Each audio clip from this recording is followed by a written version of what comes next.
The cowboy needed a mother for his boys, but the homeless teacher changed his heart asterisk. A woman could hear the truth in the wind when she had nothing left. That was what Lydia Wren thought as the cold Montana air swept across the open road and pushed snow against her thin brown coat. The sky had turned the color of old iron, and the clouds hung low over the plains as if winter itself had come down to search for her. She walked with one hand gripping the handle of her carpetbag and the other holding her shawl tight beneath her chin. Inside that bag were 2 dresses, one worn Bible, a small tin of sewing needles, and 3 letters from a life that no longer wanted her back. That was all. At 26 years old, Lydia had become a woman with no home, no position, no family, and no clear road ahead. 3 mornings earlier, she had still been Miss Wren, the schoolteacher of Ash Creek. Children had called her name from wooden benches. Mothers had nodded to her outside the mercantile. Even men who never cared much for books had tipped their hats because a teacher carried respect in a frontier town. Then the school board had called her into the back room of Porter's General Store. "We cannot keep the school open through winter," Mr. Harlan had said, his fingers worrying the edge of his hat. "There is not enough tax money. The town is barely holding itself together." Lydia had stood very still as those words settled over her. No school meant no wages. No wages meant no rented room behind Mrs. Bell's bakery. By sunset, her trunk had been opened, her belongings folded, and the kind widow who owned the bakery had cried while explaining that kindness did not pay for flour. Lydia had not blamed her. Blame was a heavy thing, and she was already carrying enough. Her parents were buried back in Missouri beneath 2 wooden crosses she could not afford to visit. Her brother had gone west with a wagon crew and never written again. The man who once promised to marry her had sent back her letters unopened after learning she had no inheritance. The world had a way of measuring a woman by what she owned, and Lydia owned almost nothing. Now the storm was coming hard. Snow brushed her cheeks, cold enough to sting. The road behind her was already fading beneath white dust, and the road ahead looked no kinder. She had meant to walk toward town, perhaps beg for a corner in someone's barn until morning, but the wind had turned her around more than once. Her boots were soaked. Her fingers had gone numb. Hunger had become a dull ache beneath her ribs. Then she saw the gate.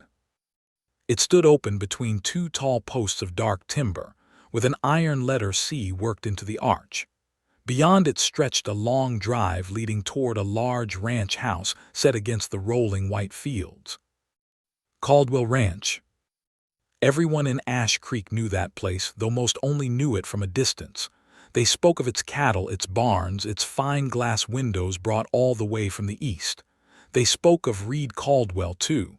Rich cowboy, widower, hard man, fair man, a father to 2 young sons who had not had a mother in 3 years. Lydia had seen him only twice. Once at the mercantile, where he had stood silent while his older boy picked nails from a barrel. Another time outside church, where his younger son had fallen asleep against his coat while he listened to no one and watched everything. Reid Caldwell had the kind of face people remembered. Strong jaw, tired eyes, and a stillness that made others lower their voices around him. Lydia stopped at the open gate. Pride told her to keep walking. Common sense asked where. The first real gust of snow answered for both. She stepped through the gate. By the time she reached the yard, her skirt was wet to the knees and snow had gathered on her shoulders. Warm yellow light glowed from the windows. Smoke curled from the chimney. A horse stamped somewhere in the barn, and the smell of wood smoke drifted through the cold like a promise. She had just raised a trembling hand toward the door when it opened. Reid Caldwell stood in the doorway, broad-shouldered and still, his dark coat unbuttoned as if he had only come to see what the wind was troubling. His eyes narrowed when he saw her. For a moment, neither of them spoke. Then he stepped onto the porch. "Miss Wren." Her name in his voice, made her shame burn hotter than the cold. "Yes," she answered, though her lips felt stiff. "I am sorry to trouble you, Mr. Caldwell. The storm came quicker than I thought." His gaze moved from her pale face to the carpetbag in her hand, then down to her wet boots. Lydia wished she could hide the bag. A woman carrying everything she owned looked too much like a beggar, no matter how straight she stood. "You are not walking to town in this," he said. "I had not planned to stop here." "That was not what I asked." There was no cruelty in his voice, only plain truth. That almost made it worse. Lydia looked past him into the warm house and felt her throat tighten. "I lost my teaching post," she said quietly. "I was only looking for somewhere out of the weather for a short while." Reid studied her for a long moment. The wind moved around them, sharp and restless, pulling loose strands of hair from beneath her bonnet. Then he opened the door wider. "Come in before the storm makes the decision for both of us." Lydia hesitated. A proper woman did not enter a widower's house alone. A proper woman did not accept shelter from a man she barely knew. But a proper woman also did not freeze beside the road to preserve the opinion of people who would not miss her until spring. She stepped inside. The warmth struck her so suddenly that tears almost came to her eyes. She lowered her head, pretending to shake snow from her shawl while she fought for control. The entry hall was large, clean, and bare. Fine furniture stood in its place, but the house felt strangely hollow, as if comfort had once lived there and then left without saying goodbye. Two boys appeared at the far end of the hall. The older one was maybe 8, thin-faced and watchful, with his father's serious eyes. The younger boy, no more than 5, held a wooden horse in one hand and looked at Lydia as if strangers blowing in with snow were the finest part of winter. "This is Miss Wren," Reid said. "She will wait out the storm here." The younger boy came closer. "Are you the teacher?" "I was," Lydia said, kneeling carefully so she would not drip snow across the floor. "And who are you?" "Ben," he said, then he pointed behind him. "That's Jonah. He does not like new people." "Ben," Reid warned. Jonah's face tightened, but he did not deny it. Lydia offered him a gentle nod. "That is all right. New people can be difficult." Something flickered in the boy's expression, too quick to name. Reid led her to the kitchen, where coffee sat on the stove and a half-cut loaf of bread rested on the table. It was the largest kitchen Lydia had ever seen, yet it carried the tired look of a place managed by hands that had too much work and too little softness. Reid poured coffee into a tin cup and set it before her. "Roads will be buried by nightfall," he said, "maybe longer." "I understand." "Do you?" She looked up. He leaned against the counter, arms folded, his face unreadable. A woman alone with no post, no wagon, and no kin nearby does not have many choices in a storm like this. Lydia wrapped both hands around the cup. "No, Mr. Caldwell, she does not." The honesty settled between them. From the other room came Ben's small voice asking Jonah whether teachers knew how to read every book in the world. Jonah answered something too low to hear. Reid looked toward the sound. For the first time, the hard line of his mouth softened. "My boys need schooling," he said. "More than schooling, if I am telling the truth. They need order, meals, clean collars, someone to remind them the world is not only cattle, fences, and loss." Lydia said nothing. Reid turned back to her. "And you need shelter." The coffee cup warmed her fingers, but the rest of her went still. "I do not take charity," she said. "I was not offering charity." His words came calm and clear. "I need a mother for my sons, Miss Wren. You need a roof before winter finishes what the town started. I am asking if you would consider a marriage arrangement." Lydia stared at him. Outside, the wind struck the house with a long cry. Inside, the kitchen seemed to shrink around her. "A marriage," she whispered. In name and law, Reid said. Not romance, not false promises. You would have your own room, respect, security, my name. The boys would have care and teaching. I would have someone I could trust inside this house while I keep the ranch standing. It was the strangest proposal Lydia had ever heard.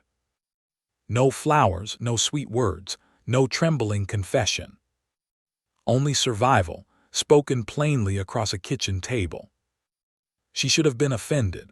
She should have stood, thanked him for the coffee, and walked back into the snow with her dignity wrapped around her like a funeral cloth. Instead, she thought of the empty road, the 3 coins in her pocket, the bakery room that no longer belonged to her, the little boy in the hallway asking if teachers knew every book in the world. Why me? She asked. Reid's eyes did not move from hers. Because you are educated, because my sons listened when you spoke, because you understand hardship. His voice lowered. And because you are desperate enough to hear the offer without pretending the world is kinder than it is. The truth hurt. But truth, Lydia had learned, was often the only thing solid enough to stand on. Before she could answer, Jonah appeared in the doorway. He looked at his father first, then at Lydia. Is she staying? He asked. Reid did not answer. Lydia looked at the boy's guarded face and saw something beneath suspicion. Fear, maybe. Hope he did not want anyone to notice. For tonight, she said softly. Jonah held her gaze, then nodded once and disappeared again. Reid looked toward the window, where snow had begun to cover the glass. You do not have to answer now, he said. Morning will come whether we are ready or not. Lydia looked down at her hands, red from cold, and wrapped around a cup she had not earned. Then she looked at the man standing across from her, a stranger asking her to become part of a broken house. She did not know if the offer was mercy, danger, or the first step toward a life she had never imagined.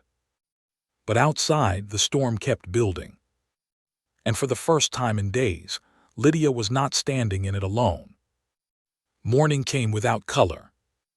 The storm had spent itself sometime before dawn, leaving the world buried under a thick white silence. Lydia woke in a narrow downstairs room with a quilt pulled to her chin, and the strange feeling that she had stepped out of one life and into another while the sky was not looking. For a moment she did not move. She listened. No wind screamed against the walls. No snow tapped the glass. Somewhere beyond the door, a stove lid clinked. A man's boots crossed the kitchen floor with steady weight. A child coughed once and then laughed softly at something. The sounds were ordinary. That was what made them ache. For nearly 2 years, Lydia had lived in rented rooms where every noise belonged to someone else. Footsteps below her, voices through thin walls, a baker's oven being stoked before sunrise. She had been close to life but never inside it. Now she lay beneath a clean quilt in a ranch house that smelled of coffee, wood smoke, bacon, and boyhood. And waiting for her beyond that door was a question large enough to change every remaining day of her life. She dressed carefully in the plain gray wool she had worn for travel. It was still damp near the hem, but she brushed it as best she could and pinned her hair back with fingers that only trembled a little. When she stepped into the kitchen, Reid Caldwell stood near the stove, pouring coffee into 2 cups. He had shaved, though not closely, and his dark hair was still wet from washing. He looked less like the hard figure who had opened the door in a storm and more like a man who had already worked an hour before breakfast. He glanced toward her. Morning. Good morning. The words felt too small for the room. He set 1 cup on the table for her. Boys are still upstairs. I let them sleep. Storm wore them restless.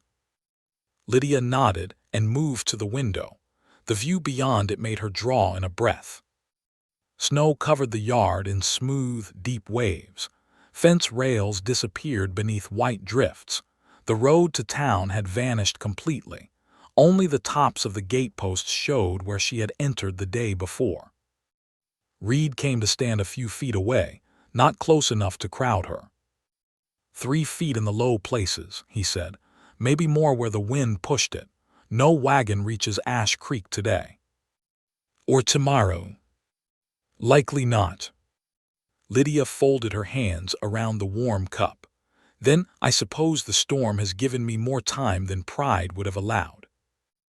Reid looked at her with a faint lift of one brow. Pride can be useful. It keeps a person standing. It can also keep a person outside too long. He did not answer, but his gaze softened in a way she had not expected. For a while they drank coffee in silence. Lydia watched the steam rise from her cup and tried to gather the courage she had not needed when teaching children sums and spelling. A classroom had rules. A slate could be wiped clean. A wrong answer could be corrected. Marriage could not be corrected so easily. At last she set the cup down. "Mr. Caldwell, I need to understand your offer plainly." "You should." "If I agreed, would this be known as a true marriage before the law and church?" "Yes, but not a true marriage between us." His jaw tightened slightly, not with anger but discomfort. "Not unless both of us chose different later. I gave my word on that." Lydia looked down at the table. The grain in the wood was worn smooth where many hands had rested before hers. She wondered if Reid's first wife had kneaded bread there, if she had sat in this same chair with one child on her lap and another tugging at her skirt. "And you would expect me to raise your sons?" "I would expect you to care for them," he said. "Teach them, keep them steady. They have had too many hired women come and go, too many meals burned, too many shirts left unmended, too many mornings where I had to choose between riding fence and hearing Ben cry because he could not button his own coat." His voice remained controlled, but Lydia heard the strain beneath it. "You love them very much." "They are all I have." There was no drama in the answer. That made it more powerful. Lydia looked at him then, really looked at him. Reid Caldwell was not asking for a wife because he wanted comfort for himself. He was asking because he was a father standing in front of a wall he could not climb alone. Wealth had given him land, cattle, hired hands, and a house large enough to echo. It had not taught him how to fill the empty place where a mother should have been. "What were their names?" she asked softly. Reid went still. "My wife." "Yes." For several seconds, the kitchen held only the faint pop of firewood in the stove. "Anna," he said. Lydia waited, sensing the name had cost him something. "She died when Ben was born," he added. "Fever came after. The doctor could not reach us in time." "I am sorry." Reid looked toward the window. "People say that because there is nothing else to say. That does not make it untrue." His mouth pressed into a line. Then he gave one slow nod, as though accepting not comfort but the effort behind it. "I would not ask you to be her," he said. "Jonah remembers too much for that. Ben remembers almost nothing, which is its own kind of sorrow. They do not need a replacement. They need someone living." The simple sentence pierced Lydia deeper than she expected. Someone living. She had been living in name only for some time, moving from day to day, eating little, sleeping poorly, smiling when expected, surviving because no other choice had presented itself. The idea that she might be needed, not pitied, stirred something fragile inside her. Before she could reply, feet thudded overhead. A door opened. Then Ben's voice rang through the hall. "Pa, did the teacher leave?" Lydia turned just as the boy came racing into the kitchen in his nightshirt, hair sticking up in every direction. He stopped when he saw her, and his whole face brightened. "She did not leave." "No," Lydia said, smiling despite her nerves. "I am still here." Ben hurried to her chair and looked up at her with serious concern. "Did you sleep warm enough?" "I did, thank you." "Our quilts are good," he said. "Pa says bad quilts are almost as wicked as bad horses." Reid cleared his throat. I said no such thing. You did too, when my old quilt had holes. That was a private opinion. Ben nodded solemnly as if private opinions were important business. Then he leaned closer to Lydia. Can you teach me letters today, since the snow trapped you? Ben, Reid said, Miss Wren has not had breakfast. That is why I asked for today, not right now. Lydia laughed softly before she could stop herself. The sound seemed to surprise both Reid and the boy. Then Jonah appeared in the doorway, fully dressed, boots tied, hair combed with the rough effort of a child determined not to need help. He looked first at Lydia, then at his father, then at the 2 coffee cups on the table. You are talking about it, he said. Reid's expression sharpened. About what? Her staying. The room changed. Ben looked from one adult to the other. Is Miss Wren staying? Lydia wished the floor would open and give her a place to hide. This was not a question to answer in front of children, not when she herself did not know what courage would sound like when spoken aloud. Reid rested one hand on the back of a chair. Miss Wren and I have matters to discuss. Jonah's face hardened. That means yes or no. Jonah. The boy's hands curled into fists at his sides. Women leave. Mrs. Pike left after 2 weeks. Miss Donner left after Ben spilled molasses on her dress. Aunt Ruth said she would visit for a month and stayed 6 days. Ben's lower lip began to tremble. Lydia rose from her chair and crossed the kitchen slowly. She did not reach for Jonah. Something told her the boy would step away if she did. You have learned not to trust staying, she said. His eyes met hers, angry and wet, because people do not stay. Some do. Not here. Those 2 words opened the hurt in the room. Reid looked as if he had been struck, but he said nothing. Maybe he did not know how to answer a truth that had been living under his roof for years. Lydia lowered herself into the chair nearest Jonah, so she would not stand above him like a judge. I cannot promise I know how to belong here, she said. I cannot promise I will never make mistakes. I cannot even promise you will like me. Ben whispered, I like you.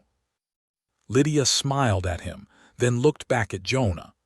But I can promise I do not walk away from children because a day is difficult.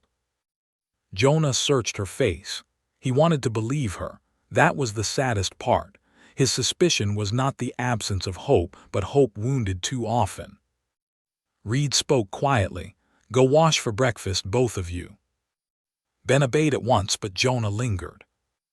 If she stays, he said, still watching Lydia, does she get Ma's room?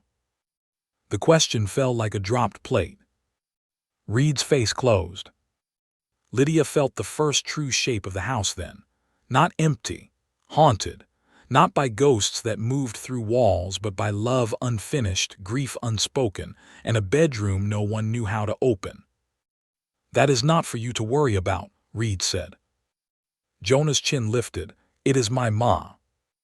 Yes, Reid said, and his voice roughened. It is. For a moment, father and son stood facing each other across pain neither knew how to cross.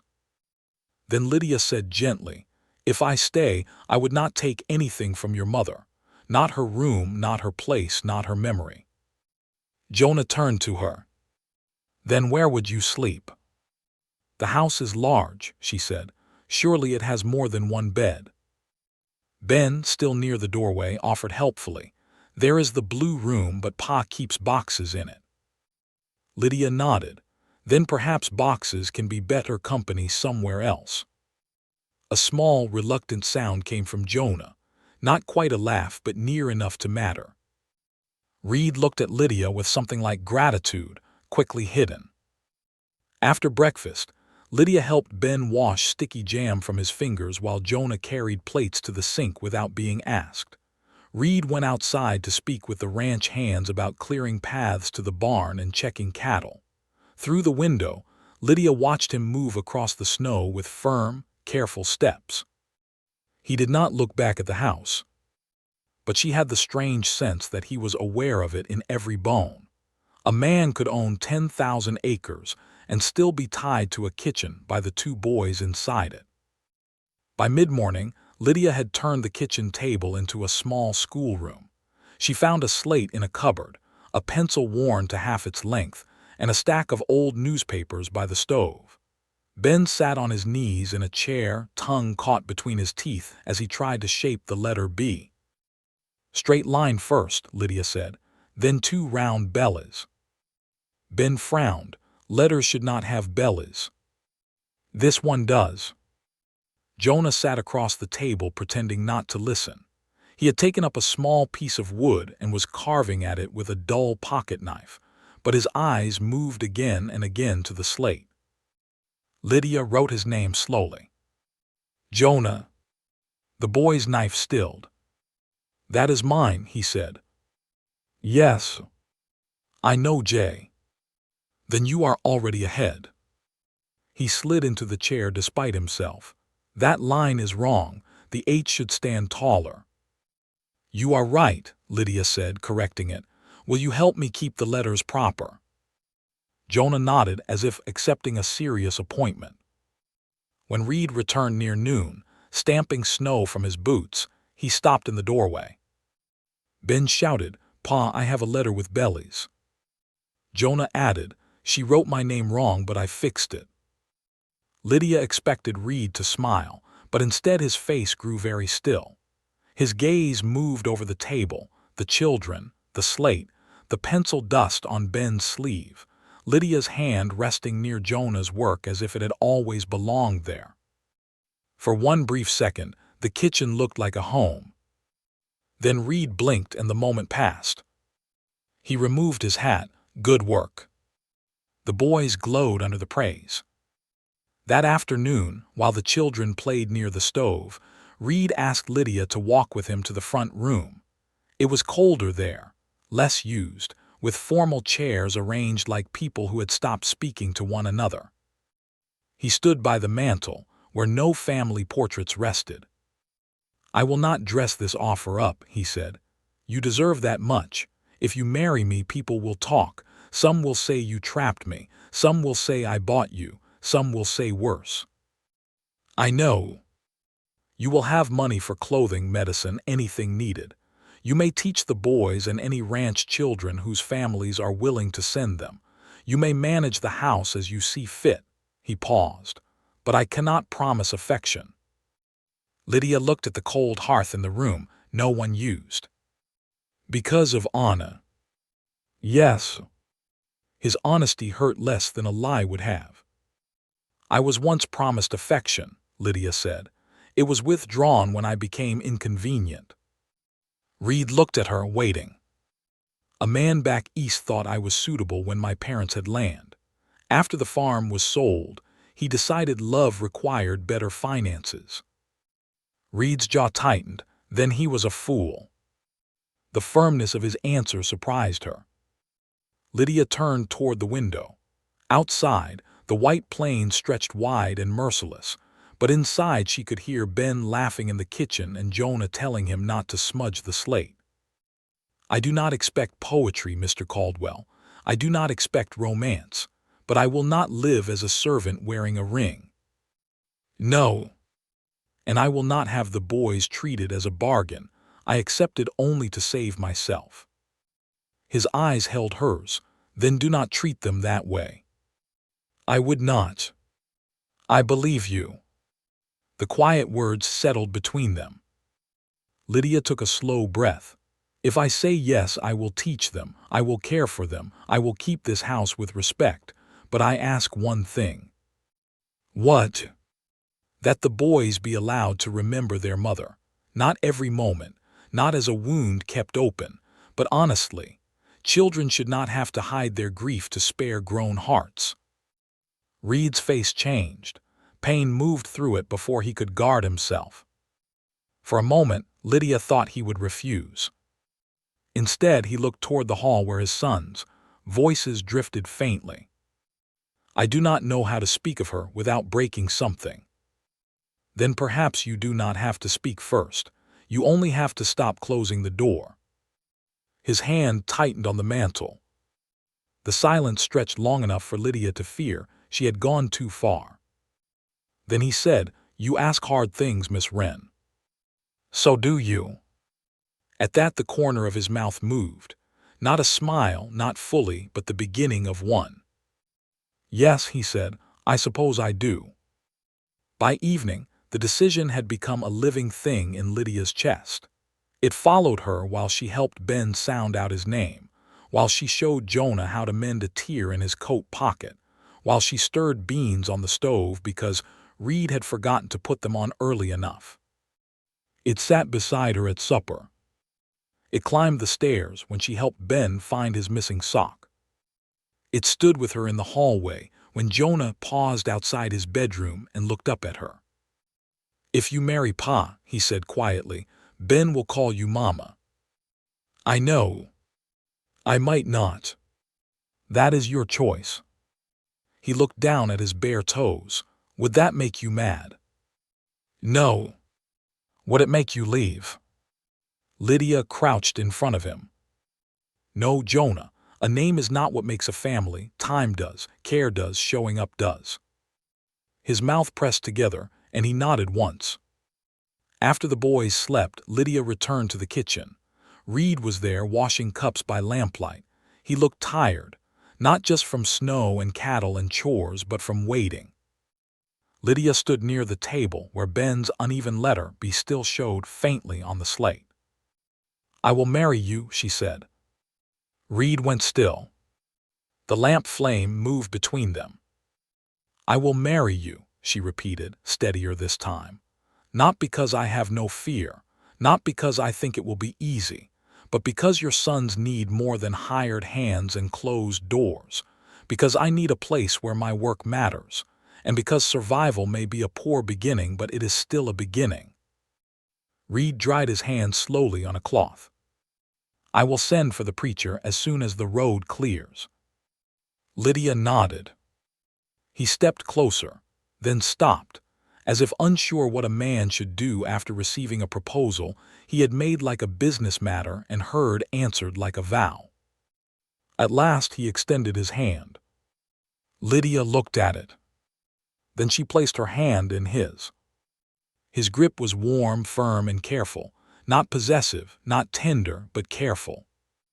It was not love. It was not even trust. But as the snow pressed against the dark windows and the house held steady around them, Lydia felt the first small stone of something being set into place. A foundation, perhaps. And somewhere upstairs, one boy slept with hope he was afraid to name, while another dreamed of letters with bellas. By morning, Lydia Wren would still own only a carpetbag and a few coins. But soon, if the road cleared and courage held, she would have a new name. And with it, a family that needed her more than any classroom ever had. The road cleared on the fourth day, but Lydia's heart did not. Men from the ranch worked from sunrise until nearly noon, cutting a path through the drifts with shovels, teams, and stubborn shoulders. Snow stood in high white walls along the drive, taller than Ben in places.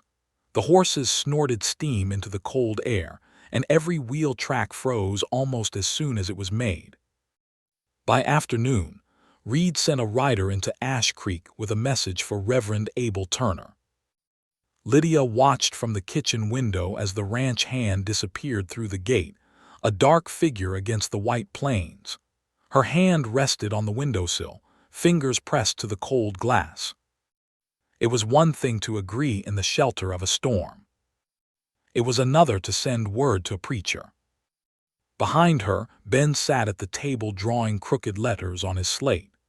Jonah worked beside him, pretending he was only there to correct his brother, though he had copied his own name 6 times and kept glancing at Lydia to see if she noticed. She noticed. She noticed everything that morning. The loose button on Jonah's cuff, the way Ben hummed while thinking, the coffee pot Reid had left too near the stove edge, the faded mark on the wall where a picture must have once hung, the empty chair at the end of the table that no one used. This house was full of absences, and soon she would be asked to stand inside it and promise to stay. "Miss Wren," Ben said, squinting at his slate, "does Mama start with M?" Lydia turned from the window. "Yes, M is the first letter." He pressed his tongue between his teeth and made two shaky mountain peaks on the slate. Then he looked up proudly. "This says Mama." Jonah looked over and frowned. "No, it does not. It only says M. It starts Mama." "That is not the same." Ben's face fell. Lydia crossed to the table and sat between them. Jonah is right that a word needs all its letters, but Ben is right that every word has to begin somewhere. Ben brightened. Jonah lowered his eyes, but not before Lydia saw the small smile he tried to hide. She took the chalk and wrote slowly. "Mama." Ben stared at it. "That is what I can call you after the wedding," he said. The chalk felt suddenly heavy in Lydia's hand. Jonah went still. Lydia set the chalk down carefully. "You may call me what feels right to you. But I want Mama." His little voice was simple, open, unguarded. It struck her in the tender place she had been trying not to expose. Jonah pushed back from the table. "She is not our real Mama." Ben's eyes filled at once. "Pa said she would be." "No, he did not. He said she would marry him." "That means Mama." "No, it does not." Lydia reached for Ben's small hand before tears spilled over. "Jonah is not trying to hurt you." "He always does," Ben whispered. Jonah's face hardened, but his eyes looked wounded. "I am telling the truth." "Yes," Lydia said softly, "and truth can still bruise if we throw it too hard." The boy looked away. For a moment, Lydia almost called him back with firm teacher words. "Sit down, apologize, finish your lesson." But Jonah did not need another adult ordering his grief into manners. He needed someone willing to see what sat beneath it. She rose and followed him into the hallway. He stood near the front room door, his back to her, shoulders high. "You do not have to call me Mama," she said. "I know. And you do not have to be happy about the wedding. I know that too. But you do have to let Ben feel what he feels." Jonah turned then, anger bright in his face. "He does not remember her. I do. He thinks getting a new Mama is like getting a new pair of boots." Lydia held his gaze. "And you think loving me would mean losing her?" His mouth opened, then closed. There it was, the hidden fear plain as breath on cold air. Lydia lowered her voice. "Love is not a cupboard, Jonah. It does not fill up so full that nothing else can fit."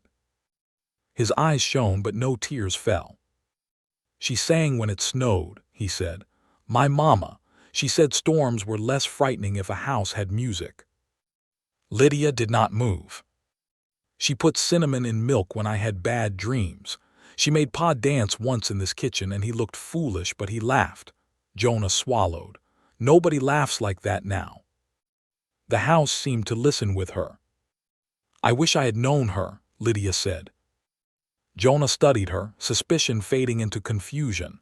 "Why?" "Because everyone here loved her.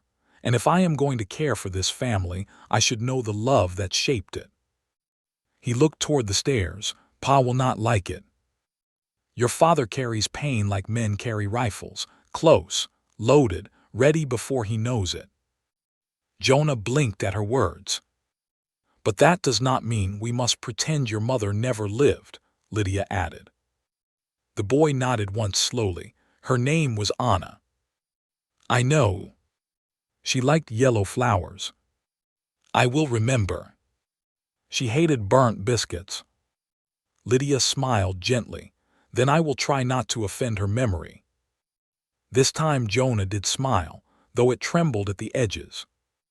The front door opened before either could speak again.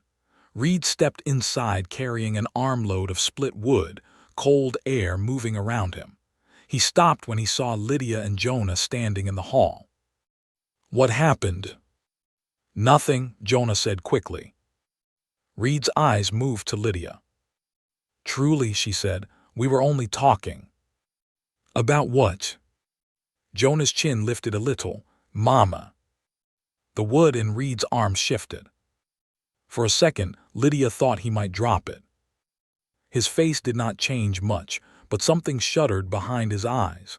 "Jonah, take that wood to the kitchen box." The boy reached for the logs. "I can tell her about Mama if I want." Reid's voice turned low. "Do not argue." Jonah took the wood and walked past him, stiff with hurt. Lydia remained where she stood. Reid closed the door and removed his gloves slowly. "I told you the boys did not need their grief stirred up. And I told you grief does not go away because it is kept quiet." His eyes flashed. "This is not a schoolroom lesson. No, it is your son's heart's." The words came out braver than Lydia felt. She expected anger. Instead, Reid looked past her toward the kitchen, where Jonah was placing logs into the box with unnecessary force. "You have been in this house less than a week," he said. "Yes." "You think that is enough time to know what is best?" "No," Lydia answered, "but it is enough time to see what is hurting them." Reid's jaw worked. For a moment, the silence between them felt colder than the wind outside. Then Ben called from the kitchen. "Miss Wren, Jonah is making the wood angry." Jonah snapped. "Wood does not get angry." "It sounds angry." Lydia looked toward the kitchen. Reid did too. The absurdity of it softened the edge of the moment, but only slightly. Reid lowered his voice. "Anna's memory is not something I can manage in pieces. If I open that door, I do not know what comes through." Lydia's anger faded. There was a kind of fear in him she had not expected. Not fear of the dead, fear of breaking where his children could see. "You do not have to open it all at once," she said. "Just enough that Jonah does not feel he must guard it alone." Reid looked at her then, and for the first time she saw not the rich rancher, not the practical widower, not the man who had offered marriage like a contract. She saw a husband who had lost the woman he loved and never learned how to put the loss down. He said nothing more. He only took off his hat and walked into the kitchen. The rest of the day moved carefully. Lydia made stew with potatoes, salt pork, and the last of the carrots she found in a bin near the pantry. Ben helped by dropping in pieces one at a time, announcing each carrot like a church bell. Jonah sat near the stove, carving a small piece of wood into what might become a horse or might become nothing at all. Reid came and went with ranch business. He spoke when necessary and never sharply, but Lydia felt the distance he placed between them after their hallway exchange. By dusk, a pale gold light broke through the clouds and turned the snowfields bright enough to hurt the eyes. Lydia stepped onto the back porch with a shawl around her shoulders and breathed in the sharp, clean air. She heard boots behind her. Reid came to stand near the railing, leaving a respectful space between them. "Reverend Turner will come tomorrow afternoon," he said. Lydia's hands tightened in the shawl. "Tomorrow. If you have changed your mind, say so tonight." She turned to him. "Would you let me?" "Yes." The answer came without hesitation. That alone gave her courage. "I have not changed my mind." Reid nodded, looking out toward the barn. "Mrs. Bell sent word with my rider. Your room in town has already been rented." Lydia had known it would happen, yet the news struck with surprising force. No room, no wage, no place behind her if she stepped back. Reid seemed to sense the hurt in her silence. "I am sorry." "She had to do what she could to survive," Lydia said. "So do I." His gaze moved to her. "Is that all this is?" The question caught her unprepared. Lydia looked toward the kitchen window, where Ben's small face appeared for an instant before disappearing, likely because Jonah had pulled him away from spying. No, she said honestly. It began that way, shelter for me, care for your sons, but already it feels heavier than that. How? She searched for the right words. When Ben asks if he may call me Mama, that is not business. When Jonah tells me your wife liked yellow flowers, that is not business.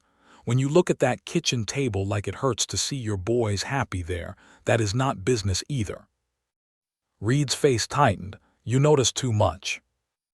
I was a teacher. Quiet children taught me too. The corner of his mouth moved faintly. Then it vanished. I cannot give you what Anna had, he said.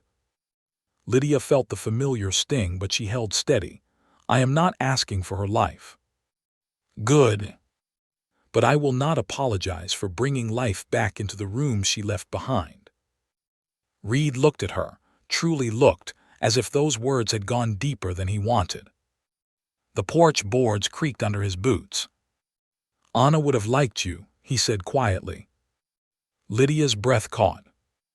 He seemed almost startled by his own words. Before she could answer, he turned toward the yard. I need to check the horses. Then he stepped down from the porch and walked away through the snow, leaving Lydia with her heart beating too fast beneath her shawl. That night's sleep came slowly. Lydia lay in the downstairs room, staring at the ceiling while the house settled around her. Tomorrow she would stand before a preacher and become Lydia Caldwell. Tomorrow Jonah might watch with suspicion, Ben with joy, Reid with restraint, and the town with judgment when they learned of it.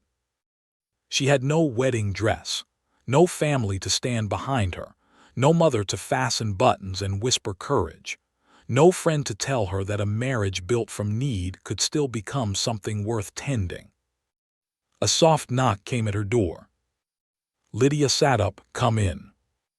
The door opened, and Ben slipped inside carrying his wooden horse. I had a dream, he whispered. She held out a hand, a bad one. He nodded and crossed the room. Lydia lifted the edge of the quilt so he could sit beside her. Do you want to tell me? He rubbed the horse's chipped mane with his thumb. I dreamed you went back into the snow. Her heart softened painfully. I am here. But after tomorrow you will stay. If I give a vow, I mean to keep it.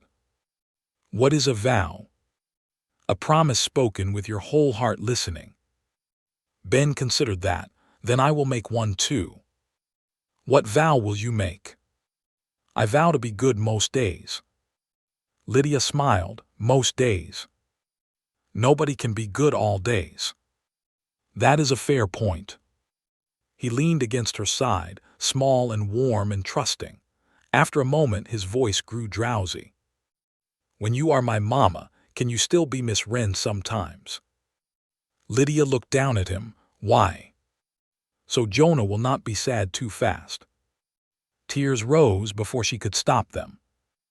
This little boy, who seemed all chatter and sweetness, understood more than anyone knew.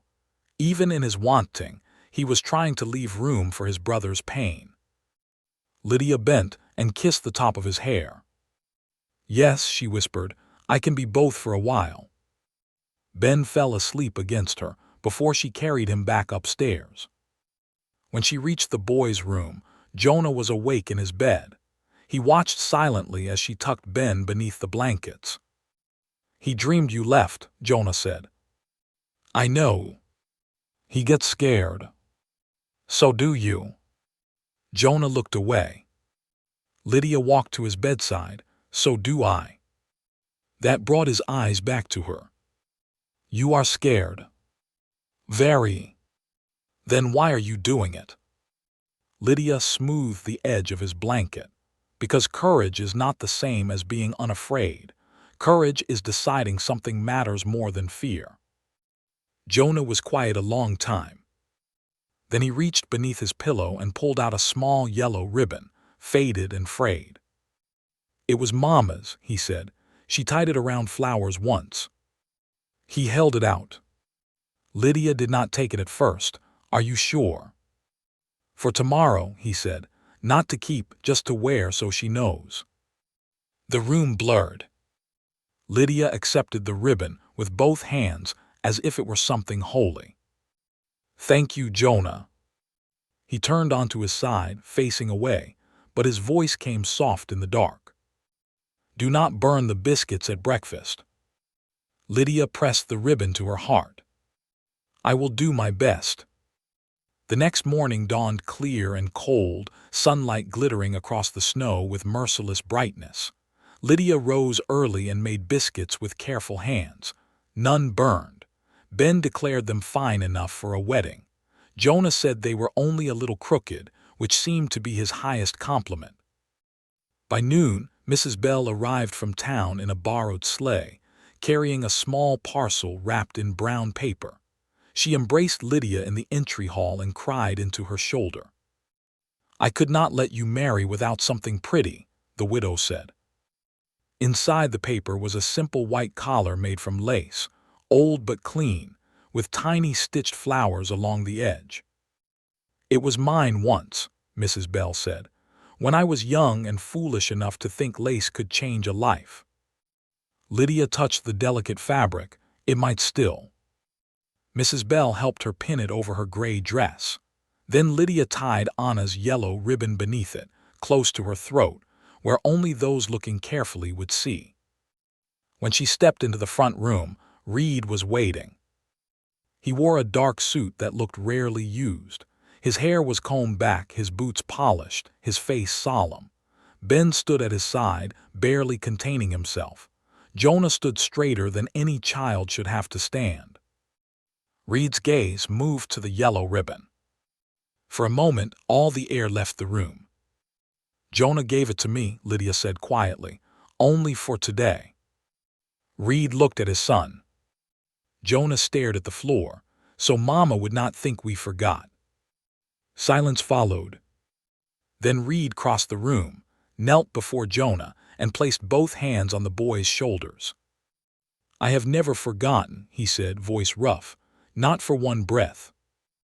Jonah's face crumpled. Reid pulled him close, and the boy went into his arms like someone finally allowed to stop standing guard. Ben began to cry because they were crying. Mrs. Bell turned toward the window and dabbed her eyes with a handkerchief. Lydia stood still, the yellow ribbon trembling against her throat. When Reverend Turner arrived, he found them not neat and composed but honest. Perhaps that was better. The ceremony took place in the front room beneath a window bright with snowlight. There were no flowers except the stitched ones on Lydia's borrowed collar. No music except the fire settling in the hearth. No crowd except Mrs. Bell, 2 boys, and a ranch hand named Silas who had come in to serve as witness and looked terrified of breathing too loud. Reverend Turner opened his Bible. His voice was gentle, not stern. "Marriage is not only a joining of hands," he said. "It is a joining of burdens, duties, hopes, and days yet unseen." Lydia looked at Reid. He looked back at her, and for the first time she saw uncertainty in him equal to her own. That comforted her. They spoke their vows clearly. When Lydia promised to honor him, her voice did not shake. When Reid promised to protect and provide, his eyes moved once toward his son's, then returned to her with a gravity that made the words feel larger than custom. Then the Reverend said, "You may kiss your bride." The room went very still. Lydia felt heat rise to her cheeks. Reid did not move at once. He looked at her, asking without words. She gave a small nod. He stepped closer and bent his head. His lips touched hers lightly, briefly, with such careful restraint that it was almost not a kiss at all. Yet Lydia felt it long after he stepped back. Not because it was romantic. Because it was respectful. Because he had asked. Because for one second, the whole strange arrangement felt less like desperation and more like a door neither of them had opened yet. "Mrs. Caldwell," Reverend Turner said. The name settled over her like a coat too large for her shoulders. Ben ran to her first. "Mama," he cried, wrapping both arms around her waist. Lydia held him close. Jonah did not move. Then, after a long moment, he walked forward and stood beside her. "Mrs. Caldwell," he said, formal and careful. Lydia smiled through the ache in her throat. "Jonah." He looked at the yellow ribbon, then at Ben clinging to her skirt. "You can keep it today," he said. "Only today." But it was enough. Later, after the preacher and Mrs. Bell had gone and the ranch house settled into evening, Lydia stood alone in the blue room upstairs. Reid had cleared the boxes himself. The room was smaller than Anna's had been, with a slanted ceiling, a narrow bed, a washstand, and a window facing the eastern pasture. It was not grand. It did not belong to a ghost. Lydia set her carpetbag on the bed. A knock sounded behind her. Reid stood in the doorway. "Is it suitable?" "It is mine," she said. "That makes it suitable." He nodded. "The household account money is in the desk downstairs. Use what you need." "Thank you." "And Lydia." The sound of her name in his voice felt new. "Yes." His gaze lowered briefly to the ribbon at her throat. "What you did for Jonah today," he said, "I will not forget it." Then he turned and walked away before she could answer. Lydia closed the door softly and sat on the bed. In her lap lay the yellow ribbon, bright against her gray dress like a small piece of sunlight saved from another woman's hand. She had entered the house in a storm. She had married into grief. And now she carried a name that was not yet home, but might someday become one. Downstairs, Ben laughed at something. Jonah answered in a quieter voice. Reid's boots crossed the kitchen floor. The house, for the first time since Lydia arrived, did not sound hollow. It sounded as if it were waiting to see what she would do next. The first morning Lydia woke as Mrs. Caldwell, she forgot her new name. She woke before sunrise to the gray quiet of the blue room, with the yellow ribbon folded on the small table beside her bed and her carpetbag still half unpacked at her feet.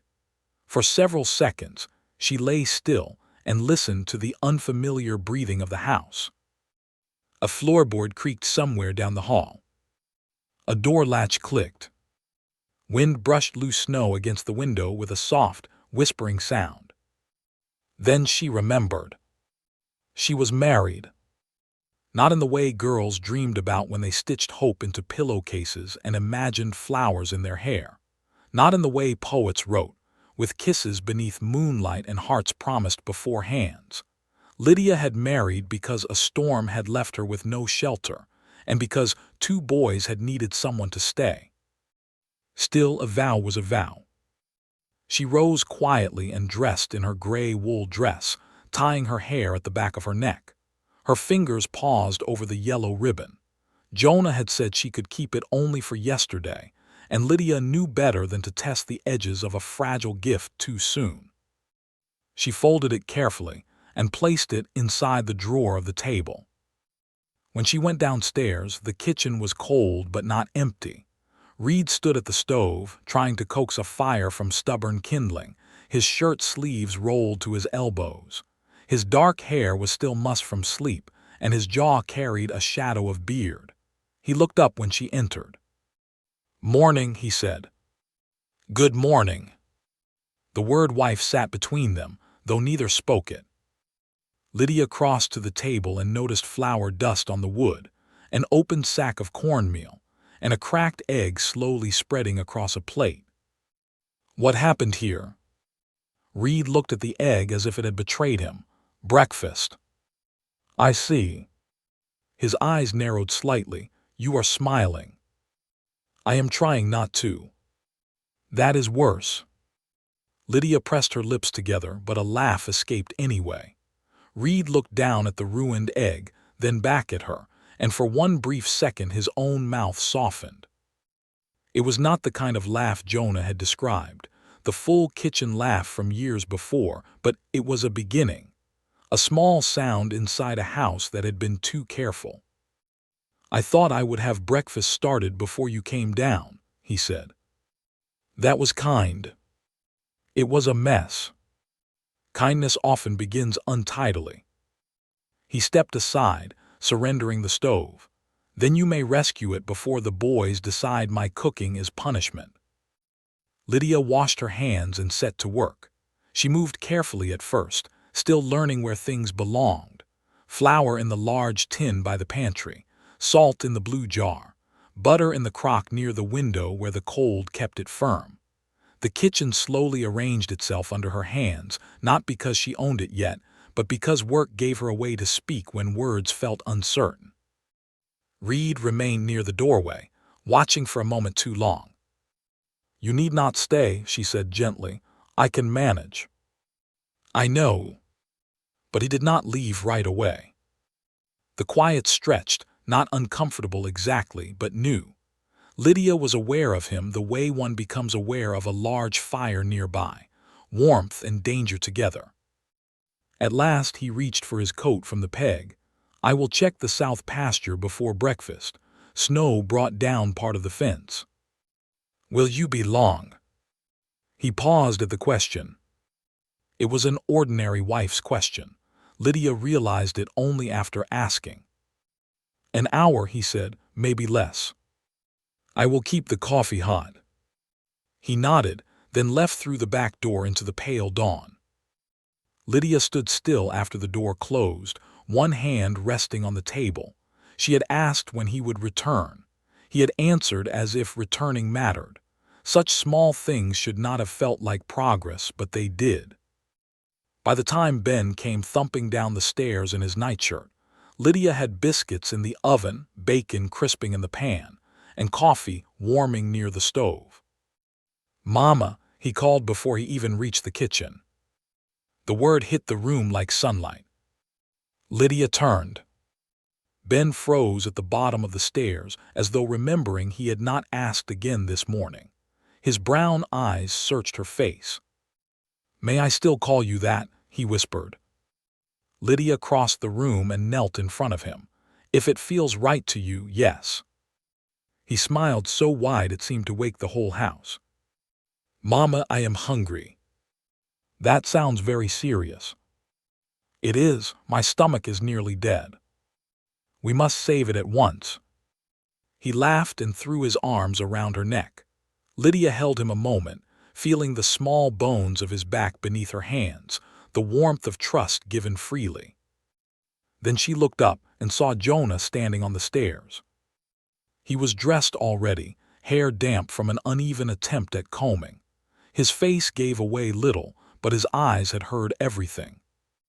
"Breakfast is almost ready," Lydia said. He nodded and came down. Ben ran to the table, but Jonah stopped beside Lydia. "You did not wear the ribbon," he said. "No, you said it was only for yesterday." His gaze dropped to her plain collar. "You remembered." "I did." He looked toward the hallway, then back at her. "You can keep it in your room if you want. Not wear it all the time, just keep it safe." Lydia's throat tightened. "I would be honored." Jonah shrugged, pretending the offer had cost him nothing. "It is old anyway." Old things often carry the most love. He did not answer, but he did not walk away either. At breakfast, Reid came in with snow on his boots and cold reddening his cheeks. He stopped when Ben called Lydia Mama while asking for more jam. His eyes flicked to Lydia, then to Jonah. Jonah kept eating. Reid removed his hat slowly and took his place at the table. For the first time, all 4 chairs were used. That alone seemed to change the room. The morning passed with work. A ranch was not softened by a wedding. Cows still needed hay, fires still needed feeding, boys still needed washing, socks still lost their mates, and bread still required hands willing to knead it. Lydia discovered that being mistress of a ranch house was not one task, but 100 small ones chasing each other around the clock.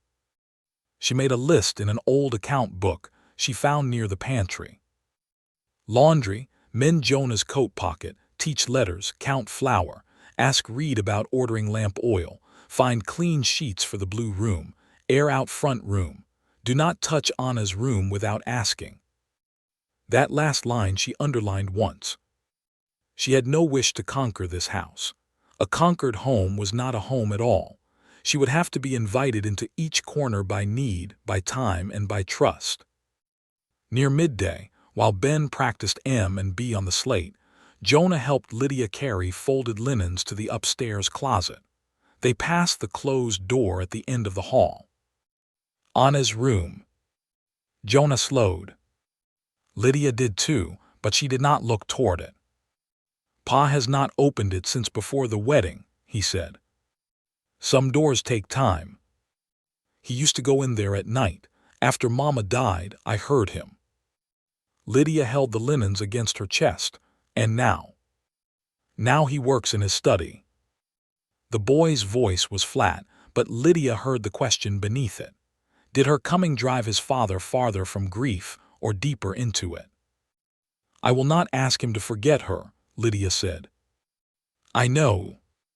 Do you? Jonah looked at the closed door. I think so.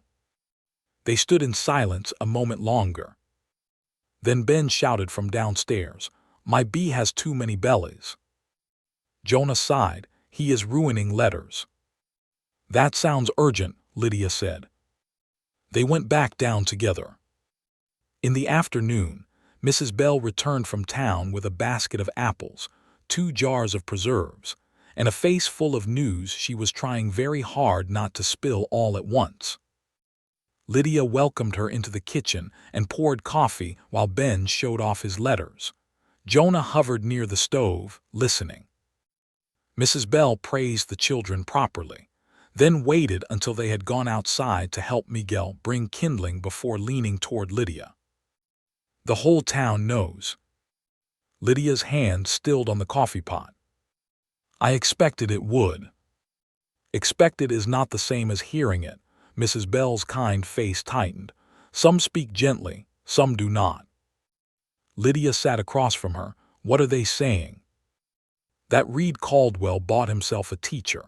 That you married his land, not the man. That it is shameful so soon after Anna, though 3 years seems to become yesterday when gossip needs it.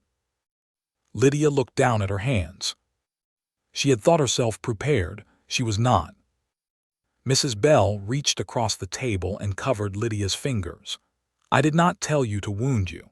I told you because you will hear it soon enough, and I would rather you hear first from someone who loves you.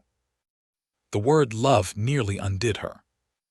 Lydia had not heard it directed toward herself in so long that she could not answer at once. Mrs. Bell squeezed her hand. Hold your head high, you did nothing wicked. A man needed help. A woman needed safety. That is not sin, that is life. Will they make trouble for the boys? Children repeat what they hear beside supper tables. Mrs. Bell's voice softened. So yes, perhaps, but children also know care when they receive it. Those boys will speak for you sooner than any church lady. Lydia glanced toward the window, where Ben was trying to lift too much kindling, and Jonah was pretending not to help him while helping him. I do not want them caught between loyalty to their mother and kindness to me. They already are, Mrs. Bell said gently. The best you can do is make the space between those things wide enough for them to stand without shame. That evening, Lydia repeated Mrs. Bell's warning to Reid after the boys had gone upstairs. They stood in the kitchen, washing dishes side by side. The lamplight gave the windows back their reflections, making the room feel smaller, more private. Reid's face hardened as she spoke. Who said it? I am not asking you to fight the town. I asked who said it. And if I told you, what would you do? Ride into Ash Creek and demand better manners at gunpoint? His jaw tightened. I do not threaten women. No, but you can frighten people without meaning to. He looked at her then, and something in his face changed. Maybe he had never considered that his silence and sighs could be as heavy as anger. Lydia set a clean plate aside. I only want us prepared. If the boys hear things, they will need calm, not rage. My sons should not have to defend my wife against cowards. The words warmed her before she could stop them. My wife. Not the teacher, not Miss Wren, not the arrangement. His wife. I agree, she said softly, but they may have to understand what is said, especially Jonah. Reid dried a cup with slow, controlled movements. Jonah understands too much already. That is why we must not pretend. He gave a tired breath and leaned both hands against the edge of the sink. You keep asking me to leave things open that I have spent years closing. I know. Do you? Lydia turned toward him. I know what it is to close a door because the room behind it hurts. After my parents died, I would not say their names for months. I thought silence was strength, but it only made me lonely with my memories. Reid looked down. My mother sang while sewing, Lydia continued. Badly, very badly. My father teased her and she sang louder just to trouble him. For a long time, remembering that made me hurt so sharply I could barely breathe. Then one day I heard a woman humming the same hymn outside the schoolhouse, and I laughed before I cried. The kitchen was quiet. What hymn? Reid asked. Lydia looked at him, surprised. Come thou fount. His eyes held hers, Anna like that one. Then perhaps it is a song for women who leave people missing them. Reid's face tightened, but not in anger. For a moment, Lydia thought he might speak. Instead, he took the towel from her hands gently. You have done enough today. I am not made of glass. No, he said, I am beginning to see that. There was something in his voice that made her look away first. The next day, Lydia began making the house less hollow. She did not move anything important. She did not enter Anna's room. She did not rearrange the front room as if wiping away history. Instead, she opened curtains that had stayed half-drawn. She beat dust from cushions. She placed a bowl of apples in the center of the kitchen table. She set Ben's slate on a low shelf where he could reach it, and Jonah's carving tools in a tin so they would stop disappearing under newspapers. Small changes. Living changes. The boys noticed. Ben declared the apples made the kitchen look like a festival. Jonah said the shelf was practical. Reid said nothing, but that evening he ate 2 apples while looking over cattle records, which Lydia counted as approval. On Saturday, a ranch hand named Silas came to the back door with his hat in his hands and a shy request. Ma'am, he said, stumbling slightly over the word, Miguel says you were a teacher. I was. My girl is 9, lives with my sister since my wife passed. She reads some, but not much. I was wondering if maybe when roads are good she could come learn with the boys. I could pay something. Lydia felt a quiet spark of purpose. You need not pay yet. Let us see if she likes learning first. Silas's eyes widened. You would do that? Yes. Behind her, Reid had entered the kitchen and heard enough. Lydia turned, uncertain whether she had overstepped. He looked from her to Silas. The old sewing room upstairs has good light, could serve as a schoolroom if cleared. Lydia's breath caught. You would not mind. You asked for it before you said yes, Reid said. A man should remember the terms he accepted. It was said plainly, but Lydia heard more beneath it. Respect, support, a promise kept without ceremony. Silas grinned like a man handed unexpected gold. Thank you, Mrs. Caldwell, Mr. Caldwell. After he left, Ben came running in. Will there be other children here? Perhaps, Lydia said. Can I be the best at letters? Jonah snorted. Not if your bee keeps looking like 2 potatoes. Ben scowled. Potatoes are useful. Lydia laughed, and this time Reid did too. It was brief, almost startled, but it filled the kitchen. Jonah looked up quickly.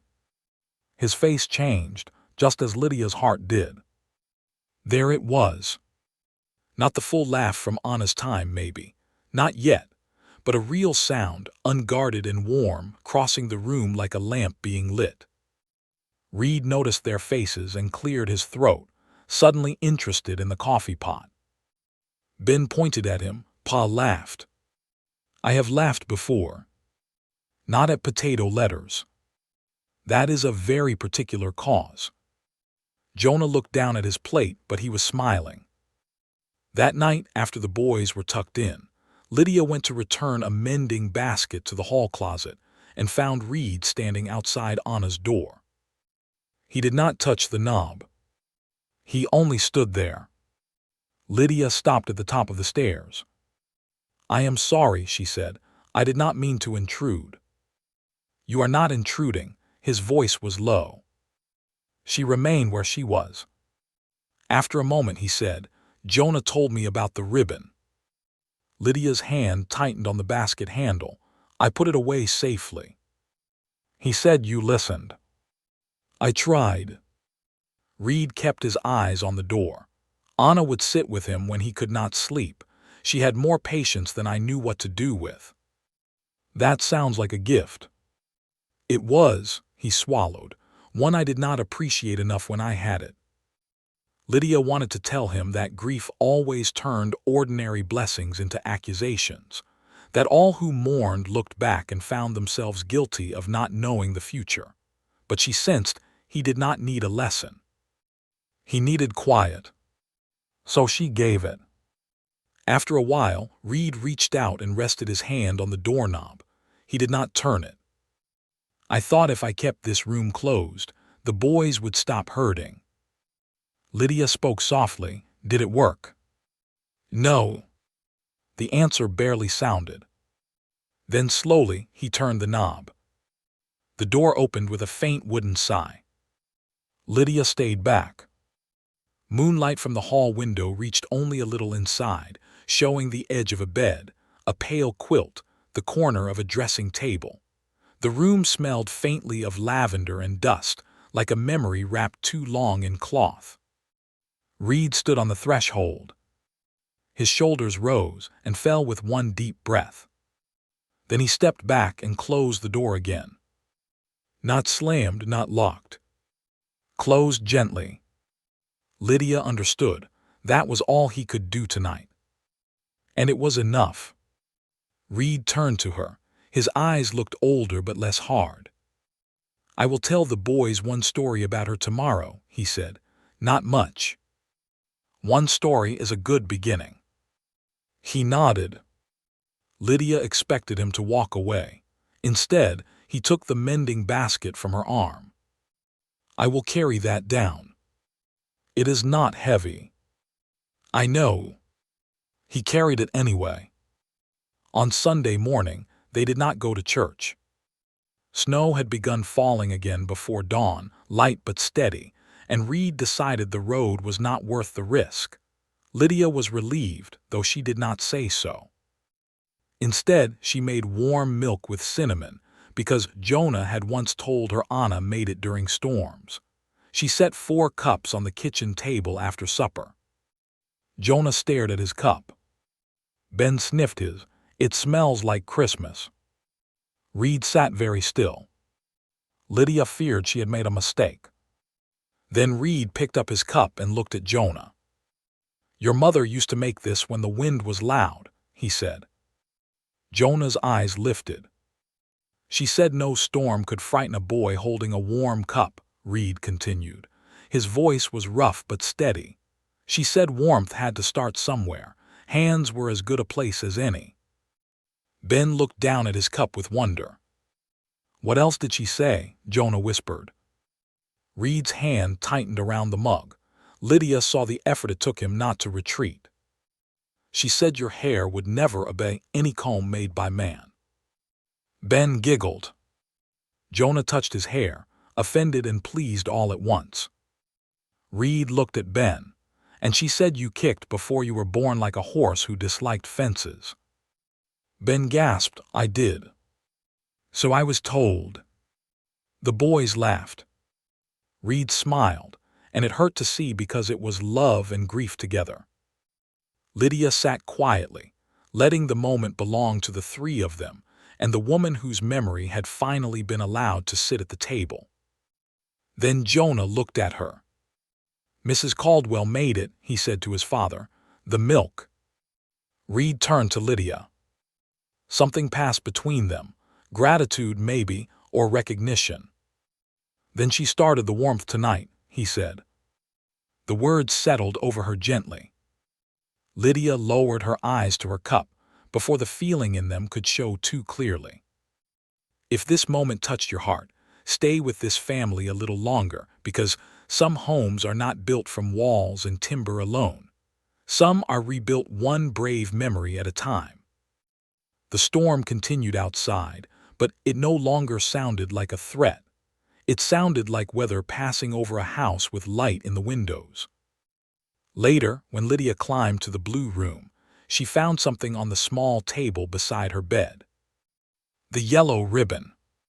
She had left it in the drawer. Now it lay folded neatly on top of her Bible. There was no note, no explanation. But Lydia knew. Jonah had returned it where she would see it. Not only for one day.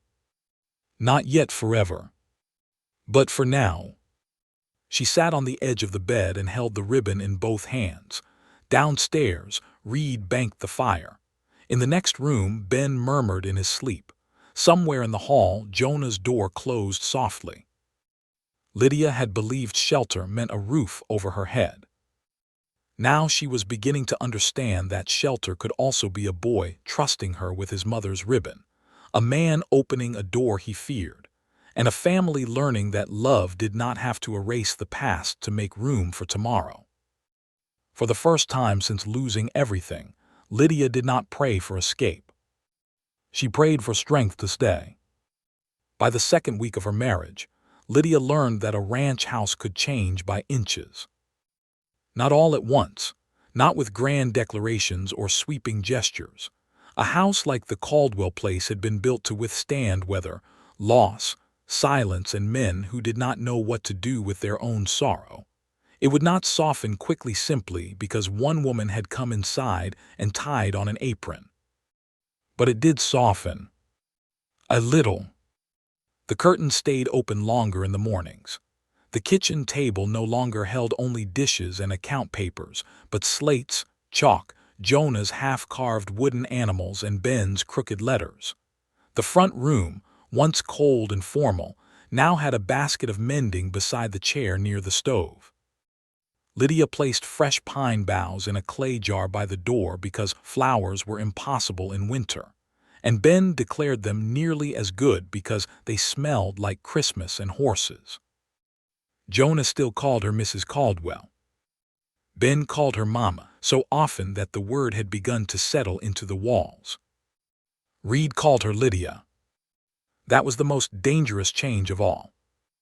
He did not say it warmly, not in a way that would make a woman foolish. He said it in ordinary moments. "Lydia, have you seen my gloves?"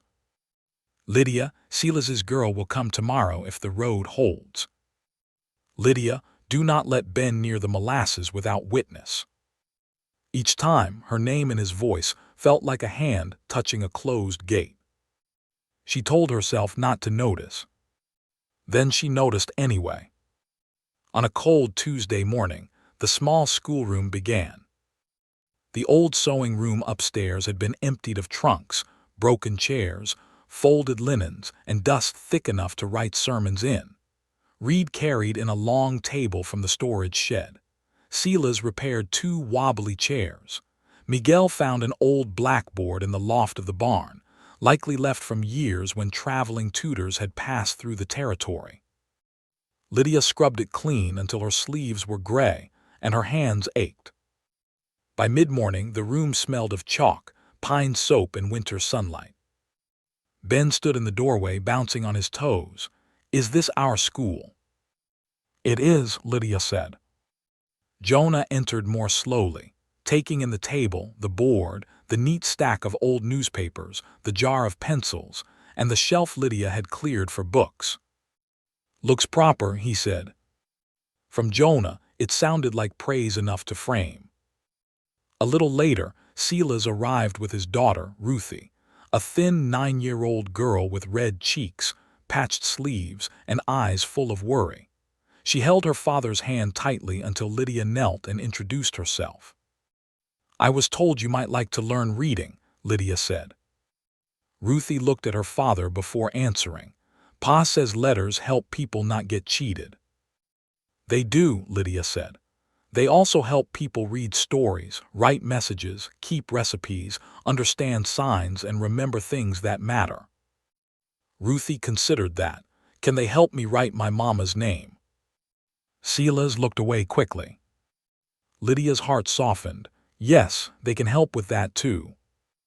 That first lesson was not grand.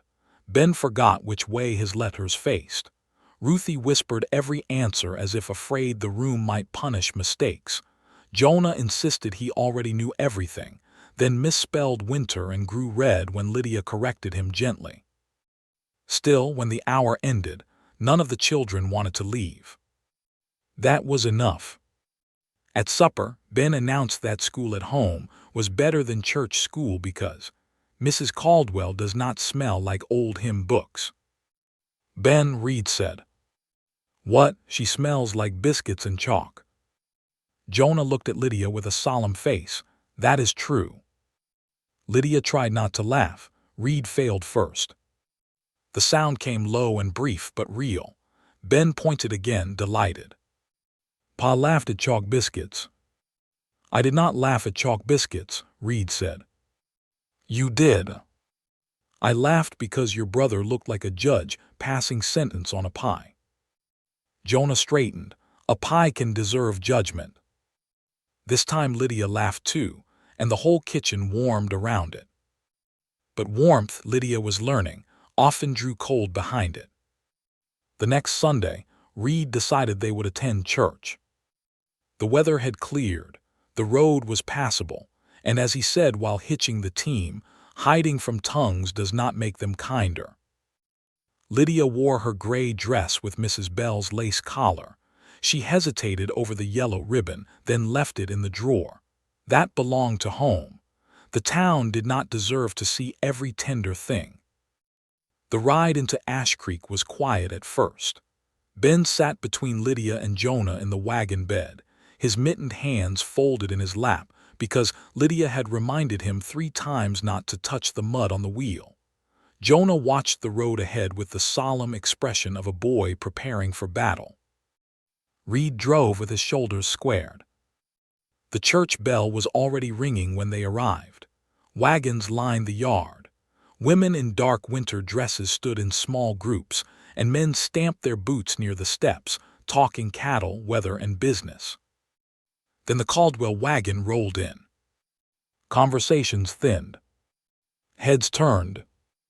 Lydia felt the air change before anyone spoke. Reid stepped down first, then helped Lydia from the wagon. His hand was steady beneath hers, formal but firm. She had just reached the ground when she heard the first whisper. "Quick work." Then another. "Poor Anna." Then a sharper voice, not low enough. "She taught children 1 week, and caught a rich husband the next." Lydia's fingers stiffened. Reid's hand closed slightly around hers. Not enough for anyone to see, but enough for her to feel. "Walk," he said quietly. So she did. She walked beside him through the churchyard with Ben holding her skirt and Jonah close to Reid's side. She kept her chin lifted, though shame and anger moved through her in equal measure. The same people who had pitied her when she lost her position now judged her for accepting the only shelter offered. Inside, the Caldwell pew waited near the front. Lydia knew it had once been Anna's place. She felt it in the way several women watched her sit there, as if she had placed muddy boots on a grave. Reverend Turner preached on mercy. Lydia tried to listen. She truly did, but mercy sounded different when half the congregation had sharpened their curiosity into knives. After service, the families gathered outside, as was custom. Children ran in the snow-packed yard while adults traded news. Lydia would have gladly gone straight to the wagon, but Reid was stopped by two ranchers asking about hay prices. Ben found Ruthie near the church steps and proudly told her he knew better now. Jonah stayed near Lydia. That was when Mrs. Agnes Whitcomb approached. Every town had one woman whose smile carried more danger than a drawn gun. In Ash Creek, it was Mrs. Whitcomb, wife of the bank manager and ruler of every church committee that involved a potluck, a prayer list, or public shame. "Mrs. Caldwell," she said sweetly. Lydia turned. "Good morning." "How strange that sounds, does it not, Mrs. Caldwell? A new name does take time." "I imagine it does, especially when one gains it so suddenly." Mrs. Whitcomb glanced toward two other women nearby who moved closer with open interest. "We were all so surprised." "I understand." "Do you? Well, perhaps that is good. A woman should understand the nature of her choices." Jonah shifted beside Lydia. Mrs. Whitcomb looked down at him with false warmth. "Jonah, dear, how are you adjusting?" His face closed at once. "Fine." "Such a brave boy. Your poor mother would want you to be brave." Then she looked back at Lydia. "Anna was beloved, you know, truly beloved. She gave so much to this town. She led the Sunday lessons, organized care baskets, sat with sick children, sang in the choir. Why, there was hardly a good work in Ash Creek that did not carry her hand." Lydia knew the test when she heard it. "She sounds like a woman worth remembering," she said. Mrs. Whitcomb's smile sharpened.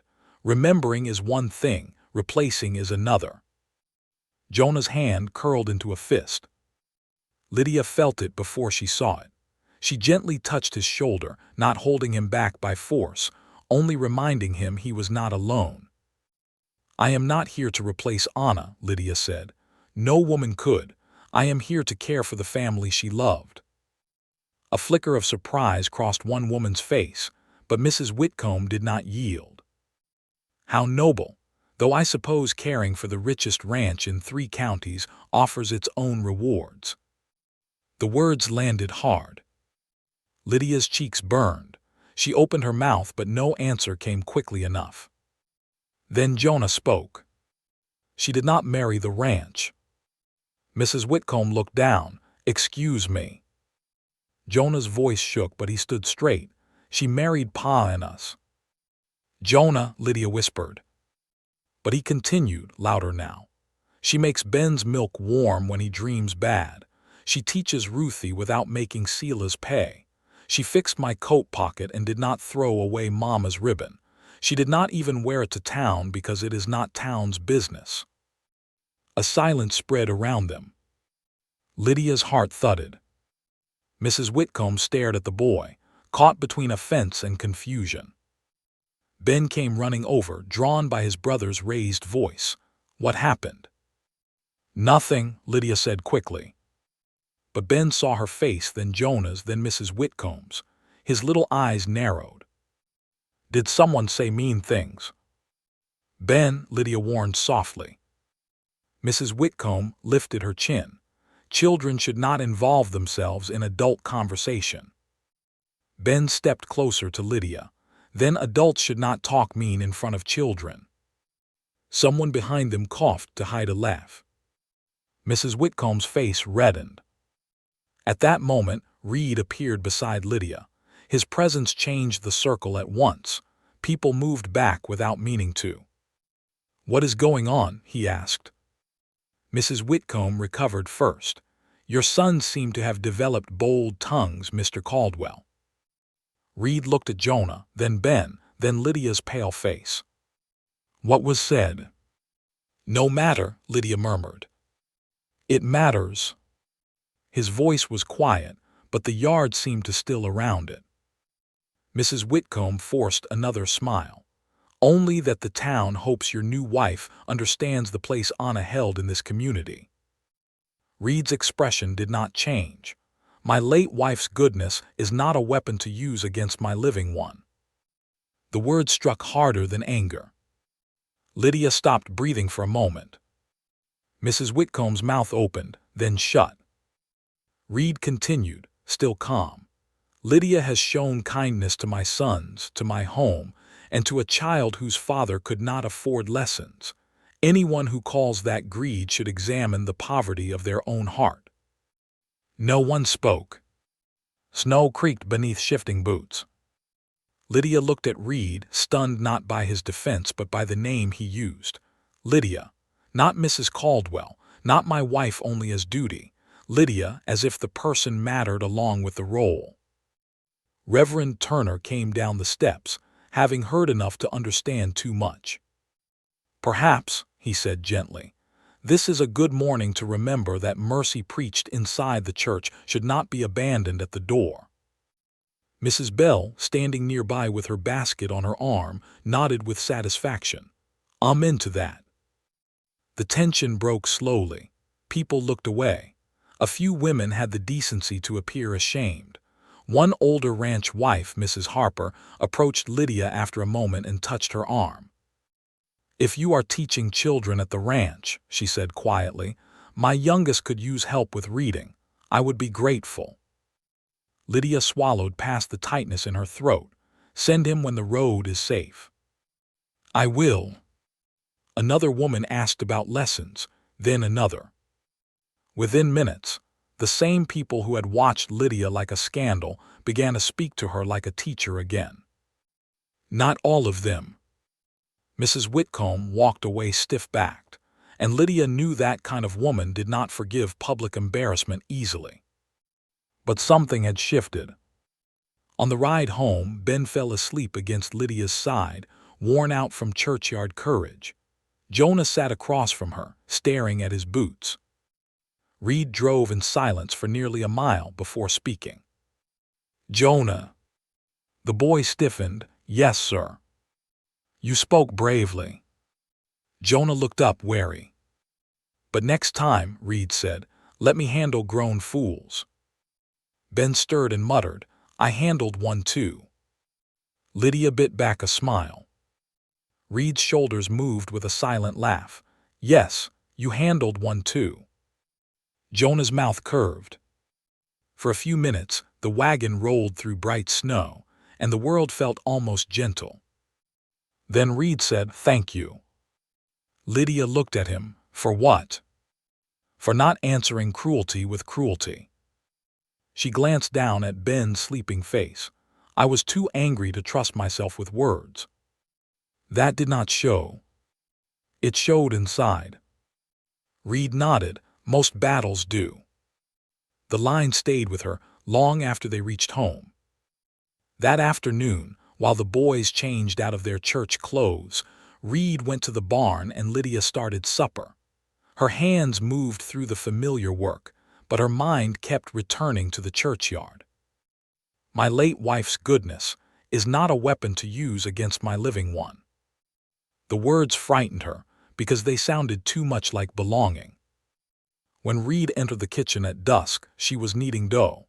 He stopped near the table, hat in hand. "I should have warned you better," he said. "You did warn me." "Not enough." Lydia pressed her palms into the dough. No warning truly prepares a person to be weighed against a ghost. Reid flinched slightly.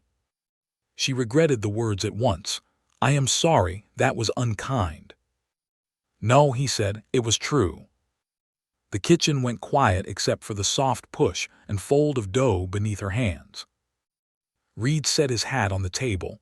"Anna was good, people loved her, I loved her. None of that gives anyone the right to make you smaller." Lydia looked down, afraid her face would show too much. He stepped closer, leaving space but less than before. "I asked you to come into a house full of memory and need," he continued. "I thought respect and shelter would be enough payment for what I asked." "Payment?" His jaw tightened. That was poorly said. "Yes." He accepted the correction with a nod. "I mean, I knew what you needed from me. I did not understand what I was asking from you." Lydia's hands stilled in the dough. Reid's voice lowered. You have had to stand in rooms where another woman is missed. You have had to hear my sons measure you against love they lost. You have had to face a town that thinks grief gives it the right to judge. And still, you stayed kind. The dough blurred before her eyes. Kindness is easier when one has no power, she said softly. No, Reid shook his head. Kindness is harder then. She looked up. For several moments, neither spoke. Then Reid reached for the flour tin and dusted a little across the table, awkwardly, as if needing something to do. Lydia stared. What are you doing? Helping.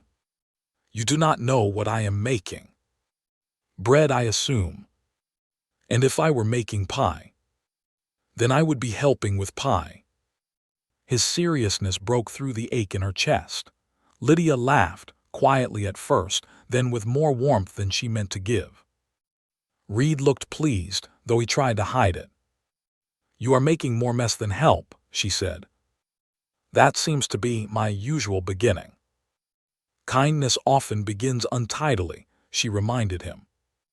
His eyes met hers, remembering the first morning. Something gentle passed between them. Not love, not yet, perhaps not ever. But the room felt different after it. The trouble came 3 days later. It began not with a storm, but with a missing calf. Miguel found the tracks at first light near the north fence. Reid rode out with him and returned before noon with his expression cut from stone. Lydia saw it from the schoolroom window and knew at once that something was wrong. She left Ruthie and the boys copying words and went downstairs. Reid entered through the back door, cold air following him. What happened? She asked. Fence was cut. Her stomach tightened. By weather. By a knife. He removed his gloves slowly. One calf gone, maybe dragged, maybe led, hard to tell with the snow crust broken. A thief. Maybe, he looked toward the yard, maybe someone testing whether I am watching. The house seemed to grow colder. Has this happened before? Not here, not for years. Lydia thought of Ash Creek gossip, of Mrs. Whitcomb's hard eyes, of men in town who resented Reid's land and wealth, of the railroad rumors she had heard at the mercantile before losing her post. Who would test you? Reid looked at her then, and she saw that he had already been asking himself the same question. I do not know yet, he said, but I intend to find out. Before Lydia could answer, Jonah appeared in the doorway behind her. His face was pale. Is someone stealing from us? Reid's expression shifted at once from anger to fatherly caution. One calf is missing. That is all we know. But someone cut the fence. Neither adult spoke. Jonah understood anyway. Ben came down the stairs holding his slate. What is wrong? Lydia crossed to him and smoothed his hair. Nothing for you to worry over today. But outside, near the white line of the north pasture, a fence had been opened by a human hand. That night, Reid stayed in his study long after the boys slept. Lydia found him there near midnight, a lamp burning low, maps spread across his desk. He was marking fence lines, grazing sections, and old wagon roads with a pencil. You should be sleeping, he said without looking up. So should you. I have land to protect. And I have a family to worry over. That made him look up. The word family hung there, stronger than wife, stronger than arrangement. His gaze held hers. Then very quietly he said, Yes, you do. Lydia stepped into the study and looked down at the map. Show me where the fence was cut. He hesitated only a moment before turning the paper toward her. She bent over the desk, lamplight warming the side of her face. Reid pointed to the north pasture, then to a narrow road leading toward the old timber crossing. If someone knew the land, she said, they would not choose that place by accident. No. Then it was either someone local or someone advised by someone local. Reid studied her. What? You think like a sheriff. I think like a teacher who has caught many boys hiding broken windows. For the first time that night, he almost smiled. Then the sound came. A distant shot. Both of them froze. Another shot cracked through the night, sharper, closer. Reid was on his feet at once. Lydia's heart slammed against her ribs. From upstairs, Ben cried out. Jonah shouted, "Pa!" Reid grabbed his rifle from beside the study door and turned to Lydia. "Get the boys away from the windows." She nodded, already moving. But as she ran upstairs toward the frightened voices, one thought burned clear through her fear. The missing calf had not been the trouble. It had only been the warning. The first thing Lydia did was light the hall lamp. Fear wanted darkness. It wanted stumbling feet, shaking hands, whispered panic, and children crying before danger had even reached the door. Lydia had learned long ago that children watched the face of the nearest adult to decide whether the world was ending. So she lit the lamp. Her fingers trembled only after the match caught. "Jonah," she called, keeping her voice steady, "bring Ben to the hallway." The bedroom door flew open. Jonah appeared in his nightshirt, his hair wild, his eyes wide but alert. Ben clung to his arm, barefoot and crying. "Was that thunder?" Ben asked. "No," Jonah said before Lydia could answer. "It was a gun." Lydia crossed to them quickly and crouched low. "Listen to me, both of you. Your father is outside. He knows what to do. We are going downstairs, away from the windows, and we are going to stay calm." Ben's face crumpled. "Are bad men coming?" "I do not know," Lydia said, "but we are not going to help fear by making it bigger." Jonah nodded at once, though his small throat worked as he swallowed. "The pantry." Lydia paused. She had not taught him any hiding plan yet. Not truly. That was a mistake, one she would not make twice. "For now, the kitchen," she said. "Stay close to me." Another shot cracked outside, followed by a man shouting near the barn. Ben screamed. Lydia gathered him in one arm and took Jonah's hand with the other. They moved down the stairs together, not running, though every beat of Lydia's heart urged her to fly. She felt the house around them, its heavy beams, its closed doors, its windows that had seemed warm and welcoming only hours ago. Now each pane of glass looked like an opening the night could reach through. When they reached the kitchen, Lydia sat Ben on a chair near the stove and wrapped a shawl around his shoulders. Jonah stood stiff beside him, trying so hard to be brave that Lydia's heart hurt. "Jonah, I need you to help your brother put on his boots." "Why?" "In case we have to move quickly." His eyes sharpened. "Move where?" Lydia opened her mouth, then stopped. She would not lie, not to Jonah. "To the cellar if we must," she said, "but not unless I tell you." Jonah accepted that with a grave nod and knelt in front of Ben.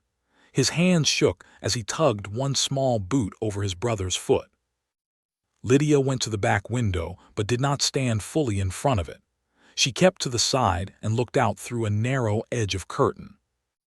The yard was dark except for a lantern swinging near the barn and the pale spill of snowlight across the ground. Shapes moved beyond the corral.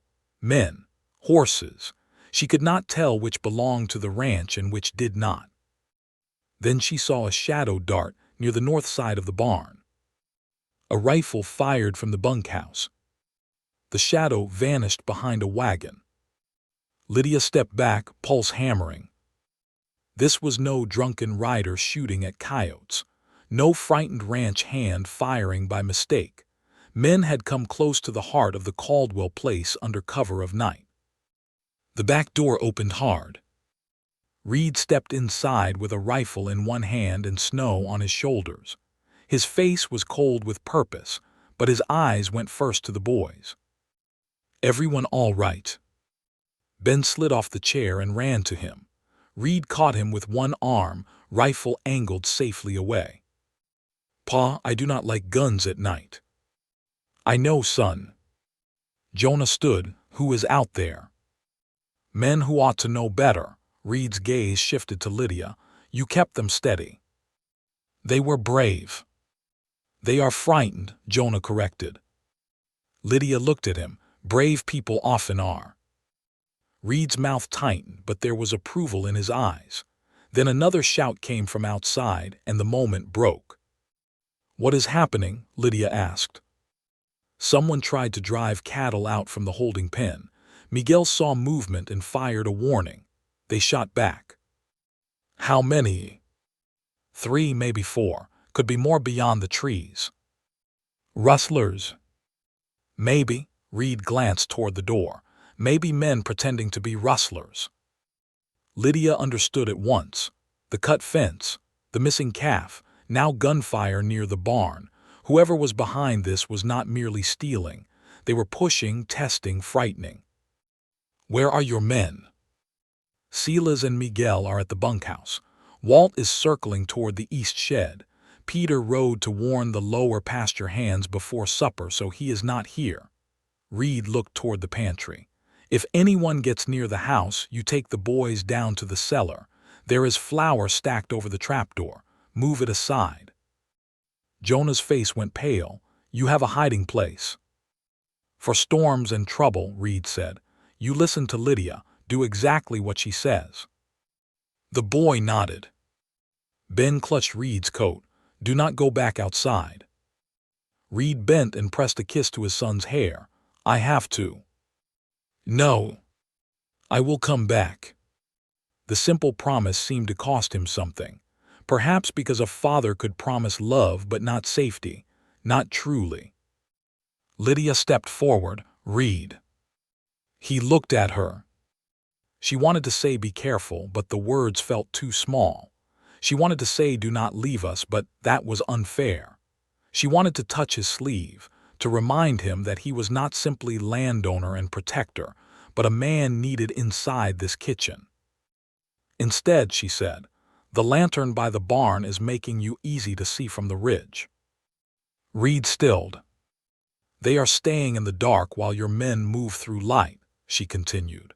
If they mean to frighten you, they may not expect you to put out your own lamp. He stared at her for half a second, then turned toward the window. You are right. The words came quick and certain. He opened the door again and stepped out, calling low toward the yard. Miguel, kill the barn lantern. A moment later, the swinging yellow light vanished. Darkness claimed the yard, but the darkness now belonged to both sides. Reid looked back once before closing the door. Cellar if I shout twice. Then he was gone. Lydia barred the door behind him. Her hands moved faster than her thoughts. She pulled the curtains tight, turned down the kitchen lamp, and moved the boys away from the outside walls. Then she went to the pantry and shifted 2 sacks of flour enough to see the edge of the trapdoor. Ben watched with frightened eyes. Are we going down there? Not yet. Is it dark? Yes. I hate dark places. So do I, Lydia said. But if we go there, we will bring the lamp, and Jonah will tell us one of his mother's storm stories. Jonah looked up sharply.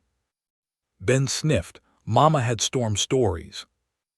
She had songs, Jonah said, voice small. Then maybe songs, Lydia said. Outside the shots slowed.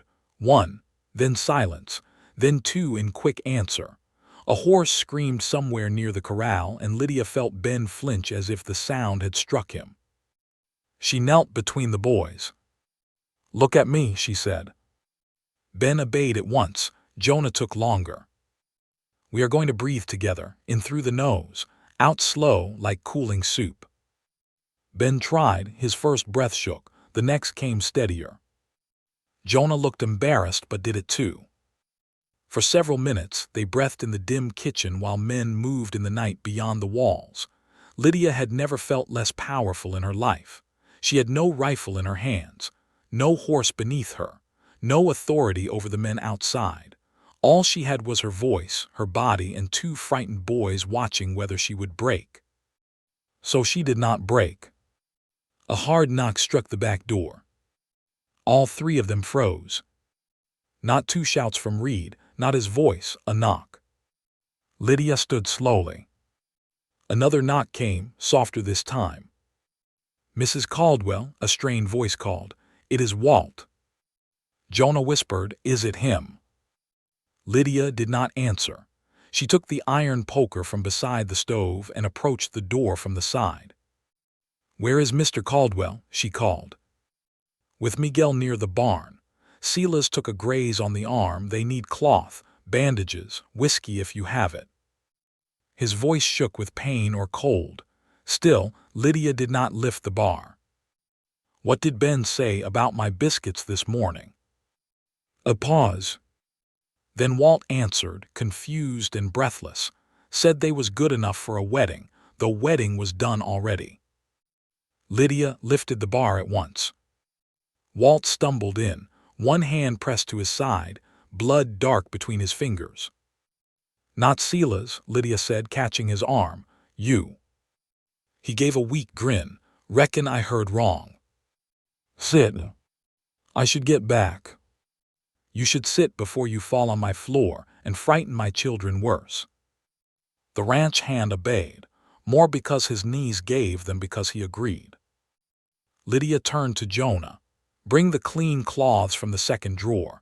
Ben, stay by the stove and keep breathing." Ben nodded, eyes huge. Lydia cut Walt's shirt open with sewing scissors and found a shallow slice along his ribs, likely from a bullet that had passed too close. It bled heavily but had not gone deep. She cleaned it with boiled water from the kettle and poured whiskey over the wound while Walt cursed into his hat. "Language," Jonah said automatically. Walt blinked at him, then let out a pained laugh. "Yes, sir." Lydia pressed folded cloth over the wound and wrapped a strip tight around his middle. Her hands were steady now. Fear became easier when there was work to do. "What did you see?" she asked. "Two men by the holding pen, one at the wagon shed, maybe another near the creek. They cut 3 horses loose to make noise. Mr. Caldwell thinks they wanted us running in all directions." "Did they take cattle?" "Not yet," Walt winced, "but they left something tied to the north gate." "What?" "Did not get close enough." The answer chilled her. A warning again. Walt had barely finished speaking when Reid's voice rang outside. "Lydia, twice." Her blood went cold. "Cellar." She moved at once. "Jonah, flour sacks. Ben, take the lamp." Walt tried to stand. "Ma'am, I can hold the kitchen." "You can hold that chair," Lydia said. "If someone opens this door and it is not Reid, shout until heaven hears you." She pulled the flour aside, lifted the trapdoor, and took the lamp from Ben. The cellar below smelled of earth, apples, and cold stone. Wooden steps disappeared into the darkness. Ben began to cry again. "No, no, no." Lydia cupped his face. "Look at me. We are not going down because we lost. We are going down because your father trusts us to do our part." "I want Pa." "I know." Jonah took Ben's hand. "Come on, I will go first." Lydia almost wept from pride, but there was no time. Jonah climbed down, then Ben, then Lydia. She lowered the lamp last and pulled the trapdoor down above them, leaving only a thin line of kitchen light before darkness closed. They crouched among shelves of preserves, potato bins, and sacks of grain. The cellar was low, with stone walls that held the cold like memory. Lydia set the lamp on a crate and pulled both boys close. Above them, footsteps crossed the kitchen. Walt's voice called out, too loud and strained. "You best not come in bleeding on Mrs. Caldwell's clean floor." Reid answered from somewhere near the back door. "It is me." Lydia breathed again. The trapdoor opened. Reid looked down, face shadowed. "Stay there." "What happened?" They fell back, His voice was tight, but I found what they left. Lydia climbed one step. What? Reid's eyes met hers. For a moment she saw anger there so deep it frightened her. Not wild anger, controlled anger. The kind a man built a fence around because if it got loose, it might burn everything. A note, he said. What did it say? His gaze flicked to the boys. Lydia understood and did not press.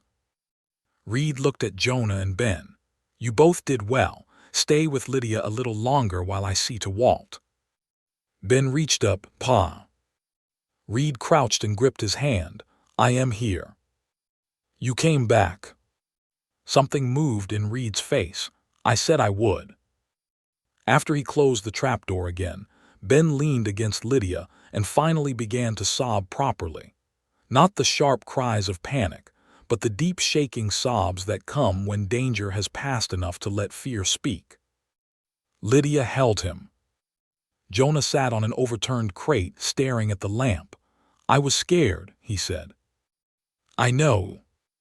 I wanted to be brave like Pa. Lydia reached for his hand. You were brave like Jonah, that is enough. The boy's fingers closed around hers. They stayed in the cellar until Reid called them up near dawn. The kitchen looked like a place that had survived something and was trying not to show it. Walt sat pale but bandaged. Silas had a wrapped arm. Miguel stood near the stove with a rifle across his elbows. No one smiled. Ben ran straight to his father, and Reid lifted him without shame in front of the men. Jonah stood close to Lydia, his shoulder pressed against her side. On the table lay a folded paper weighted by Reid's pocketknife. Lydia saw the words before anyone stopped her. Sell before spring, Caldwell, or next time the house burns. The room seemed to tilt. Ben could not read it yet. Jonah could. His face went white. Reid moved quickly, folding the note and putting it away, but the damage was done. They said the house, Jonah whispered. No one answered. Lydia placed a hand on his shoulder. Words meant to frighten do not decide what happens. But they can do it, he said. They can burn houses, barns too. Billy Henderson said rustlers burned a place east of town. Reid's head turned sharply. Billy Henderson said that. Jonah swallowed. At church. He said his father heard men talking near the bank, said big ranchers who do not sell will learn the hard way. The kitchen went silent. Lydia felt the thread tighten. Henderson, the bank, railroad rumors, men asking questions, a warning tied to a gate. Reid's eyes darkened. Jonah, he said carefully, what else did Billy say? Jonah looked from his father to Lydia. He said Mr. Whitcomb from the bank had important friends coming, men who could make stubborn ranchers sorry. Walt muttered something under his breath. Miguel crossed himself. Reid stood very still. Lydia knew that stillness now. It meant his mind was moving fast, placing pieces in order. This is not simple rustling, she said. No, Reid answered, it is not. Outside, dawn broke pale over the snow. The ranch yard showed marks of the night everywhere. Hoofprints torn through drifts, dark spots near the barn, a broken rail at the holding pen, men moving slowly, rifles close. The Caldwell ranch still stood. But the threat had come close enough to touch the kitchen door. Later that morning, after Walt and Silas were settled and the boys had finally fallen asleep from exhaustion, Lydia found Reid at the north gate. The note had been tied there with black cord. The cord still hung from the iron latch, twisting in the cold wind like a dead snake. Reid stood staring at it. Lydia approached quietly. You should rest. So should you. I rested in a cellar. His mouth tightened. That should not have happened. But it did, so we decide what comes next. He turned to her. You speak as if this is your fight. She looked back toward the house. In an upstairs window the curtain moved. Jonah, likely awake again, watching. "It is my fight," Lydia said. "That house is where Ben asks for warm milk. It is where Jonah keeps his mother's ribbon safe. It is where I have a room that does not belong to pity." Her voice steadied. "I gave vows, Reid. I did not borrow them for peaceful days only." The wind moved between them. Reid's expression changed slowly, as if her words had reached a place guarded by years. "I was wrong," he said. "About what?" "Thinking this arrangement could stay simple." Lydia's breath caught. He stepped closer, not touching her, but near enough that she could see the tired lines around his eyes. "You are not only sheltering under my roof anymore, Lydia. You are holding it up with me." For a moment the cold seemed to ease. Then a rider appeared on the far road, moving hard toward the ranch. Reid turned at once. The horse came fast, sides steaming, its rider bent low. As he drew near, Lydia recognized Silas's nephew, a boy from town who sometimes carried messages. He reined in near the gate, face flushed from cold and urgency. "Mr. Caldwell," he gasped, "Sheriff says you best come to town. There was a fire last night." Reid's hand tightened around the gate. "What burned?" The boy looked at Lydia, then back at Reid. "The old schoolhouse," he said, "burned clean down." Lydia felt the ground fall away beneath her. The schoolhouse. Her schoolhouse. The place she had lost. The place she had planned to rebuild inside this home. The one building in town that still held part of who she had been. Reid's face turned hard as iron. "Anyone hurt?" "No, sir, but they found something painted on what was left of the door." Lydia could barely ask, "What?" The boy swallowed. "No more teachers at Caldwell Ranch." The wind swept across the gate. No one spoke. Lydia looked toward the distant town road, then back at the house where the boys slept, unaware that the danger had reached beyond cattle and fences. It had found her name. And now, for the first time, Lydia understood that marrying Reid Caldwell had not only given her shelter. It had made her a target. The ride to Ash Creek felt longer than any road Lydia had ever taken. Snow lay hard along the ditches, crusted silver beneath a pale morning sun. The wagon wheels groaned over frozen ruts while Reid drove with both hands tight on the reins. Beside him, Lydia sat wrapped in her brown coat, staring ahead at the faint, dark line of town. Neither spoke for the first mile. Words had gathered between them, but none seemed strong enough to stand against what waited at the end of the road. The schoolhouse was gone. Even before they reached Ash Creek, Lydia could smell it. Burned wood had a bitter scent, different from hearth smoke or brush fire. It clung low in the cold air, sour and final, as if something once useful had been turned into accusation. Her hands folded together in her lap. Reid glanced at them. "You do not have to see it." "Yes," she said, "I do." He said nothing more. They had left the boys at the ranch with Mrs. Bell, who had come as soon as word reached her. Ben had cried when Lydia prepared to leave. Jonah had not cried, which worried her more. He had stood in the kitchen doorway, jaw set, asking whether the men who burned the school would come burn their house too. Reid had knelt before him and said, "Not while I draw breath." Jonah had looked at Lydia then. She had forced herself to smile. Now as Ash Creek came into view, that smile felt far away. The town had gathered around the remains of the schoolhouse. People stood in clusters near the road, their dark coats sharp against the snow.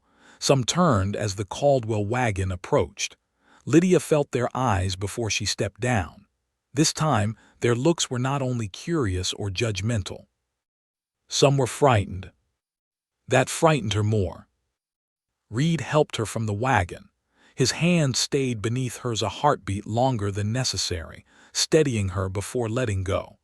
They walked together through a broken path in the snow toward what had once been her school. Lydia stopped at the edge of the yard. There was almost nothing left. The little building where she had taught children their letters stood as a blackened skeleton. The roof had fallen inward. One wall leaned like an old man too tired to keep standing. The school bell lay cracked in the snow, half buried in ash. A few desks had survived only as charred shapes, their legs twisted, their surfaces burned away. Lydia saw the corner where Ben would have sat if the school had stayed open. She saw the place by the window where Ruthie might have learned to write her mother's name. She saw herself standing at the front with chalk in hand, trying to make the world larger for children whose lives were already fenced by weather, poverty, and fear. A sound escaped her before she could stop it. Reid turned toward her but did not touch her. Perhaps he understood that if he did, she might fall apart in front of the whole town. Sheriff Amos Bell came toward them from beside the ruins. He was a heavy-set man with a gray beard, tired eyes, and a limp earned years earlier when a drunk had fired through a saloon door. "Reid," he said, "Mrs. Caldwell." Lydia barely recognized her married name. "Where was it painted?" Reid asked. The sheriff led them around the side of the remains to what was left of the front door. It had been dragged away from the worst of the fire and propped against a fence post. Black paint cut across the scorched wood in ugly letters. "No more teachers, A.T. Caldwell Ranch." Lydia stared until the words blurred. The message had not been left for the town, not truly. It had been left for her. Reid's face went still in that dangerous way she was beginning to know. Who found it? Tom Miller. He saw smoke before dawn and rang for help, but by then the place was mostly gone. "Any tracks?" "Too many now. Half the town ran over everything before I got here." The sheriff's mouth tightened. But there were wagon marks behind the livery, and someone saw 2 riders leaving north before sunrise. "Names?" "Not yet." Reid's jaw hardened. Not yet is not enough. Sheriff Bell looked at him sharply. "Careful, Reid. I know what this looks like. I know who it points toward. But if you start accusing bankmen and railroad buyers without proof, they will bury you in court before spring." Lydia turned. "Railroad buyers." The sheriff seemed to regret speaking too plainly. Reid looked at him. "Tell her." Sheriff Bell sighed and rubbed a hand over his beard. "There are men in town, investors they call themselves. They have been talking about a possible rail spur through this valley. Land matters now in ways it did not last year. Some folks are selling quietly. Some are being pressed." "Pressed how?" Lydia asked. The sheriff looked at the Burn School. "Depends on how stubborn they are."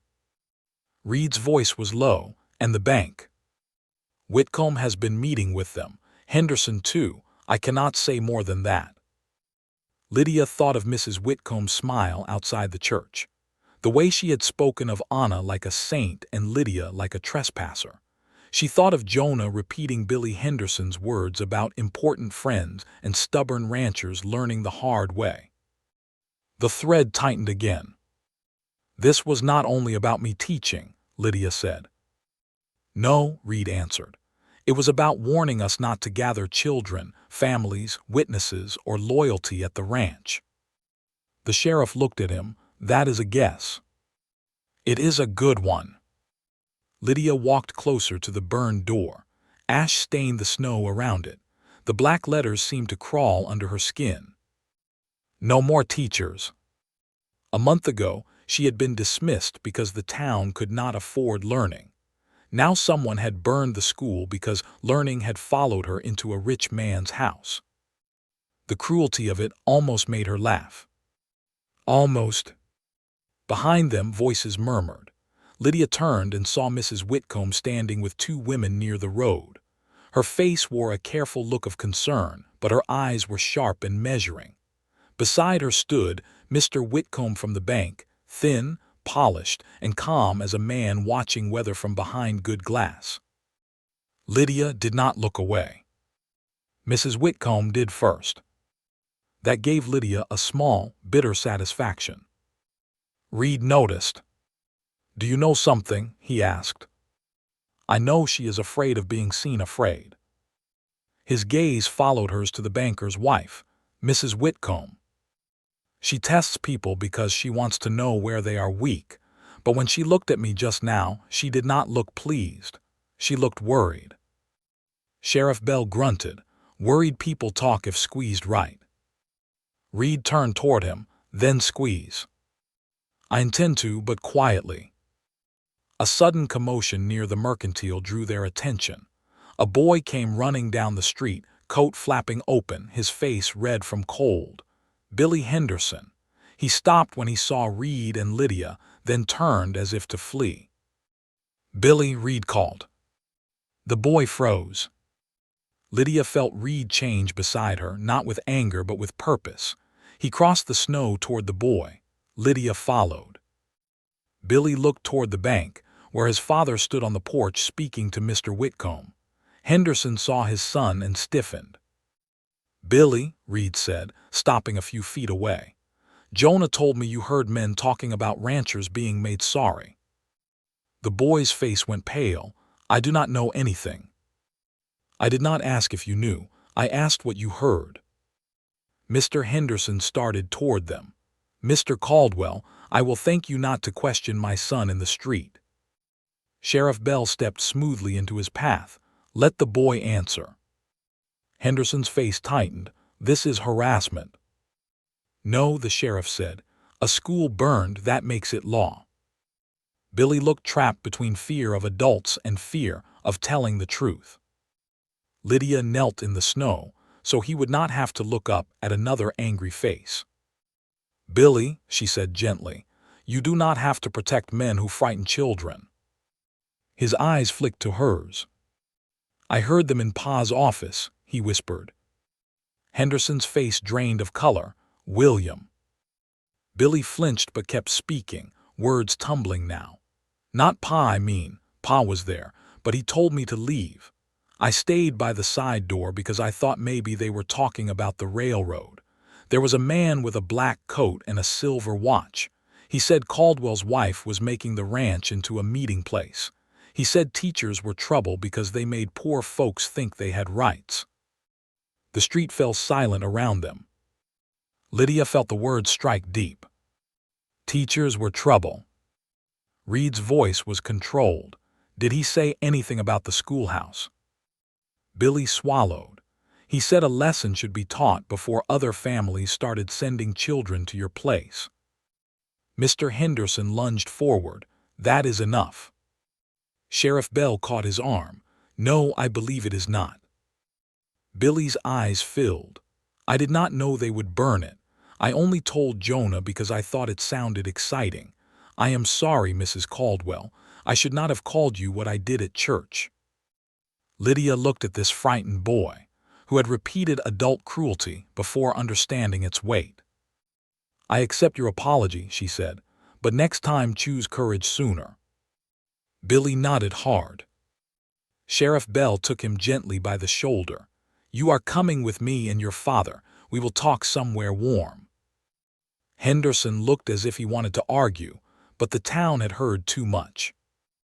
Reid stood beside Lydia, his face unreadable. Black coat, silver watch. "You know him?" she asked. "I saw him outside the bank last week. Name is Victor Langley. Claims to represent railroad interests." "Claims?" "Men like that usually represent whoever pays fastest." Mrs. Bell's voice came from behind them. "And they often pay others to keep their own gloves clean." Lydia turned in surprise. The widow had come to town after all, likely unable to sit at the ranch while trouble gathered. Mrs. Bell looked at the ruins, her kind face hard with grief. "That schoolhouse held every Christmas program this town ever managed. My Henry helped raise that back wall before his hands got too stiff. Whoever burned it did not only threaten you, Lydia. They insulted every child who ever learned inside it." Several townspeople murmured agreement. Mrs. Whitcomb stepped forward then, pale but composed. No decent person approves of such an act. Mrs. Bell turned on her. Decency spoken after fire is cheap, Agnes. Mrs. Whitcomb stiffened. I beg your pardon. You should beg hers. Mrs. Bell pointed toward Lydia. You and half the women here made her feel unwelcome for marrying into a house that needed her. Then you acted surprised when cruel men decided she looked easy to scare. The words shook the street. Lydia whispered, Mrs. Bell. No, the widow said. Some truths are best said while smoke is still rising. Mrs. Whitcomb's eyes darted toward her husband, then toward the bank. For the first time, she looked smaller than her fine coat. I did not know, she said quietly. Know what? Reid asked. Mrs. Whitcomb pressed her lips together. Her husband spoke sharply from near the bank steps. Agnes. That one word told Lydia more than any confession. Mrs. Whitcomb looked at him, then at the burned schoolhouse. Something in her face shifted. Maybe fear, maybe shame, maybe the memory of being a young woman once, before power and position taught her to hide kindness behind judgment. She turned back to Reid. Victor Langley came to dinner at our house 3 nights ago, she said. He asked many questions about your ranch, about your sons, about your new wife's school lessons. Mr. Whitcomb moved fast. Agnes, stop. Sheriff Bell stepped between them. Let her finish. Mrs. Whitcomb's voice trembled now. He said Mrs. Caldwell was making sentiment dangerous, that if families began gathering at the ranch, you would gain sympathy. Sympathy makes men harder to force. He said the schoolhouse was already empty, so it could serve as a message without costing lives. The town went deathly quiet. Lydia felt cold move through her in a new way. Without costing lives. As if a place where children had learned was not alive in its own right. As if fear did not cost something. As if smoke did not enter lungs long after the fire ended. Reid's hand closed into a fist at his side. The sheriff looked toward Mr. Whitcomb. Where is Langley now? Whitcomb said nothing. Henderson, still near the sheriff, swallowed hard. He left before sunrise, took the north road. Toward the Caldwell land, Reid said. The sheriff cursed under his breath. He may be heading for the survey camp. Or back to finish what the note promised, Reid replied. Lydia's heart leapt toward the ranch, the boys, Mrs. Bell's empty chair in the kitchen, the blue room, the ribbon on her Bible. Reid was already moving toward the wagon. I am going back. Sheriff Bell followed. Not alone, I will gather men. No time. Lydia climbed into the wagon before Reid could stop her. His head turned sharply. Lydia. My sons are there. The words came out before fear could soften them. My sons. Reid stared at her. The whole street seemed to fade. Then he climbed onto the driver's bench and took the reins. Hold tight. They drove hard out of Ash Creek. The wagon jolted over frozen ground, throwing Lydia against the side more than once. She gripped the rail and prayed with every breath. Behind them, she heard other horses starting out. Sheriff Bell, perhaps, men from town, maybe even those who had whispered against her and now had to decide what kind of people they were when whispering was no longer enough. Reid's face was set toward the road. If Langley touches that house, he said. He wants you angry, Lydia answered, though terror tightened every word. He wants you reckless. He threatened my family. Yes, so do not give him the fatherless boys he wants. Reid's jaw clenched. The horses ran harder. When the Caldwell gate came into view, Lydia saw smoke. Not from the house chimney. From the barn. A dark ribbon of it twisted upward against the winter sky. Reid drove the wagon through the open gate so fast the wheels nearly struck the post. Lydia saw men moving near the barn, shouting, carrying buckets. Miguel, Silas, Walt, despite his bandage, but the house still stood. Thank God the house still stood. Reid barely stopped the team before jumping down. Lydia ran toward the porch. Mrs. Bell opened the door before she reached it, face pale but steady. Ben clung to her skirt. Jonah stood behind her holding the fireplace poker with both hands. "Mama," Ben cried. Lydia caught him so tightly he squeaked. Jonah looked past her. "The barn is burning." "I see." Pa went. "Yes. I should help." "You will help by staying here and keeping Ben away from the windows." His mouth opened to argue. Lydia gripped his shoulders. "Jonah Caldwell, courage is not doing the most dangerous thing. It is doing the needed thing." He swallowed and nodded. Mrs. Bell touched Lydia's arm. A rider threw a lantern into the hay side. Miguel saw him. "They have nearly got it contained, but the back wall is bad." "Anyone hurt?" "Not yet. Not yet." Lydia hated those words. She handed Ben to Mrs. Bell and turned toward the yard.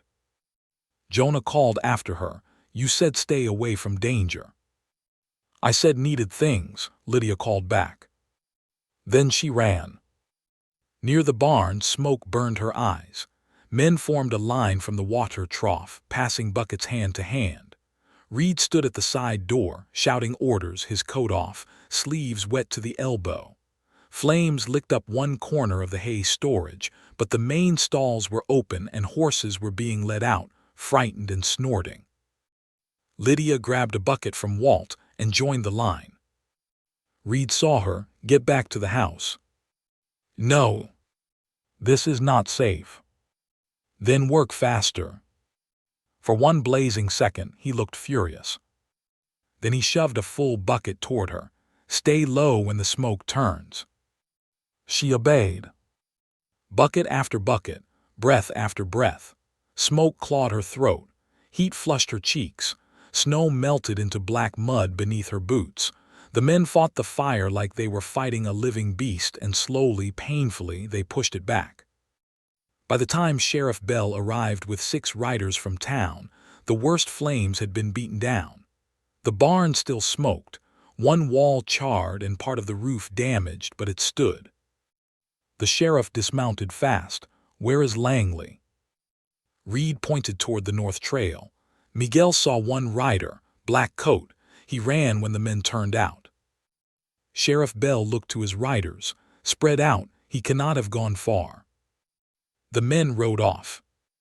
Lydia leaned against the water trough, coughing, her dress streaked with ash.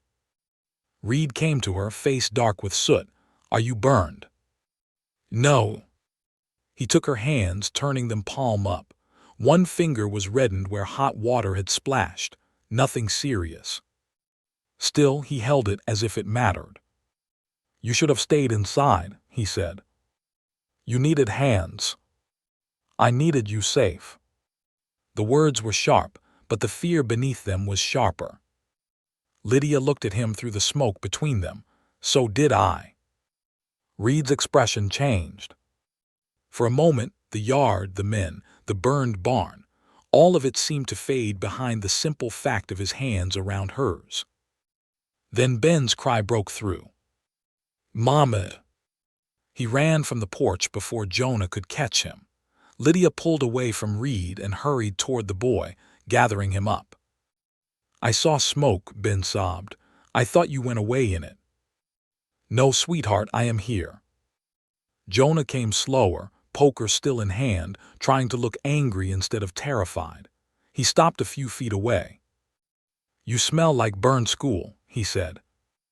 The words struck everyone silent. Lydia held Ben close and looked at Jonah. "Then, let us make sure nothing else burns today." He nodded, but his eyes filled. Reid came to stand beside them. For the first time, he did not stand apart from Lydia and the boys. He stood with them, one hand resting on Jonah's shoulder, the other on Ben's back where the child clung to Lydia. The Caldwell family stood in the smoky yard, shaken but unbroken.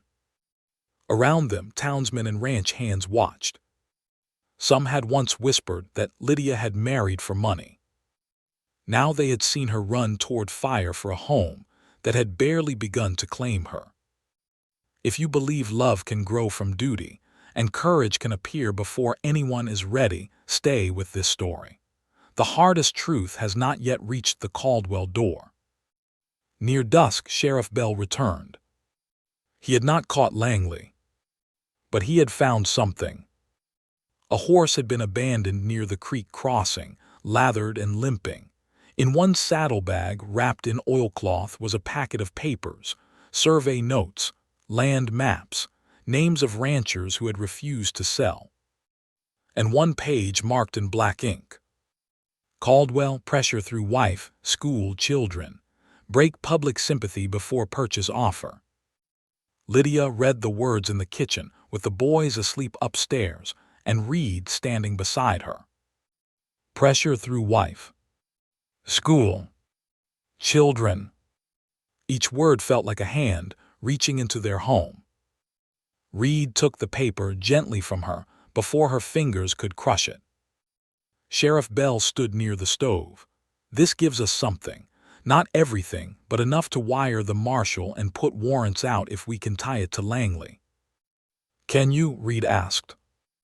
With Mrs. Whitcomb's statement, Billy's words, and this, I can start. Lydia looked up. Start is not safety. No, the sheriff admitted, it is not. After he left, Reid remained at the kitchen table, staring at the paper. Lydia poured coffee. Neither of them wanted. At last he spoke. I thought my land made my son safe. Lydia sat across from him. Land cannot love them. His eyes lifted. You do, she said, and that is why those men are trying to use them. The pain in his face was raw. I brought you into this. No, Lydia's voice was firm.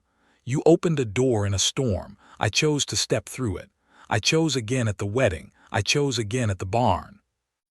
Reid looked at her burned finger, now wrapped in clean cloth. I cannot lose another woman in this house, he said. The confession was so quiet she almost missed it. Her heart stopped. Another woman.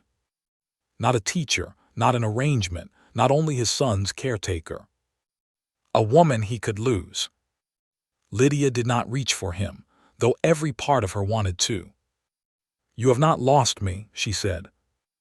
Reid closed his eyes for one brief moment. When he opened them, the old guard was back, but it was cracked now. Light showed through. Tomorrow, he said, we make the ranch ready. For what? For men who think fear can buy what honor would not sell. Outside, the burned barn smoked under the stars. Inside, Lydia looked toward the stairs where her boys slept, then toward the man who had begun as her shelter and was becoming something far more dangerous to her heart. The fire had not destroyed the Caldwell home, but it had burned away the last illusion that their marriage was only an arrangement. From now on, every choice would matter, and every enemy would know exactly where to strike. By sunrise, the Caldwell ranch no longer looked like a place waiting for winter to pass. It looked like a place preparing for war. Not the kind men bragged about in saloons with loud voices and foolish courage. This was quieter, heavier. Men moved with rifles near at hand. Horses were brought close to the main barn that had not burned. Buckets were filled and placed by the doors. The water troughs were checked. The root cellar was stocked again with blankets, bread, dried apples, a lantern, and a jug of water. Lydia watched all of it from the kitchen window, while kneading dough with bandaged fingers. Her hands hurt from the fire. Her throat still burned from smoke. Her dress, washed twice, still carried a faint scent of ash.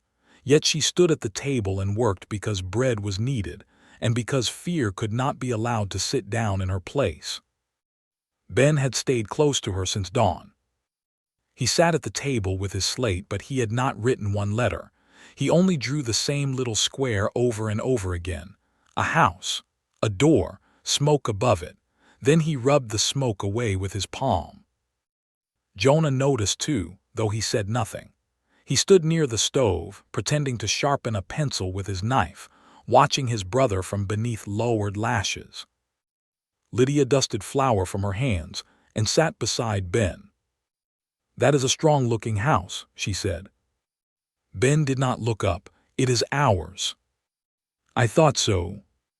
I made the walls thick." "Good. And no fire can get in." Lydia felt the ache behind her ribs. "That is a fine thing for a drawing." His small mouth trembled. "Can real walls be that strong?" She looked toward the window. Outside, Reid was speaking with Miguel near the corral, his face serious, his coat dark against the snow. "Real walls help," Lydia said, "but people are what make a home strong." Ben pressed the chalk so hard it broke. "People can burn too." Jonah's head lifted sharply. Lydia reached for Ben's hand. "Yes, people can be hurt. That is why we take care of one another. That is why your father is making plans. That is why the ranch hands are staying close. That is why I am here with you." Ben's eyes filled. "But what if you have to run to fire again?" Before Lydia could answer, Jonah spoke. "She came back." Ben turned toward him. Jonah's voice was rough but firm. "She came back smelling awful, but she came back." Lydia should have corrected the word awful. Instead, she nearly cried.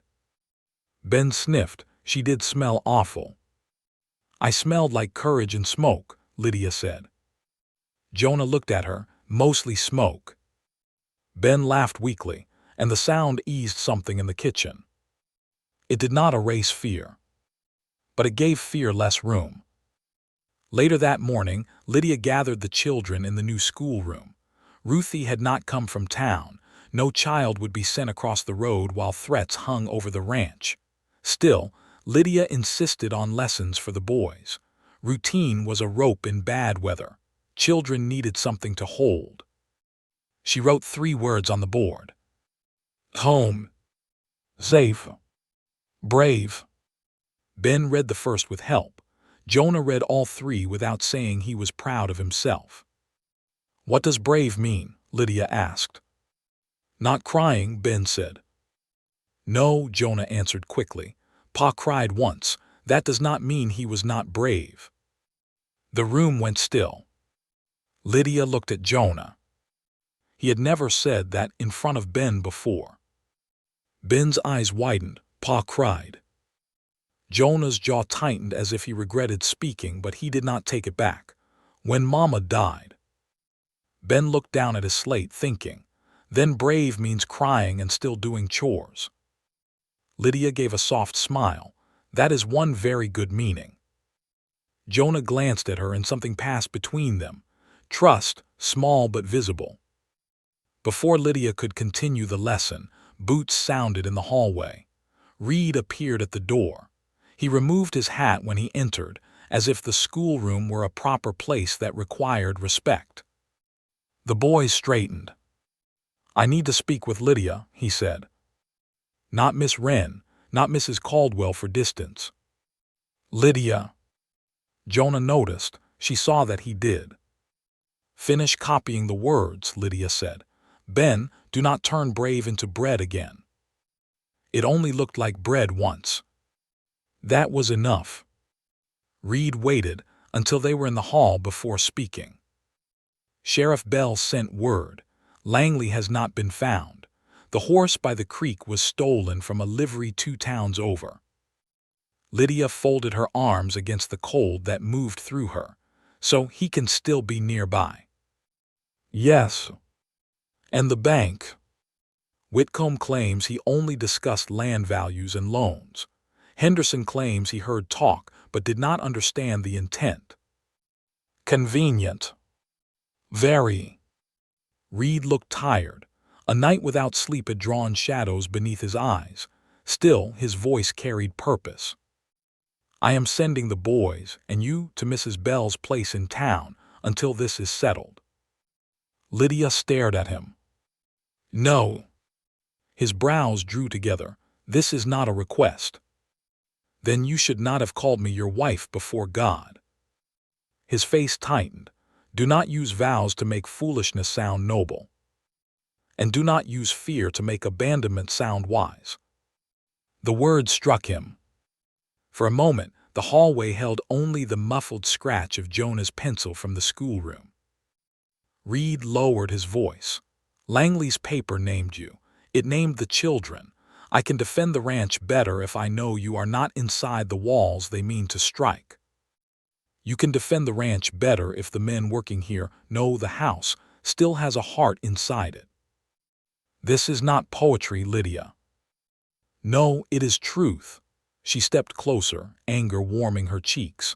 Those men are trying to break public sympathy. They are trying to make families afraid to gather here.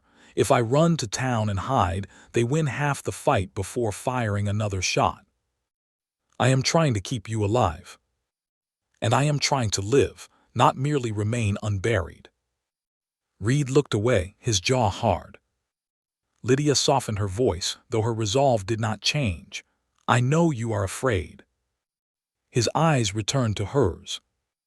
For the boys, she added, for this house, for me perhaps, though you may not wish to name it. He said nothing. The answer is still no. I will take the boys to the cellar if danger comes. I will follow your safety plan. I will not run into fire unless there is no other choice. But I will not leave this house because cruel men painted my calling on a burned door. Reid looked at her for a long time. Then he said quietly, you are the most stubborn woman I have ever known. Good, you needed one. Despite everything, the corner of his mouth moved. Then he stepped back and ran a hand over his face. If you stay, you learn the rifle. I know how to shoot a little. A little is not enough. Then teach me. Something in his expression shifted at her answer. Not surprise exactly, more like reluctant admiration. After dinner, he said. Lydia nodded, after lessons. He looked past her into the schoolroom, where Ben was now whispering to Jonah about whether brave could be spelled with a backwards B. Do they know? Reid asked. That fear can be spoken here. They are learning. His face softened slightly. Good, he said.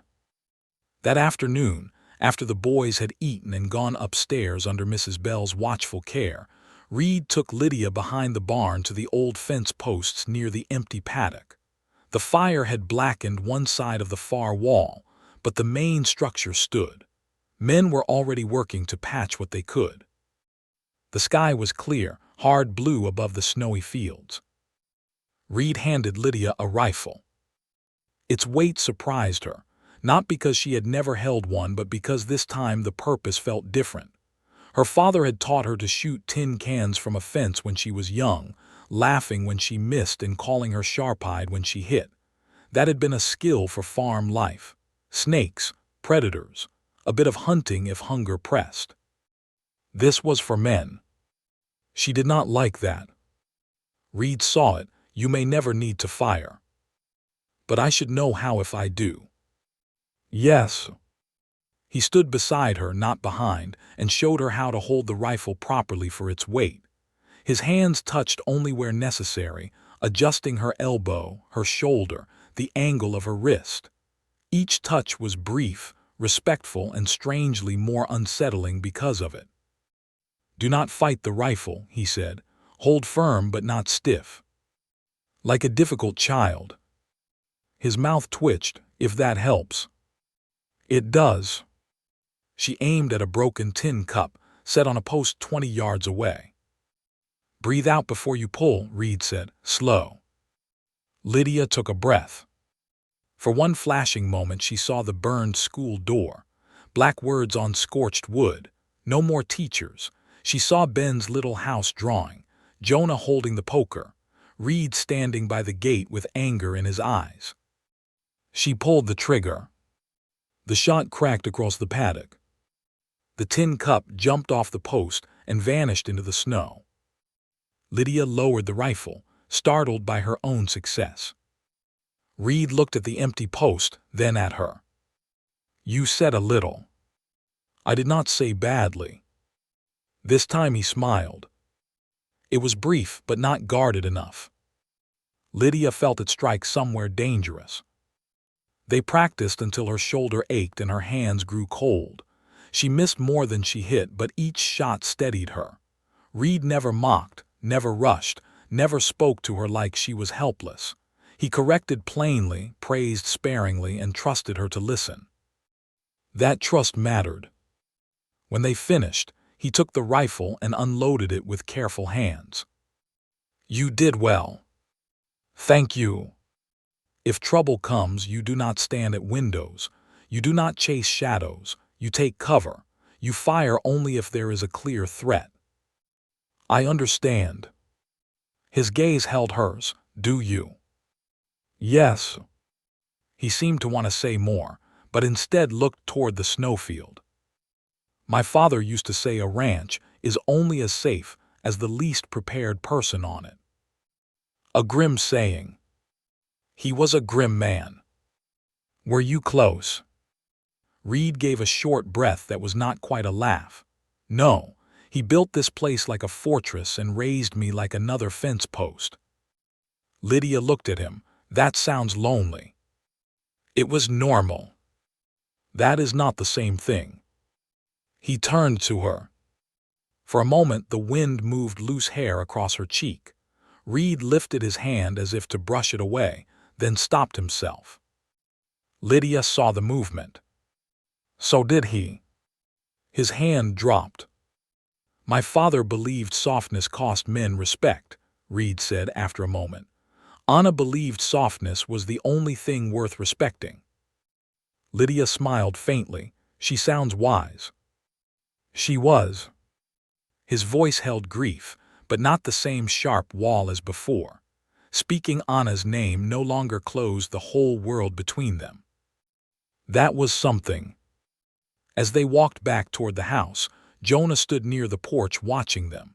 His eyes moved from the rifle to Lydia. Did you hit anything? He asked. A tin cup, Lydia said.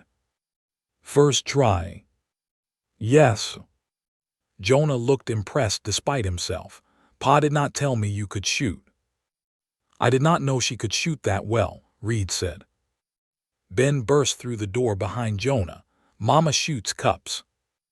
Only rude cups, Lydia said. Ben gasped. Was it rude? Very. Mrs. Bell appeared in the doorway. Supper is nearly done, and if any more rude kitchenware needs discipline, I hope it waits until after we eat. For a few minutes, laughter filled the porch. It felt impossible after all that had happened. It also felt necessary. That evening, Sheriff Bell arrived with 2 riders and more news. Lydia served coffee while the men gathered in the kitchen, because the front room still felt too formal for danger. Sheriff Bell placed a folded paper on the table. Telegraph came from Fort Benton. Victor Langley is wanted under another name. Victor Laird. Fraud in Nebraska. Land intimidation in Dakota. Suspected in 2 arson cases, though never proved. Reid's face darkened. So he has done this before. Looks that way. He finds a route, finds men with money, pressures landowners, and disappears before the law catches up. Lydia stood near the stove, arms folded. Who pays him? The sheriff looked grim. That is harder. Whitcomb, Reid said. Maybe, or men above him. Railroad money moves through many hands before it reaches the dirty ones. Can you arrest him? Langley, yes, if I find him. Whitcomb, not yet. Mrs. Bell, sitting with her knitting near the stove, clicked her needles sharply. Men with clean cuffs always require extra proof. Sheriff Bell gave her a tired look. You are not wrong. He unfolded the paper. It showed a rough copy of Langley's wanted notice. Lydia read the description. Medium height, dark hair, scar near left thumb, silver watch, polished boots. Then her eyes caught on one line. Known to employ local informants, often through debt or blackmail. Debt, she said. The men looked at her. What? She moved closer to the table. When I lost my teaching post, Mr. Harlan said the town funds were gone, tax money low, budgets cut, but the schoolhouse was already in poor condition. The town could barely afford coal. Who holds the town's notes? Sheriff Bell frowned. Bank does. Whitcomb's bank. Yes. And who decides which families receive extensions on loans through winter? Reid's gaze sharpened. Lydia continued, thinking aloud now. A man like Langley would not need every person loyal, only a few afraid. Someone with debt might tell him which ranch hands are away, which roads are clear, which children come to lessons, which building is empty. Mrs. Bell's needle stopped. Harlan, she said quietly. Lydia turned. What? Edwin Harlan, school board chairman. He has debt at the bank. I heard his wife crying in the bakery last month. Said Whitcomb might take their storehouse if payments slipped again. Lydia felt the sorrow of it before the suspicion. Mr. Harlan had dismissed her with shame in his eyes. She had thought him only uncomfortable. Perhaps he had been trapped. Sheriff Bell stood. I will speak with him. Gently, Lydia said. Reid looked at her. If he is guilty, fear made him so, and fear is what Langley wants from everyone. Sheriff Bell nodded. I will remember. After the sheriff left, the kitchen settled into uneasy quiet. Mrs. Bell took the boys upstairs, though Jonah begged to stay. Lydia promised to tell him anything he needed to know in the morning, which satisfied him only because she had used the word needed. Reid remained at the table, staring into his coffee. You saw the debt before any of us, he said. I saw a frightened man in my memory and finally asked why. You should have been more than a teacher. Lydia looked at him. There is no more than a teacher. He accepted the correction with a slight bow of his head. You are right. She sat across from him. For a while neither spoke. Then Reid said, Anna wanted a lending library. I know, Jonah told me. She said books made lonely places less lonely. His thumb moved along the edge of the cup. I told her we would build shelves when spring came. Spring came without her. Lydia said nothing, afraid even kindness might interrupt what he was trying to give. Reid looked toward the hallway. If we survive this trouble, you should build it. The library. And the schoolroom, whatever children need, whatever families will use. This house has been standing too long with empty rooms. Lydia's eyes stung. That was Anna's dream, she said. It can be yours too. The generosity of it, the trust inside it, nearly undid her. Would that hurt you? She asked. Yes, he said honestly, but maybe hurting is not the worst thing a man can do. Maybe staying closed is worse. Lydia looked at him through the warm lamplight. There were moments when a heart moved quietly without permission. Hers did then, not rushing, not foolishly dreaming, simply turning toward him like a plant toward sun it had not expected in winter. Reid seemed to feel the change in the air. He looked down at his hands. I do not know what to do with you, Lydia Caldwell. Her breath caught at the full name. What do you mean? I mean I asked for practical help and found a woman who faces church gossip, fire, rifles, frightened children, and my own stubborn grief, as if all of it is simply another lesson to be taught. That is not true. No. No, sometimes I am terrified. His eyes rose to hers. She let him see it then, the fear, the weariness, the smoke still caught inside her, the ache of wanting to belong and fearing she never fully would. I am terrified most days, she admitted. I was terrified at the schoolhouse, at the barn, when Ben asked if walls could be strong enough, when Jonah gave me the ribbon, when you look at me like you might say something kind and then decide not to. Reid went very still.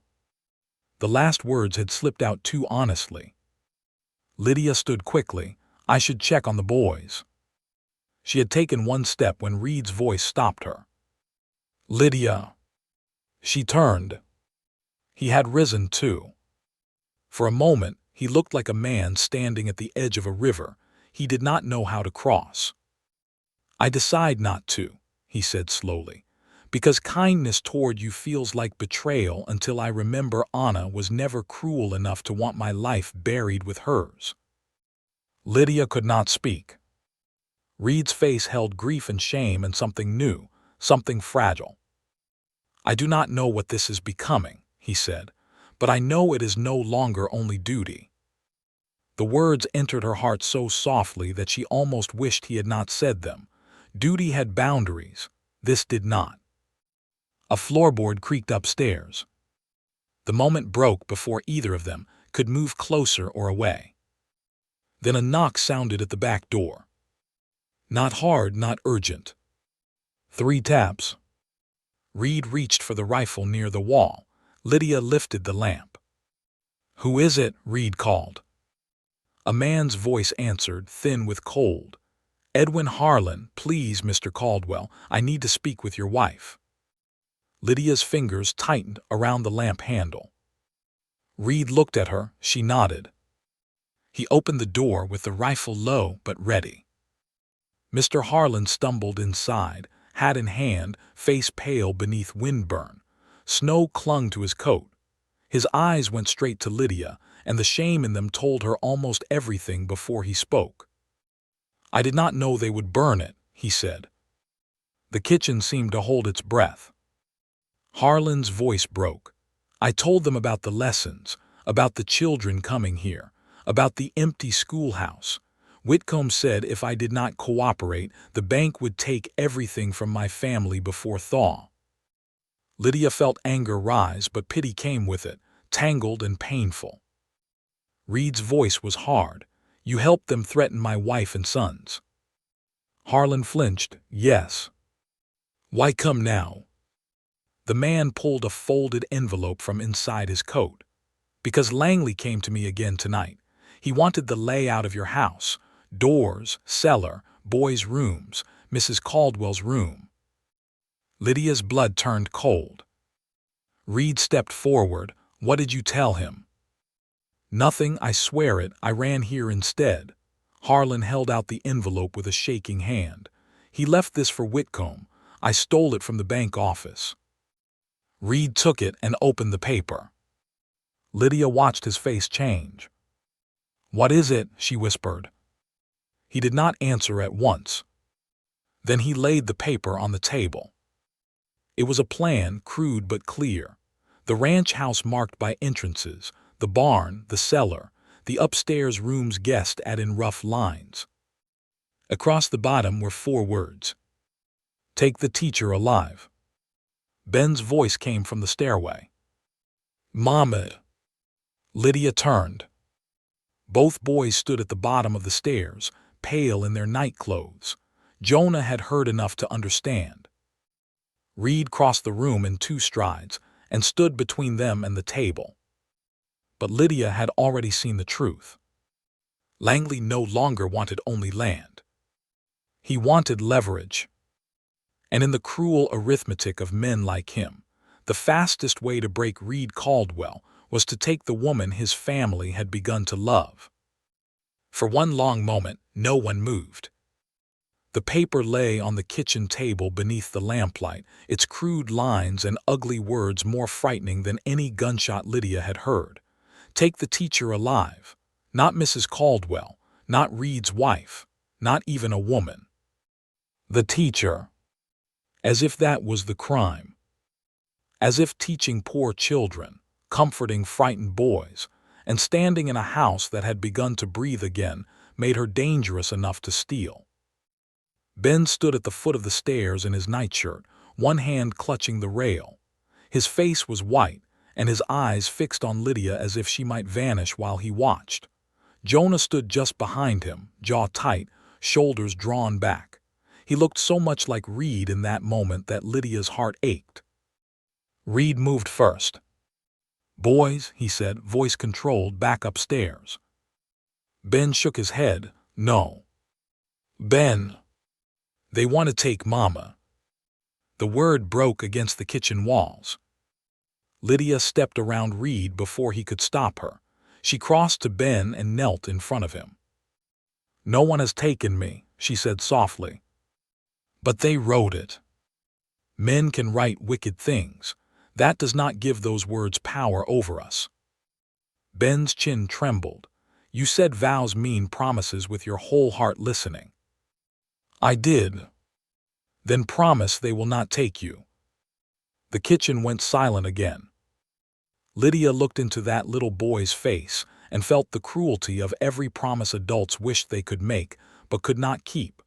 She could not promise that danger would never touch her. She could not promise that Reid's strength and the ranch hands, rifles, would be enough. She could not promise that evil men would fail simply because goodness deserved victory. So she chose a truer vow. I promise, she said, holding both his hands, that I will not give myself to fear. I promise I will listen to your father's safety plan. I promise I will fight to come back to you if I am ever pulled away. And I promise you are loved every moment, even in moments that frighten us. Ben's tears spilled over. That is too many promises. Lydia smiled through the tightness in her throat. Then hold the first one. I will not give myself to fear. Jonah came down one step. Can I promise too? Lydia looked up at him. His face was pale but steady. I promise I will help Ben do what he is told, even if he cries, even if I want to do something else. Ben sniffed. I do not always cry. You cried when the goat ate your mitten. It was my good mitten. Lydia almost laughed, and the sound that came from her was half breath, half prayer. That is a strong promise, Jonah. Reid's eyes moved from Jonah to Lydia. Something in his face softened, but only for a moment. Then he turned back to Edwin Harlan, who still stood near the door with his hat crushed in shaking hands. How many men does Langley have? Harlan swallowed. I do not know, for that I saw, maybe more. He pays drifters, but there are local men too. Names. Harlan closed his eyes as if the question hurt. Clay Pritchard, works sometimes at the livery. Martin Crow, who lost his claim south of town. A man called Rusk from nowhere I know. There may be 2 riders from the timber camps. Sheriff Bell should have heard this, Lydia thought. But the sheriff was in town, and the night outside already felt too close. Reid stepped nearer to Harlan. Why should I believe you held back the house layout? Harlan lifted his head, shame and fear fighting in his face. Because I have 2 daughters, Mr. Caldwell. Because when Langley asked which room belonged to Mrs. Caldwell, I thought of my own girls sleeping upstairs while men discussed doors and windows like they were cattle pens. His voice broke. I have been a coward. I know that, but I am not that kind of coward. Reid stared at him for a long moment. Lydia did too. She remembered Mr. Harlan in the mercantile back room, unable to meet her eyes when he dismissed her. She had thought his guilt was about money. Now she saw a frightened man trapped between debt and decency, late to courage but not beyond it. Did Langley say when? She asked. Harlan turned to her. Soon. He was angry after the barn failed, said pressure was no good if the target hardened under it. Reid's face grew darker. And Whitcomb? Lydia asked. I do not know what he knew of this part. He wanted land pressure. Loans called in. Public opinion turned. But Langley has gone beyond him. I saw Whitcomb pale when he read the fire report. Fearful men hire wolves, Mrs. Bell said from the stair landing. Everyone turned. The widow came down slowly, tying her shawl tighter. She must have woken when the boys did, or perhaps she had never slept at all. Her face was stern beneath its softness. Then they act surprised when the wolves leave teeth marks.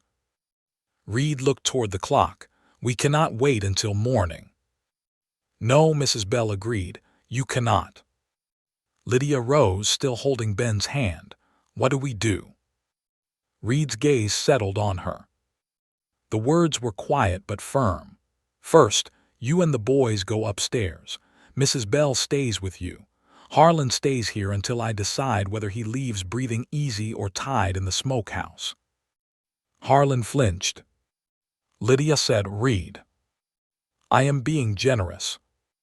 "You are being angry." "Yes." The plain admission startled her. Reid stepped closer, lowering his voice so the boys would not hear every word. "A man brought me a paper describing how to take you from this house. Anger is the least of what I am feeling." Lydia's breath caught. His eyes held hers, and there was no distance in them now. No arrangement, no careful walls, only fear wrapped in fury. She wanted to answer gently, but Jonah and Ben were watching, and Harlan stood ashamed, and danger had no patience for tenderness. "Then use it well," she said. "Do not let it use you." Reid's jaw tightened. Then he nodded once. Within minutes the house changed. Miguel was called from the bunkhouse. Silas, arm bandaged but jaw set, came with his rifle. Walt limped in through the back door, protesting that a scratch on the ribs was no reason to miss a proper fight. Reid sent a rider through the south trail toward Sheriff Bell, carrying Harlan's names and the stolen plan. The men gathered around the kitchen table, while Lydia stood near the stove with Mrs. Bell and the boys. Reid placed the plan flat and weighted its corners with a knife, a coffee cup, a cartridge box, and Lydia's flour tin. "They think they know the house," he said. "They do not." His finger moved across the drawing. "This cellar mark is wrong. The trapdoor is not in the middle pantry. It is under the flour shelf. They guessed. That means Harlan did not give it." Harlan shut his eyes in relief. Reid continued. "They marked the blue room facing east. That is Lydia's room. How did they know?" Silence. Lydia felt a slow coldness move down her back. Mrs. Bell's knitting hands went still, though she held no needles. Jonah spoke before anyone else. "Church." Reid turned. "What?" "At church," Jonah said. "Mrs. Whitcomb asked if Mrs. Caldwell liked the upstairs rooms. I heard her asking Mrs. Bell if Pa put her in the blue room or Ma's old room." Mrs. Bell's face changed. "She did ask that." "Gossip," Silas muttered, "feeds wolves faster than meat." Reid's eyes lowered to the plan again. "Then, Langley has been collecting women's talk as much as men's debt." Lydia felt suddenly exposed in every ordinary thing. Her room, the boys' habits, lessons, the yellow ribbon, the school. Details people had turned into conversation had become weapons in the hands of someone cruel enough to use them. "We close the east shutters," Reid said. "Move Lydia's bedding to the spare room across the hall. Leave the blue room looking occupied." Lydia understood. "A trap." "No," Reid said. "A delay. If they come for that room, they lose time." Jonah stepped forward. "I can stay awake and listen." "No," Lydia and Reid said together. Ben looked between them. "You sounded married." Under other circumstances, Lydia might have smiled. Reid did not. "You will sleep in the inner storage room tonight with Mrs. Bell, both of you." Jonah opened his mouth. Reid pointed at him. "This is not debate. You promised Lydia you would help Ben do what he is told." The boy's mouth shut. A promise had become stronger than argument. Lydia saw it, and silently thanked him for giving Jonah a duty instead of only a restriction. By midnight the ranch waited. Lanterns were turned down, shutters were barred, horses were kept ready near the west side away from the barn. 2 men watched from the hayloft. Miguel took the wash house. Silas stayed near the back porch. Walt, despite Lydia's protests, settled inside the dark front room with a shotgun across his knees. Harlan sat tied loosely to a kitchen chair, not because Reid believed him entirely guilty now, but because trust could not be rebuilt faster than danger arrived. Lydia had argued for the rope to stay loose enough not to shame him before the boys. Reid had given her that much. Upstairs, Lydia helped Mrs. Bell settle Jonah and Ben in the storage room. It had no outside windows, only shelves of winter quilts, trunks, and dried lavender bags that Anna must have placed there years before. Ben sat on a folded blanket, clutching his wooden horse. Jonah stood near the door. "I hate hiding." "I know," Lydia said. "It makes me feel small." She crouched before him. "Then remember this. Hiding someone you love from danger is not small. Guarding your brother's fear is not small. Keeping a promise when your blood wants to run elsewhere is not small." His eyes shone in the dim lantern light. "Will you be downstairs?" "For now." "With Pa?" "Yes." Ben stood suddenly and threw himself into her arms. "Do not be taken alive." The awful phrase in his little voice cut Lydia deeply. Mrs. Bell closed her eyes. Lydia held him tight. "Listen to me. Those words belong to bad men. Do not put them in your mouth again." Ben nodded against her shoulder. "Say this instead," Lydia whispered. "Mama comes back." He lifted his tearful face. "Mama comes back." Again. "Mama comes back." Jonah said it too, very quietly. "Mama comes back." Lydia kissed Ben's forehead, then Jonah's. Jonah did not pull away. When she left the room, her knees nearly failed in the hall. Reid stood outside, waiting. He had heard. Of course he had. His face was shadowed, but his voice was low. "You do not have to come down." "Yes, I do." "Lydia, if they come for me and I am not where they expect, we need every mind working, mine included." He looked as if he hated the truth of that. They went downstairs together. The kitchen lamp burned low. Harlan sat pale and silent. Mrs. Bell stayed upstairs with the boys. Outside, the night had gone still in a way that made every creak of timber sound deliberate. Lydia stood beside the table and studied the stolen plan again.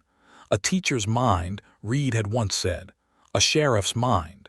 She did not feel like either. She felt like a woman trying to read the lesson before it killed someone. "They marked 3 entry points," she said. "Back door, front room window, east porch under the blue room." Reid nodded. "Likely one group distracts, one enters. And one waits with horses." "Most likely. They want me alive, so they will try not to raise too much shooting near where they think I am." Reid's eyes hardened. "Do not speak of yourself like bait." "I am speaking of their plan." "I know." She looked up from the paper. "If they think fear has made us hide, they may expect confusion. But they do not know the boys are moved. They do not know the blue room is empty. They do not know Harlan warned us. They do not know you put out lanterns." Reid's gaze held hers. "They do not know you." Those words warmed and frightened her at once. A sound came from outside. Not a gunshot. A low whistle. Miguel's signal from the washhouse. Reid turned down the lamp until the kitchen sank into near darkness. Harlan began breathing too fast. Lydia moved to him and put a hand on his shoulder. "Quietly," she whispered. "Whatever courage brought you here, hold it now." He nodded, trembling. A minute passed. Then another. Lydia heard snow crunch near the east side of the house. Reid moved silently to the inner hall, rifle ready. Walt shifted in the front room, a soft scrape of boot on floor.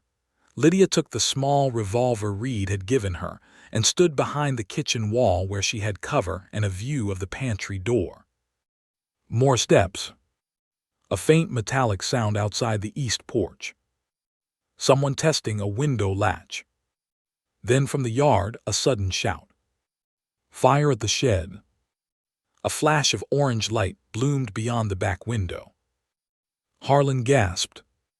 Lydia's heart leapt, but Reid did not move toward the back. He looked at her. A distraction. She nodded once. The east window upstairs shattered. Ben cried out from the storage room above, muffled but terrified. Lydia's whole body turned toward the stairs, but Reid caught her arm. "Mrs. Bell has them," he whispered. A thud sounded overhead, then footsteps in the blue room. The empty blue room. Reid's trap had worked. A man cursed above. Another voice hissed, "She ain't here." Walt fired from the front room. Gunfire answered from outside. The house exploded into sound. Harlan shouted and threw himself sideways with the chair, trying to get out of the line of the window. Lydia ducked as glass cracked somewhere near the front. Reid moved through the hall like a shadow, heading toward the stairs. Lydia followed 2 steps, then stopped. The pantry door. A faint scrape came from behind it. Not inside the pantry, beneath it. The cellar. Her blood froze. They had guessed wrong on the drawing, but perhaps not entirely. Someone had found the outside cellar hatch. And the outside passage led beneath the pantry floor. Lydia turned back. A board creaked below. She raised the revolver with both hands. "Harlan," she whispered, "do not move." The trapdoor shifted. Once. Twice. Then it lifted an inch. Lydia aimed at the opening. The next movement through that door loses blood.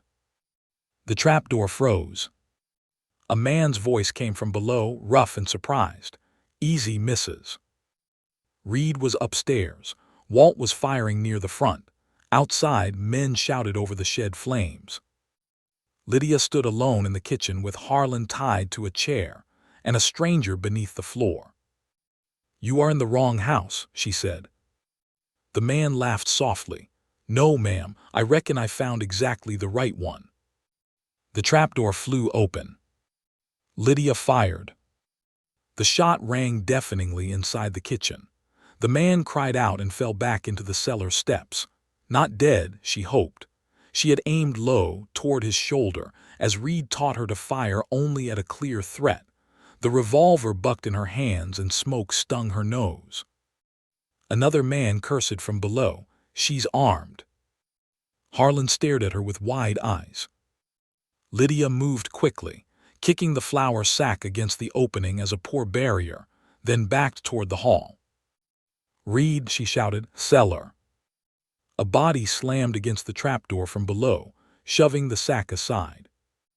Lydia fired again, this time into the wood near the opening. Splinters flew. The movement stopped. Reid appeared at the bottom of the stairs, fury and fear in his face. At the same time, a man burst from the front hallway, black coat torn, silver watch chain glinting in the dim light. Langley. He had not gone upstairs after all. His eyes locked on Lydia. Reid turned, but Langley already had a pistol raised. "Drop it, Caldwell," Langley said, "or she drops first." The room went still, except for the crackle of the burning shed outside. Lydia held the revolver, aimed too low too late. Langley smiled. He was not tall, not imposing, not wild-eyed. That somehow made him worse. He looked like a man who could sit at a banker's table and discuss profit while planning terror in the same breath. "Mrs. Caldwell," he said, "you have caused considerable inconvenience." Reid's rifle lowered by a fraction. "This ends here." "No, it ends when you sign your land options and teach this valley what happens to sentiment." Langley stepped behind Lydia before she could move, pressing cold metal near her ribs. "Now set the rifle down." Reid's eyes were fixed on Lydia. She saw calculation, terror, restraint. "Do not," she said. Langley dug the pistol harder into her side. "Brave woman, foolish habit." Reid slowly bent and placed the rifle on the floor. Upstairs, Ben screamed, "Mama." Langley's smile widened. "That sound will make negotiations easier." Something inside Lydia went very calm. Not fearlessness. Focus. She remembered Reid's lesson. Do not fight stiff. Hold firm. Wait for the clear threat. She remembered schoolboys hiding broken windows, men looking one way while the truth sat elsewhere. She remembered that Langley did not know her. He did not know about the burned finger on her right hand. He did not know pain had taught her to move through pain. He did not know Jonah's promise sat above her head, and Ben's words beat in her chest. Mama comes back. Lydia let her knees soften as if fainting. Langley adjusted his grip, annoyed. Stand up. She dropped her full weight suddenly and twisted toward his injured side where soot marked his sleeve from the barn fire. His pistol slipped just enough. Reid moved. Vast. He crossed the space between them like a storm breaking loose. Lydia hit the floor hard, rolling toward the table. Langley fired once, the bullet smashing into the cabinet. Reid struck him before he could fire again. They went down together. Walt came from the front room and kicked Langley's pistol away. Miguel burst through the back door, shouting that the shed fire was out. From the cellar, the wounded men groaned and surrendered when Silas shoved a rifle through the outside hatch. For several seconds, Lydia could only hear her own breathing. Then Reid was beside her. His hands hovered over her shoulders, her face, her arms, as if he needed to make sure she was whole but feared touching too hard. Are you hurt? No. Lydia. I am not hurt. His face broke. Not fully, not in a way the room would understand, but she saw it. The controlled man, the fortress man, the widower who had once held grief so tightly that love could not enter, came undone in the smallest visible way. He pulled her into his arms. Not like a contract, not like duty, not like a man offering shelter. Like someone who had almost lost his heart before admitting it had moved. Lydia held on. For one breath, the fight was over. Then footsteps pounded down the stairs. Jonah appeared first, dragging Ben behind him, Mrs. Bell close after. Ben broke free and ran straight to Lydia, throwing himself into her lap. Mama comes back, he sobbed. Lydia wrapped one arm around him and reached the other toward Jonah. The older boy hesitated only a heartbeat before going to her too. Reid knelt beside all three of them, one hand on Jonah's back, the other gripping Lydia's shoulder as though grounding himself in what remained. Langley lay pinned by Walt and Miguel, blood at his lip, rage in his eyes. You think this changes anything, he spat. Men with money will still come, railroads always come, land always bends. Lydia looked at him over Ben's head. No, she said, voice shaking but clear. Land may bend, people do not have to. Sheriff Bell arrived before dawn with 6 armed men from town. By then, Langley and 2 of his hired riders were tied in the wash house. One man from the cellar had a shoulder wound Lydia had bandaged, because even wicked men did not need to bleed to death on her kitchen floor. The shed was scorched but standing. The house had broken glass, bullet marks, and one cabinet that would never close right again. But the family was alive. When Sheriff Bell dragged Langley out, dawn had begun to pale the snow. Several townspeople stood in the yard, drawn by the rider who had carried Reid's warning and by the glow of fire seen from the road. Among them were Mr. Harlan's wife, Silas's daughter Ruthie, Mrs. Harper, and even Mrs. Whitcomb, pale and shaken beneath her bonnet. Lydia stood on the porch with Ben wrapped around her waist, and Jonah pressed against her side. Mrs. Whitcomb approached slowly. No one stopped her. She looked at Lydia, then at the broken east window, then at the smoke-stained roof of the shed. I helped him, she said quietly. Reid stiffened. Mrs. Whitcomb raised one trembling hand. Not with this, not knowingly, but with talk, with judgment, with questions I had no right to ask. I thought I was guarding Anna's memory. I was only feeding a cruel man pieces of your life. Lydia looked at her for a long moment. Forgiveness did not come easily. Perhaps it should not come cheaply. You cannot take back words once they become weapons, Lydia said. Mrs. Whitcomb's eyes filled. I know. Then help make new ones. The woman blinked. What? When the town speaks of what happened here, speak truth first. Speak loudly enough that gossip has less room. Mrs. Whitcomb nodded, tears slipping down her cheeks. I will. Lydia believed she meant it. That did not heal everything. But it started somewhere. If this family's courage touched your heart, remember this. Sometimes the most powerful stand is not taken with a gun, but with truth spoken after fear has done its worst. By full morning, Langley was hauled away. Harlan, though still ashamed, gave his statement. Sheriff Bell promised that warrants would follow for any man tied to the fires, the threats, or the stolen cattle. Whitcomb's bank would be investigated. Henderson's role would be examined. The town had seen enough smoke to stop pretending it was only a land dispute. The danger was not over. Men with money rarely vanished after one failure. But Langley was gone from the Caldwell yard, and that mattered. After everyone left, Lydia stood in the kitchen looking at the bullet-scarred cabinet. Reid came in behind her. The boys had been sent upstairs with Mrs. Bell to rest. The ranch hands were repairing doors. For the first time in hours, Lydia and Reid were alone. I thought he had you, Reid said. His voice was rough. So did he. Reid stepped closer. Do not make light of it. I am not, she turned. If I do not speak calmly, I may start shaking and never stop. At that, his expression softened with pain. He reached for her hand. This time he did not stop himself. Her bandaged finger rested against his palm. I was afraid, he said. I know. No, he shook his head. Not only afraid as a man fears harm coming to someone under his roof, not only afraid for the boy's sake, afraid because when he held that gun on you, I understood something too late. Lydia's heart beat hard. Reid looked at her as if all his defenses had finally tired of standing. I cannot call this arrangement any more. The kitchen seemed very still. Lydia could barely breathe. Then what do you call it? I do not know yet.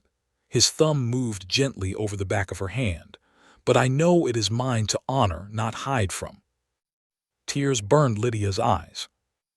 Before she could answer, a small voice came from the stairs. Are you kissing? Reid and Lydia both turned. Ben stood halfway down, wrapped in a quilt like a very small judge. Jonah stood behind him, looking embarrassed but deeply interested. No, Reid said. Ben frowned. Why not? Jonah muttered, because you interrupted. Lydia covered her mouth, but a laugh escaped anyway. Reid looked at her, then at his sons, then did something none of them expected. He laughed too. Not briefly. Not by accident. A real laugh, tired and broken and alive. Jonah stared. Ben grinned. Lydia felt the sound move through the kitchen like sunlight, entering a room long closed. The house was damaged, the future uncertain, enemies still waited beyond the ranch lines. But in that moment, with broken glass glittering near the wall, flour spilled across the floor, and laughter rising where terror had stood, Lydia understood something simple and strong. This home had not been saved because it was built of timber. It had been saved because, at last, the people inside it had chosen one another. By noon, the Caldwell kitchen looked like a room trying to remember peace. The broken glass had been swept into a bucket. The bullet-scarred cabinet had been pushed closed with a folded cloth wedged beneath its crooked hinge. Flour had been cleaned from the floor, though white dust still clung to the cracks between the boards. The trapdoor to the cellar had been shut and covered again, but everyone in the house knew exactly where it lay now. Some places could not become ordinary again, once fear had touched them. Lydia stood at the stove stirring soup while Ben slept in a chair near the fire, wrapped in his quilt. Jonah sat at the table with his wooden knife and a block of pine, carving so slowly that he mostly shaved dust from the same corner. His eyes kept moving to the pantry, then to Lydia, then to the back door. Reid had gone outside with Sheriff Bell to inspect the damage before the sheriff rode back to town with Langley and the prisoners. Every time Lydia heard a man's voice in the yard, her shoulders tightened. She told herself the worst had passed. Her hands did not believe her. Mrs. Bell sat in the rocking chair near the stove, knitting without looking at her work. The needles clicked softly, steady as a clock. Lydia suspected the widow did it so the children would hear something normal. Jonah finally set down the wood. "Will Langley hang?" he asked. Mrs. Bell's needles stopped. Lydia turned from the stove. "Jonah. He tried to take you. He burned the school. He almost burned the barn. Bad men get punished." "Yes," Lydia said carefully. "They do, but punishment belongs to the law, not to our kitchen table." His mouth tightened. "That sounds like grown people hiding the truth." "No, it is grown people choosing which truth belongs in a child's heart." "I am not a baby." "I know." "Then tell me." Lydia wiped her hands on a towel and sat across from him. She did not want to have this conversation. That was exactly why she knew she must. "I do not know what will happen to Langley," she said. "Sheriff Bell will take him to town. There will be charges, maybe a trial, maybe prison, maybe other punishment if the law decides his crimes call for it. But I do not want your heart fixed on watching a man suffer." Jonah looked down at his hands. "He made Ben cry." "Yes." "He made Pa scared." "Yes." "He made you fall." "Yes." His voice dropped. "I wanted him dead." Lydia felt the words settle between them, terrible and honest. Mrs. Bell did not interrupt. Lydia reached across the table, not touching Jonah yet. "Anger can come when someone hurts what we love. That does not make you wicked." His eyes lifted. "But if you feed anger every morning and every night, it starts eating from your own hand," Lydia continued. "Justice is needed. Revenge is hungry." Jonah swallowed. "My father used to say holding hatred too long was like carrying a hot coal to throw at someone else. By the time you reach them, your own hand is burned." Jonah looked at her bandaged finger. "Your hand is already burned." "A little." "Because you helped save the barn." "And because I was not paying enough attention near a hot bucket." That drew the faintest smile from him. Lydia softened her voice. "I want Langley stopped. I want every man who helped him held responsible. I want this ranch safe. I want the town to tell the truth. But I do not want him living inside your mind after he leaves this yard." Jonah stared at the table. Then he whispered, "I dreamed he came through the floor." Lydia's heart tightened. Mrs. Bell made a small sound, but still said nothing. Lydia moved around the table and sat beside him. "The cellar frightened you." "I should have watched it." "No, that was not your duty." "I could have." "You were guarding Ben." His mouth trembled with the effort of keeping himself together. "What if next time I cannot?" Lydia put her arm around him. This time, Jonah leaned into her. "There may be no next time like that," she said. "But if danger ever comes again, we will plan better. We will all know our duties.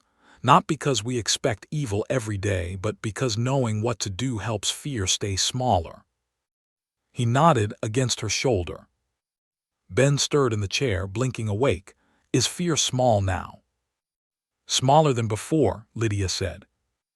Ben rubbed his eyes. "Mine is still medium." Jonah sat up and wiped his face quickly. Mine too. Mrs. Bell resumed knitting. Medium fear can be managed with soup. Ben considered that, and biscuits. Certainly biscuits, Lydia said. Then mine may become little. For the first time since dawn, the kitchen breathed easier. When Reid came in an hour later, his coat smelled of smoke and snow. He paused in the doorway, taking in Ben awake, Jonah seated close to Lydia, soup on the stove, and Mrs. Bell knitting with the stern dignity of a general holding a fort. "Sheriff is leaving," he said. "He wants statements from all of us tomorrow or the next day." "From the boys?" Lydia asked. "Only if needed, and not without us." Jonah straightened. "I can tell what I saw." Reid crossed to him and rested a hand on his shoulder. "I know you can, but being brave does not mean telling everything to every man who asks. Your mother and I will decide what is needed." "Your mother?" Jonah noticed. Lydia felt him go still beneath Reid's hand. Ben smiled sleepily. "He means Mama." Jonah looked up at Reid. Reid did not take the words back. He only said yes. Lydia had to turn toward the stove because her eyes stung too quickly. That afternoon, the sheriff rode out with Langley tied on a horse between two deputies. The whole ranch gathered to watch from a distance. Langley's black coat was torn. His polished boots were muddy. His silver watch was gone, taken as evidence from his pocket. Still, even bound, he looked more angry than defeated. As the sheriff led him past the house, Langley turned his head toward Lydia, who stood on the porch with Reid beside her and the boys behind them. "This valley will forget you," Langley called. "Rail lines do not stop for schoolteachers." Reid moved forward, but Lydia touched his sleeve. "No," she said. Langley laughed, "Still teaching Mrs. Caldwell." Lydia stepped to the porch rail. Her heart hammered, but her voice carried. "Yes," she said, "and here is today's lesson. Land bought through fear never stays quiet. It remembers every cry used to purchase it." The men in the yard fell silent. Langley's mouth twisted. Sheriff Bell gave the rope a hard tug. Class dismissed. Even Reid almost smiled at that. Langley was taken down the road, smaller and smaller against the snow, until he became only a dark shape beyond the gate. Ben gripped Lydia's skirt. "Will he come back?" "No," Reid said firmly. Lydia hoped he was right. But she knew Langley was not the whole danger. He was a hand, not the mind behind every coin. The railroad men might still come. Whitcomb's bank still held debts over frightened families. Henderson still knew more than he had said. Ash Creek had not become clean simply because one cruel man rode away in ropes. Trouble rarely ended in one scene. It changed clothes. That evening, after the ranch hands repaired the east window with boards and covered the broken frame from inside, the house gathered for supper. Mrs. Bell stayed, refusing to leave until morning. Walt and Silas ate in the kitchen too, both bandaged and proud of their injuries when the boys asked questions. Miguel stood outside for most of the meal until Lydia ordered him in and placed a bowl before him.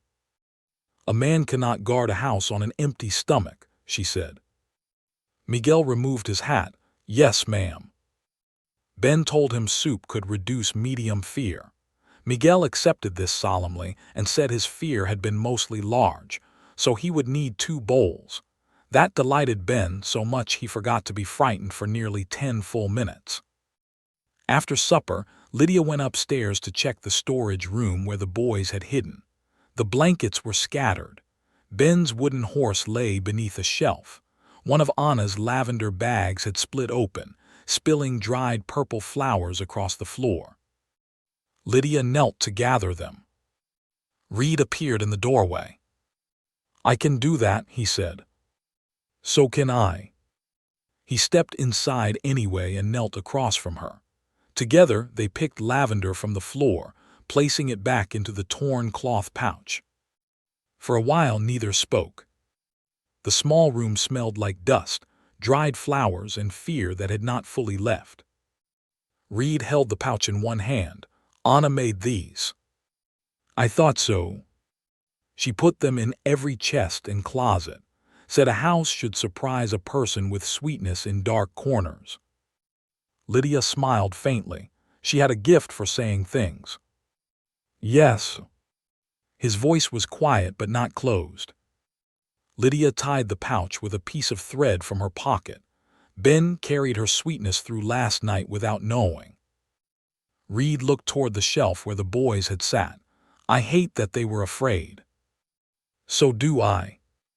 I hate that you were. She looked at him. Then we agree on something. He did not smile. I nearly lost you.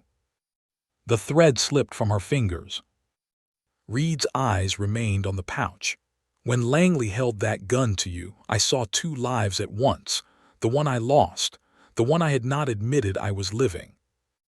Lydia did not move. He drew a slow breath. I have been unfair to you. You gave me shelter. I gave you boundaries built from grief and called them honesty. Her throat tightened. He continued, each word careful, like a man crossing ice. I told you not to expect affection because I thought affection was a room already filled. I thought if I let myself care for you, it would mean Anna mattered less. And now, he looked at her then. Now I think love must be larger than grief, or none of us would survive loss at all. Lydia felt tears rise, but she held them back. She had wanted kind words from him. She had feared them too. Now that they came, they did not feel like victory. They felt like responsibility. I do not want to take what was hers, she whispered. You have not. I do not want the boys to feel divided. They already love you in their own ways. And you. The question escaped before she could stop it. Reid went still. A floorboard creaked somewhere in the hall, but neither of them looked away. I am not ready to answer that as you deserve, he said. The honesty hurt, but it did not crush her. Lydia nodded. Reid's voice roughened, but I am done pretending the answer is nothing. The small room seemed to grow warmer. Lydia looked down at the lavender pouch in his hands. That is enough for tonight. His eyes softened. You often give me more mercy than I earn. I am a teacher. I believe in improvement. This time he smiled, and the sadness in it did not erase the warmth. They stood together and placed the repaired lavender pouch back on the shelf. Before leaving, Reid looked around the storage room. We should make a proper safe room, not a hiding hole, something stocked, reinforced, a place the boys understand. Yes. And we teach them calmly. Yes. And you do not stand alone over cellar doors. Lydia lifted one eyebrow.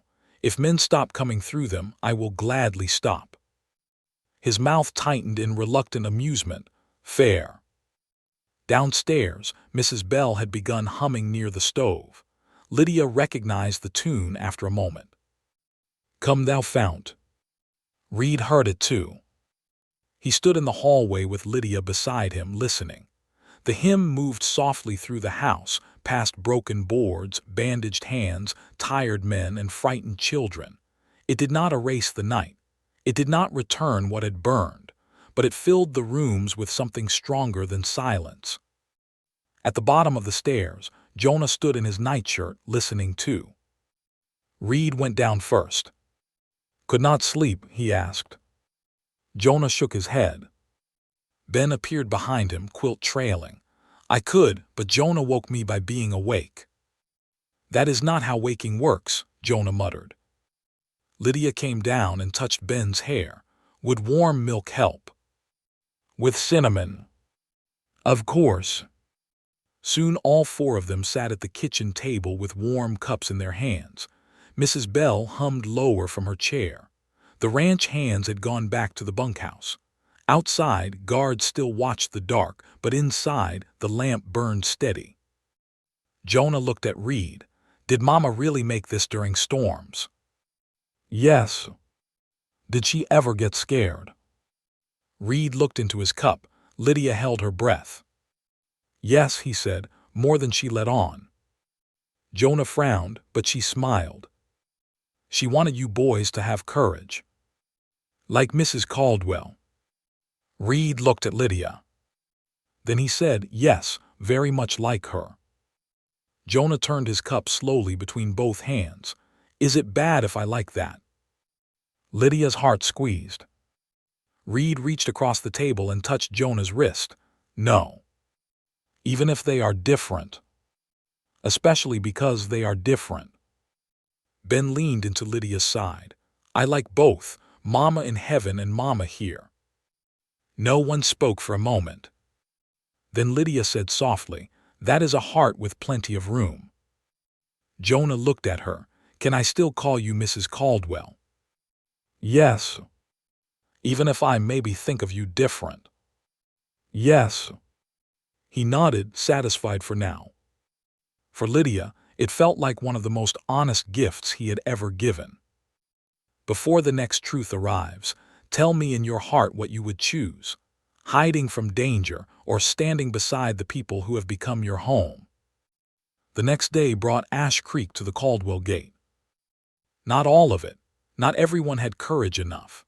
But by mid-morning, 3 wagons came up the drive carrying lumber, nails, blankets, canned goods, and women with tight mouths and determined hands. Mrs. Harper came with her youngest boy and 2 loaves of bread. Silas's sister brought Ruthie and a bundle of slates.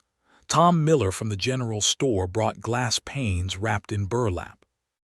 Even Reverend Turner came with a hammer and more willingness than skill. Lydia stood on the porch, stunned. Mrs. Bell, who had gone to town at dawn and returned with the first wagon, looked rather pleased with herself. What did you do? Lydia whispered. Told the truth loudly. Mrs. Harper approached first. Her cheeks were red from the cold. We came to help fix what cowards broke. Lydia could barely answer, thank you. The woman looked past her to where the boys watched from the doorway. And if the schoolroom is still open, my Eli will come when lessons start again. Ruthie lifted her hand shyly. I brought my slate back. Ben whispered, school is not burned here. No, Lydia said, looking at the faces gathered in the yard. It is not. Reid came from the barn and stopped when he saw the wagons. For a moment he looked wary, as if help itself were a trick. Then Reverend Turner held up a hammer. Mr. Caldwell, the preacher called, I am told you have a window in need of Christian repair. Reid looked at Lydia. She smiled. The smallest smile touched his mouth in return. All day the ranch rang with work. Men repaired boards. Women cleaned soot. Children carried small pieces of lumber and were praised for it as if they had built a church. Jonah took charge of organizing nails, which suited his serious soul. Ben showed Eli and Ruthie the cellar from a safe distance and explained that it was not a monster hole anymore because his mama said fear got smaller when named properly. Lydia heard that and had to turn away. By late afternoon, the east window held new glass. The shed roof was patched. The schoolroom upstairs had more chairs than before. Someone had brought a small shelf of books rescued from family trunks around town, a primer, a book of Bible stories, 2 history readers, a geography with a torn cover, a poetry book missing its first pages. Lydia ran her fingers over the spines. Anna's dream, Reid had said. It can be yours too.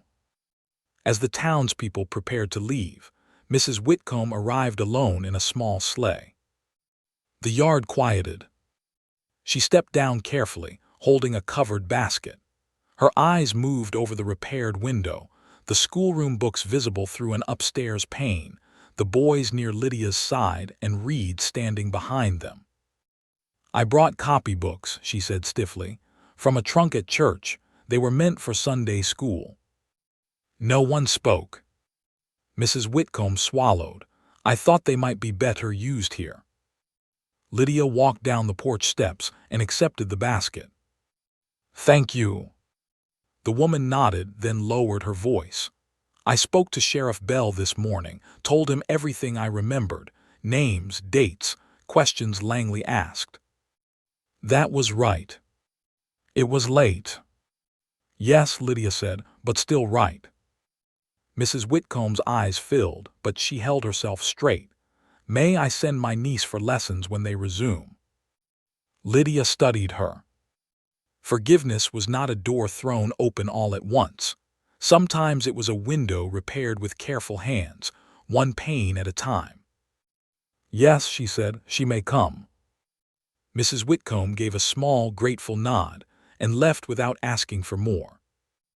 That evening, after the last wagon rolled away, the Caldwell yard fell quiet under a pink winter sky. Lydia stood at the schoolroom window upstairs, looking down at the tracks left by many wheels. Reid came to stand beside her. They came because of you, he said. They came because fear touched them too. They could have stayed home. Yes. So could you have, many times. She looked at him. His face was turned toward the yard, but his shoulder was close to hers, closer than before. The schoolhouse burned, Lydia said, but perhaps the school did not. No, Reid said, it moved. Downstairs, Ben laughed. Jonah told him to stop running with a pencil. Mrs. Bell scolded both of them with great affection. Lydia looked at the little shelf of donated books. I want to start lessons again tomorrow. Reid did not seem surprised. I thought you might. Not to be brave in front of anyone. No. No, because children should not learn that fear gets to close books. Reid turned toward her then. Slowly, carefully, he reached for her hand. Lydia let him take it. His palm was warm and rough around hers. Her bandaged finger rested lightly against his thumb.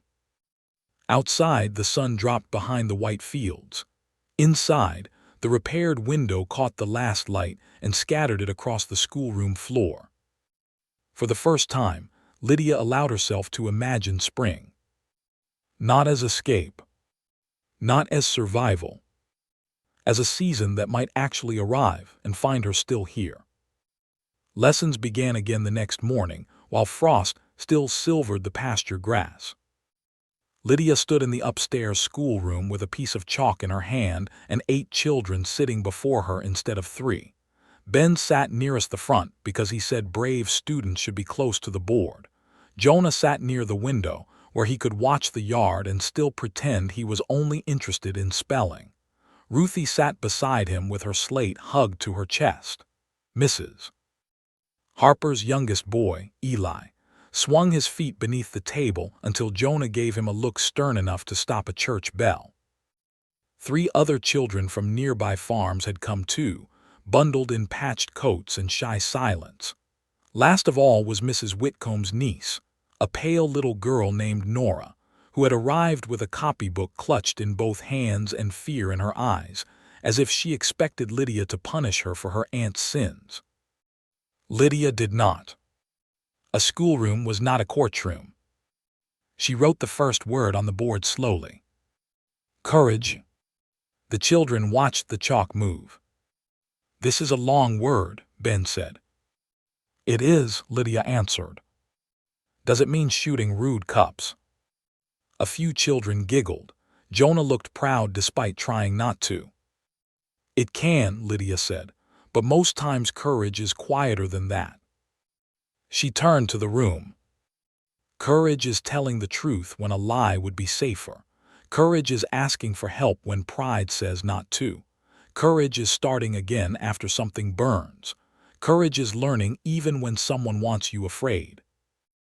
Ruthie's hand rose slowly. Is coming back to school courage? Yes, Lydia said, especially today. The room settled. Even the children who had been too young to fully understand the fire seemed to feel the weight of it. They knew the old schoolhouse was gone. They knew grown people had spoken in frightened voices. They knew bad men had come near the Caldwell home. Children always knew more than adults wished. Lydia wrote the word again, in smaller letters. Now, she said, we learn how to spell what we are already doing. Downstairs, hammers sounded from the yard where men repaired the last damage to the shed. The steady rhythm rose through the floorboards like a second lesson. Work continued. Life continued. Fear had not won the morning. At midday, Reid came to the schoolroom door. He did not enter at first. He stood on the threshold, hat in hand, watching Eli sound out the word barn while Ben whispered hints too loudly. Sunlight fell across Reid's face, showing the tiredness still there, but also something softer. Lydia looked up. Do you need something? Sheriff Bell is here. The words changed the room. Jonah turned from the window. Ben's chalk stopped in the middle of a crooked letter. Ruthie's eyes lowered to her slate. Lydia kept her voice calm. Children copy the word courage 3 times. Jonah, help Ben. Ruthie, help Nora if she needs it. Jonah nodded, accepting the duty.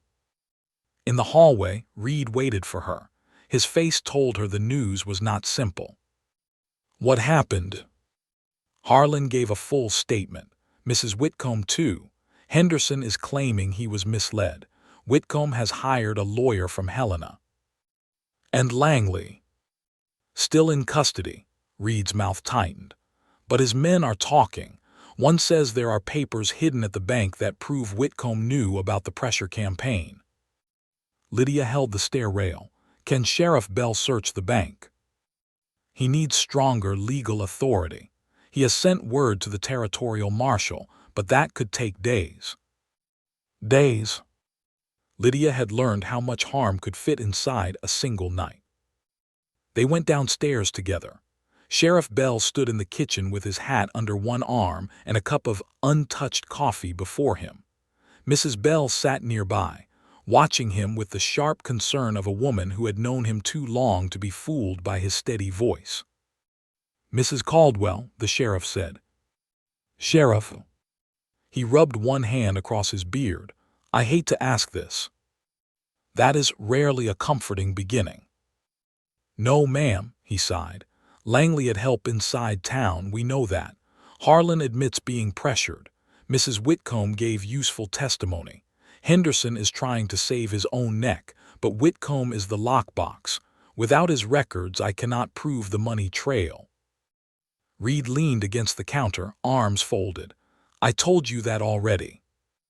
And I told you I cannot kick down the bank door on suspicion. Mrs. Bell gave a soft snort. Men do love rules when paperwork protects other men.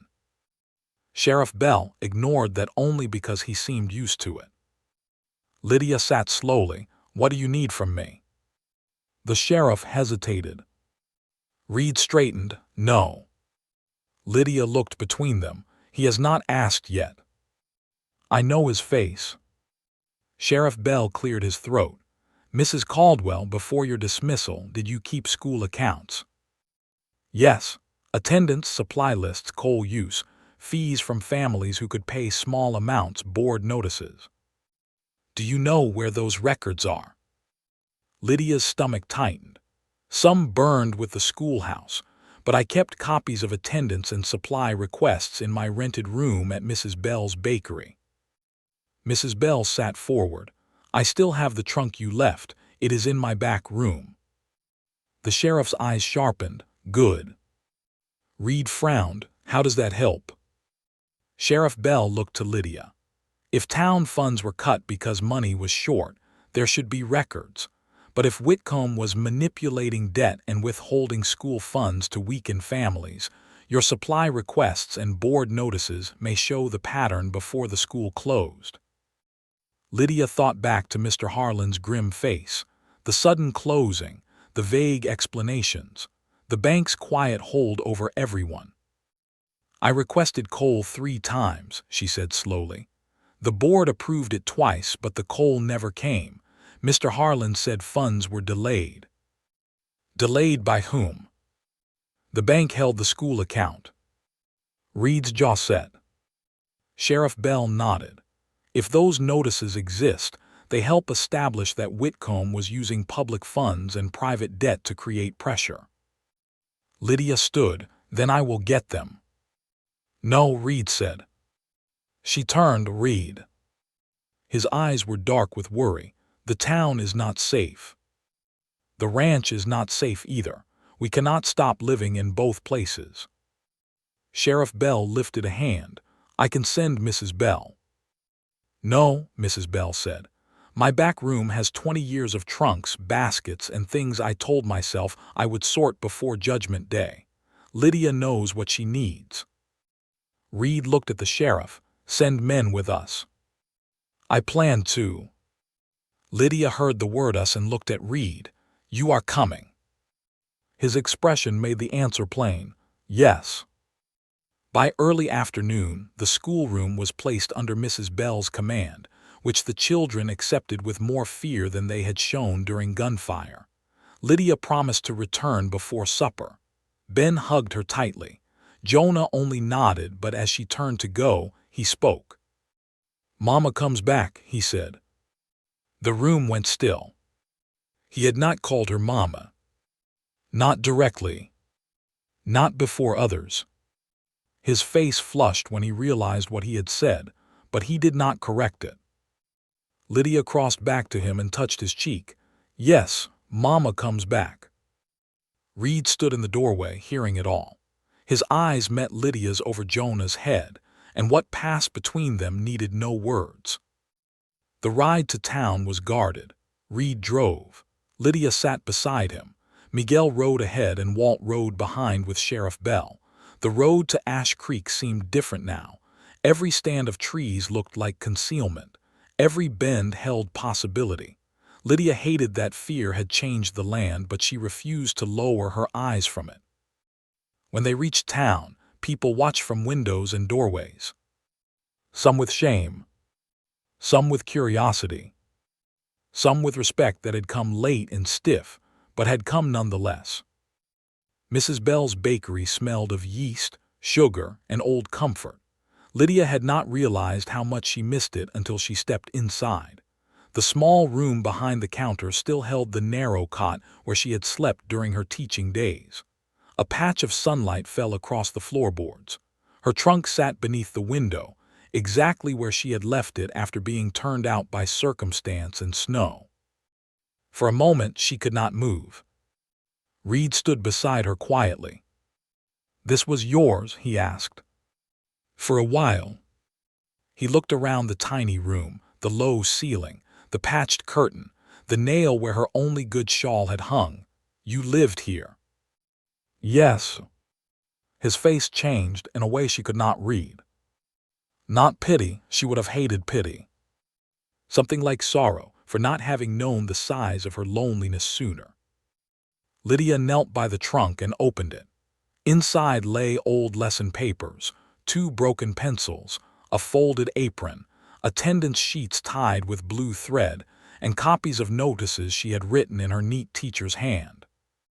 Reid crouched beside her. She handed him one paper. Request for winter coal, approved by board, payment pending through Whitcomb Bank. Another. Notice of delayed teacher wages. Another. Board vote to suspend school term due to unavailable funds. Sheriff Bell whistled low from the doorway. These help. Lydia found one more envelope tucked beneath the lining. She had forgotten it until her fingers brushed the familiar fold. Her dismissal notice. She opened it slowly. The words were the same as she remembered. Position eliminated. Winter term suspended. No further wages available. The signatures of 3 board members. Mr. Harlan's first, shaky and blotched near the end. But now she saw what grief and shock had kept her from noticing before. A 4th mark at the bottom. Not a signature, a bank stamp. Approved for suspension pending consolidation of educational property. Sheriff, she said quietly. He stepped closer. She held out the page. His eyes moved across it. Educational property. What does that mean? Reid asked.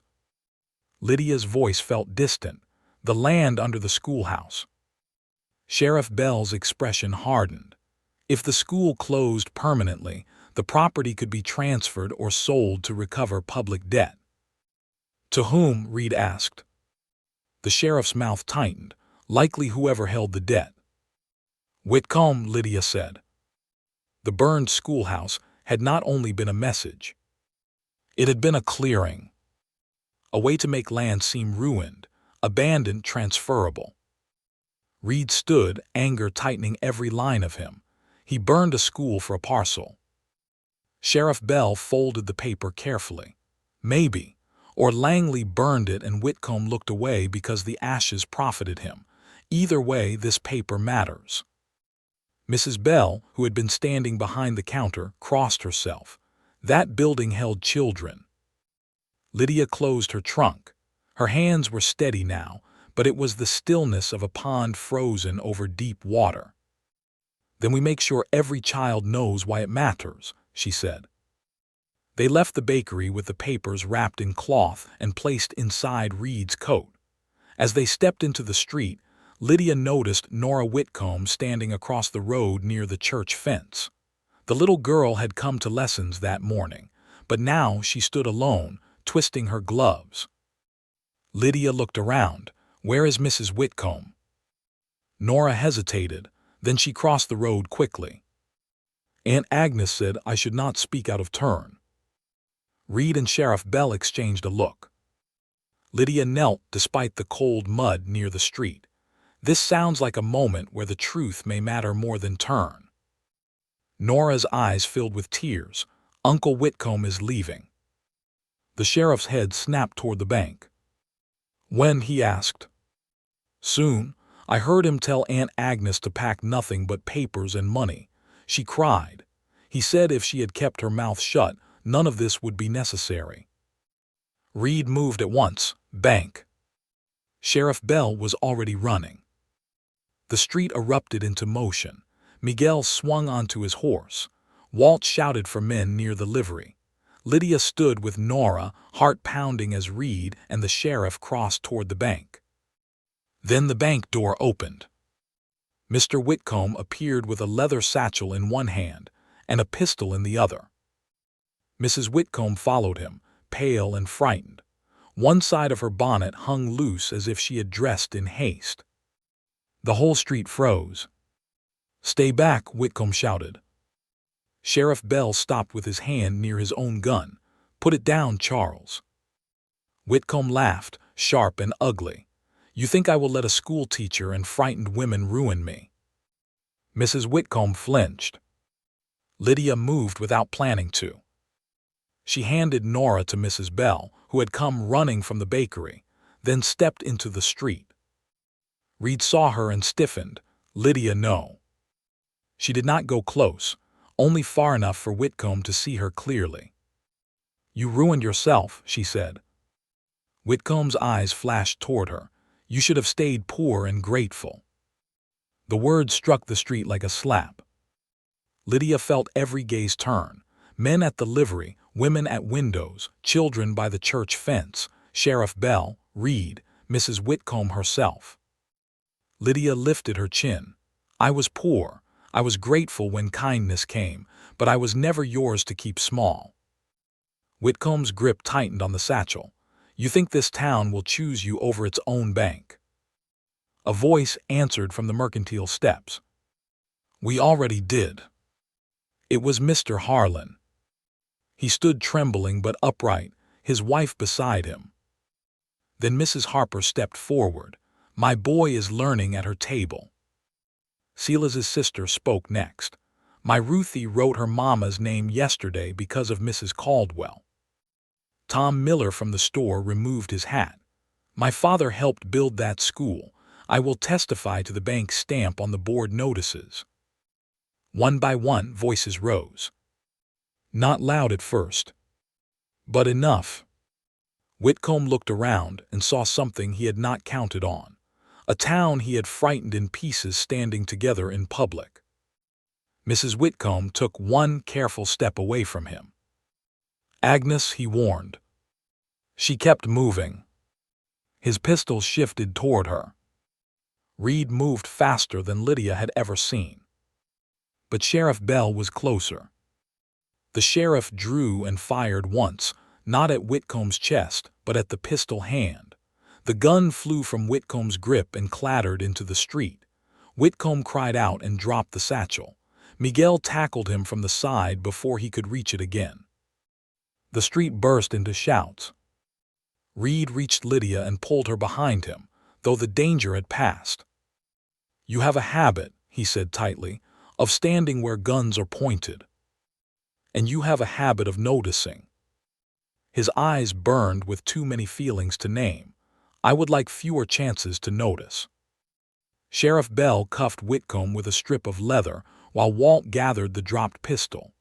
Mrs. Whitcomb stood shaking near the bank steps, staring at her husband as if seeing him clearly for the first time. The satchel had burst open when it fell. Papers spilled across the snow-dusted street. Loan agreements, land options, letters with Langley's false name, maps of ranch boundaries, and one ledger with payments marked by initials. Sheriff Bell lifted it carefully and looked at Reid. "This may be what we needed." Reid did not answer. His gaze was still on Lydia.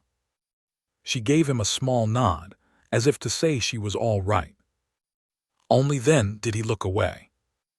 By late afternoon, Whitcomb sat locked in the jail beside Langley's men. Henderson was brought in for questioning. The bank was sealed until the territorial marshal arrived. Sheriff Bell collected statements until his hand cramped. Mrs. Whitcomb gave hers with a voice that shook but did not stop. Lydia gave hers too. She spoke of delayed wages, missing coal money, the closure of the school, the burned building, the warning at the ranch, and the plan to take her. She spoke clearly, simply, like a teacher explaining a lesson no one could afford to misunderstand. When she finished, Sheriff Bell looked up from his notes. "Mrs. Caldwell," he said, "I believe this town owes you more than it can repay." Lydia shook her head, "Then let it repay the children." On the ride home, the sky turned lavender over the snowy fields. Lydia sat close to Reid, not because the wagon was small, but because neither of them moved away. For a long while they said nothing. Then Reid spoke. "Jonah called you Mama." Her chest tightened. "He did. Are you all right?" Lydia looked at him, surprised by the question. "Yes, more than all right. He may step back from it. I know. He may fear he betrayed Anna. I know that too." Reid nodded slowly. "You always leave room." "I try." He looked at the road ahead. "I have not left enough for you." She turned toward him. "I kept Anna in one place and you in another, thinking that would honor both. But hearts do not live well in separate rooms." His hands tightened around the reins.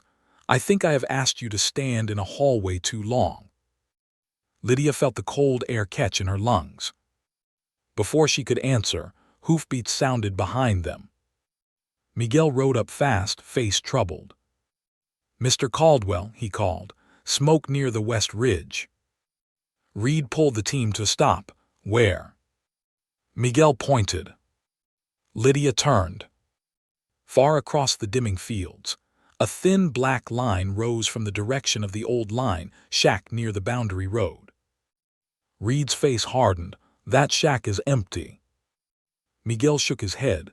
"Not now. I saw a horse tied there." Lydia's heartbeat quickened. "Could be one of Langley's men hiding," Miguel said, "or someone hurt." Reid looked toward the ranch road, then the smoke. The boys waited at home. But someone might be trapped. Lydia knew the choice before he spoke. "We go," she said. Reid looked at her, worry and pride together in his eyes. "Stay behind me this time." "I will stay beside good sense." "That is not the same." "No," she said, "but it is the best offer you will get." Despite the danger ahead, Reid almost smiled. Then he turned the wagon toward the west ridge, where smoke marked the evening sky like one more secret refusing to stay buried. The smoke on the west ridge rose thin and crooked, as if trying not to be seen. Reid turned the wagon off the main road and guided the team across the frozen pasture.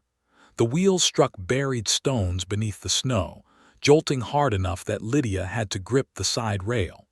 Miguel rode ahead with his rifle resting across his saddle, his horse picking its way through the uneven ground. The sun was almost gone now. Purple shadows stretched long across the white fields, and the cold deepened with every passing minute. Lydia looked back once toward the ranch house. It was too far to see clearly, only a dark shape in the distance with a faint golden glow at the windows. Somewhere inside, Ben and Jonah were waiting. Mrs. Bell would have them near the stove, likely giving them warm milk and strict instructions not to borrow fear from tomorrow. Lydia tried to hold that picture in her mind. But the smoke ahead kept pulling her eyes back. "You should have gone home with Miguel," Reid said, "and left you to decide alone whether someone near that shack needed help." His jaw tightened. "I am capable of deciding." "Yes, but you are not always capable of remembering that your life matters too." That silenced him. The wagon rolled another few yards before he answered. "It matters to the boys. And to me." The words left her quietly, but the air changed around them. Reid looked at her, and for a moment the reins loosened in his hands. His face held something open and unguarded, something that had been trying to speak for days but had not yet found courage. Then Miguel lifted one hand ahead. Reid stopped the team. The line shack stood near a cluster of cottonwood trees, half hidden by snowdrifts and winter brush. It was a small, rough building used by ranch hands during long pasture checks in warmer months. Smoke slipped from a gap in the roof, not enough for a full fire, but enough to warn that something inside was burning badly. A horse stood tied to a fence post near the shack. Its head hung low, reins dragging, foam dried along its neck. Reid narrowed his eyes. "That is not one of ours." Miguel dismounted and moved in a wide circle, studying the ground. "One rider came from the north, no others fresh that I see." "Stay back," Reid told Lydia. She gave him a look. "Please," he added. That word worked where command would not have. Lydia remained beside the wagon while Reid and Miguel approached the shack from opposite sides. Reid's rifle was raised. Miguel kept low near the trees. The smoke thickened for a second when wind pushed through a broken board. Then a cough came from inside. A human cough. Reid moved faster. He kicked the door open and stepped aside, waiting for a shot that did not come. Instead, a man's voice groaned. "Help!" Lydia forgot the instruction to stay back. She ran. Reid disappeared through the doorway. When Lydia reached the shack, smoke stung her eyes at once. Inside, the room was dim, with a small fire burning in the corner where dry bedding had caught from an overturned lantern. Reid stamped it down while Miguel dragged a man away from the smoke. The man was young, no older than 20. His face was streaked with soot, and blood darkened the sleeve of his coat. He had a bruise along his jaw and rope marks around one wrist. Lydia knelt beside him. "He needs air." Together they pulled him outside into the cold. The young man gasped, coughed hard, and tried to sit up. Reid pressed him back. "Easy." The young man's eyes widened when he saw Reid. Fear crossed his face. "Caldwell." Reid's expression hardened. "You know me." The young man tried to pull away. "I did not burn your barn." Miguel looked at Reid. Lydia leaned close. "What is your name?" He swallowed. "Elias Crow." Reid's mouth tightened. "Martin Crow's boy." "My brother," Elias said quickly. "Not me, I swear it. Martin rode with Langley. I told him not to. I told him men like that do not pay what they promise. Lydia looked at the wound in his arm. It was not fresh from the barn fight. The blood had dried in layers, and the sleeve had been roughly tied with a strip of cloth. "Who shot you?" Elias looked toward the darkening trees. "Martin." The wind moved through the cottonwoods with a dry, rattling sound. Reid crouched beside him. "Your own brother shot you. He said I had gone soft, said I was going to ruin everything." Elias coughed again, his breath rough. "I heard where Langley kept the rest of the papers, not at the bank. He did not trust Whitcomb with all of it." Reid and Lydia exchanged a look. "What papers?" Reid asked. "Contracts, bribes, names, men above Whitcomb." Elias' voice shook. "I was going to tell the sheriff after Langley said to take Mrs. Caldwell. That was never supposed to happen. It was land pressure, scaring men into selling, cutting fences, empty buildings, not women, not children." Lydia felt anger rise despite his pain. "You thought burning a schoolhouse was only land pressure." His eyes filled with shame. "No, ma'am. I thought nothing until it was too late. That is the truth. I did small wrongs and told myself they were not big wrongs. Then one day big wrong stood in front of me and knew my name." The answer hit harder than an excuse would have. Reid stood scanning the ridge. "Where is Martin now?" "Coming here, maybe already near." Elias reached weakly for Lydia's sleeve. "He found out I took the packet.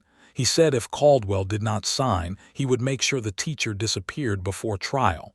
Said no witness, no sympathy, no problem." Reid's face turned cold. "Where is the packet?"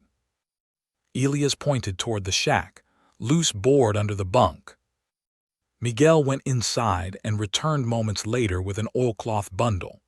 Reid opened it just enough to see papers, seals, and a small ledger before wrapping it again. "This goes to Sheriff Bell," Lydia said. "Yes," Reid answered. A branch cracked in the trees. Miguel raised his rifle. Reid moved in front of Lydia and Elias. A voice came from the dark cottonwoods. "That belongs to my family, Caldwell." Elias shut his eyes. "Martin." A man stepped from behind the trees with a pistol in his hand. He was older than Elias by a decade, lean and hollow-cheeked, with anger carved into every line of his face. His coat was torn, and there was blood on one side of his collar. Behind him stood another man Lydia did not recognize, holding a shotgun low. Miguel shifted, aiming at the second man. Reid raised his rifle toward Martin. "Drop the gun," Reid said. Martin Crow laughed bitterly. "You rich men do love telling hungry men what to drop. This is not about hunger."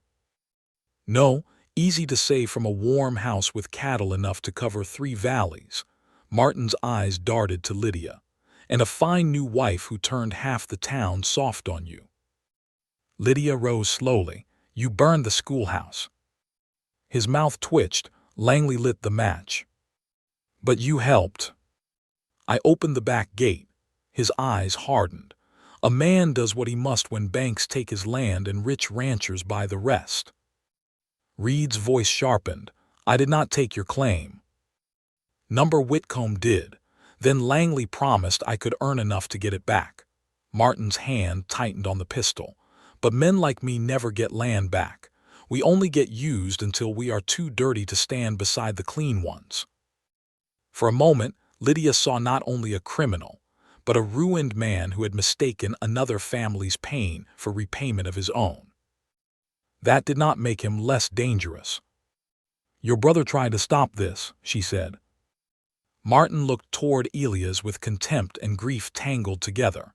"My brother was always too tender." Elias coughed.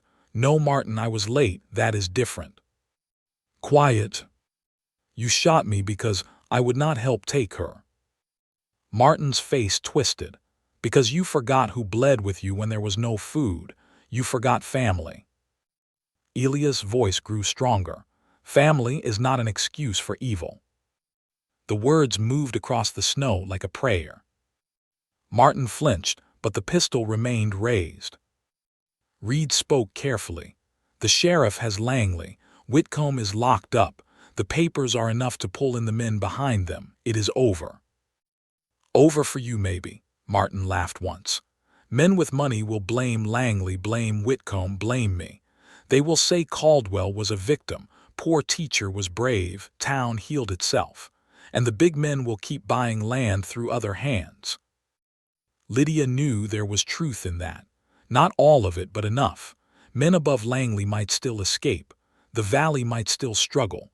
The railroad might still come like iron across the prairie. But truth did not make Martin's choices clean. "Then testify," she said. Everyone looked at her. Martin sneered. "What? Testify? Tell Sheriff Bell who paid Langley. Tell him which men were involved. Tell him where letters came from. If you want rich men exposed, stop doing their dirty work and speak." For 1 second, uncertainty crossed Martin's face. Then the man behind him shifted his shotgun. "Do not listen to her." Lydia looked at him. "And you are?" The man spat into the snow. "Someone who knows courts do not feed children." "No," Lydia said, "but burning schools does not either."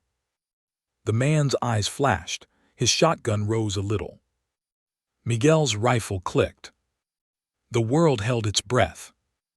Then Martin did something none of them expected. He lowered his pistol halfway.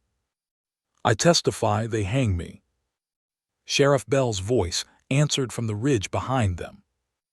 "Not if your testimony saves lives and brings bigger men down." All heads turned. The sheriff stood on horseback at the top of the rise with Walt and 2 town riders beside him. He must have followed their wagon tracks after seeing the smoke. Martin cursed. The second man panicked. He swung his shotgun toward the ridge. Miguel fired first. The shot struck the man's arm, spinning him into the snow. His shotgun fell harmlessly beside him. He howled, clutching the wound. Martin raised his pistol again, not at the sheriff but toward Reid. Elias shouted, "No." He lunged from the ground despite his injury, hitting Martin's legs. Martin stumbled. Reid moved in, knocked the pistol away, and drove him down into the snow with one hard motion. Sheriff Bell and Walt rode in fast. It ended in less than a minute. Martin lay face down, breathing hard, with Reid's knee between his shoulders and his pistol out of reach. Elias collapsed beside him, shaking from pain and effort. Lydia rushed to Elias. "You tore the wound open." He gave a weak, bitter smile. "Then stitch me after you scold me." "I can do both." Sheriff Bell dismounted and bound Martin's hands. "You heard my offer." Martin turned his face sideways in the snow. "Offer." "Testify truthfully, fully. Maybe the judge hears that you chose to speak before more blood was spilled." Martin laughed without humor. "And if I do not?" Reid's voice was cold. "Then you remain the kind of man who shoots his own brother for trying to save a woman from being taken." That silenced him. For the first time, Martin looked at Elias not with anger, but with something broken. Elias would not meet his eyes. The ride back to the ranch was slow. Sheriff Bell took Martin and the wounded second man toward town with Walt. Miguel carried the oilcloth packet beneath his coat. Reid helped Elias into the wagon, and Lydia sat beside him, pressing cloth against his bleeding arm. The young man drifted in and out of consciousness. Once he opened his eyes and looked at Lydia. "I did not know a teacher could shoot," he murmured. Lydia tightened the bandage. "Many people underestimate teachers." Reid, driving, gave a quiet sound that might have been agreement. By the time they reached the ranch, lanterns had been lit in every downstairs window. Ben and Jonah ran onto the porch before Mrs. Bell could stop them. The sight of Lydia in the wagon made Ben cry out, but she lifted one hand quickly. "I am all right." Jonah looked at Elias. "He is bleeding." "Yes," Lydia said, and we are going to help him." "Is he bad?" The question stopped her. Elias' eyes were closed, but she knew he had heard.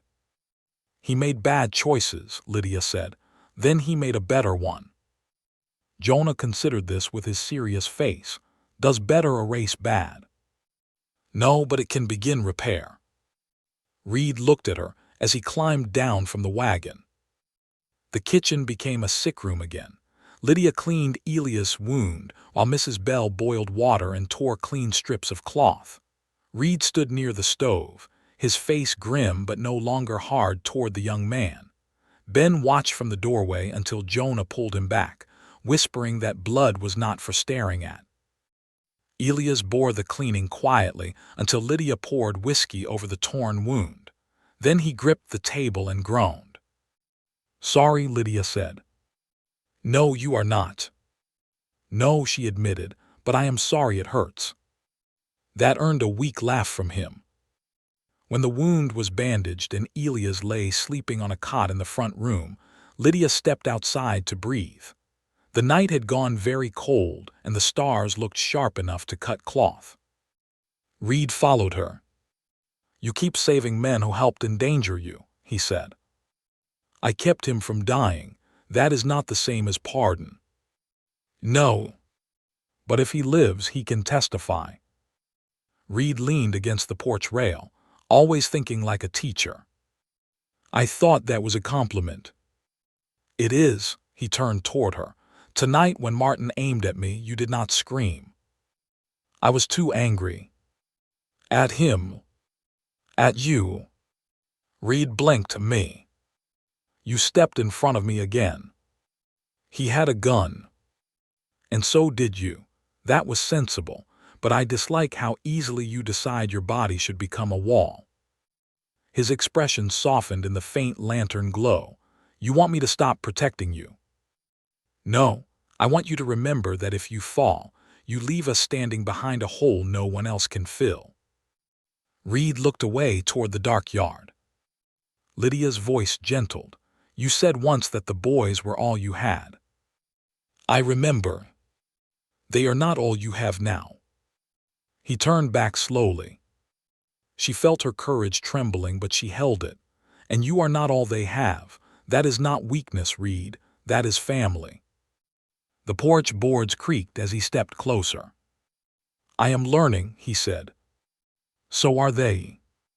So are you. Every day." He was near enough now that she could see the smoke still caught in the lines of his coat, the tiredness under his eyes, the care he tried to hide behind duty. "What did you learn today?" he asked. Lydia thought of the burned school, Whitcomb's pistol, the smoke at the ridge, Martin's bitterness, Elia's shame, and the papers that might finally expose the men who had turned fear into business. Then she looked at Reid. "That my heart has become less cautious than my mind." He grew very still. Before he could answer, the front door opened behind them. Ben stood there barefoot, wrapped in a blanket.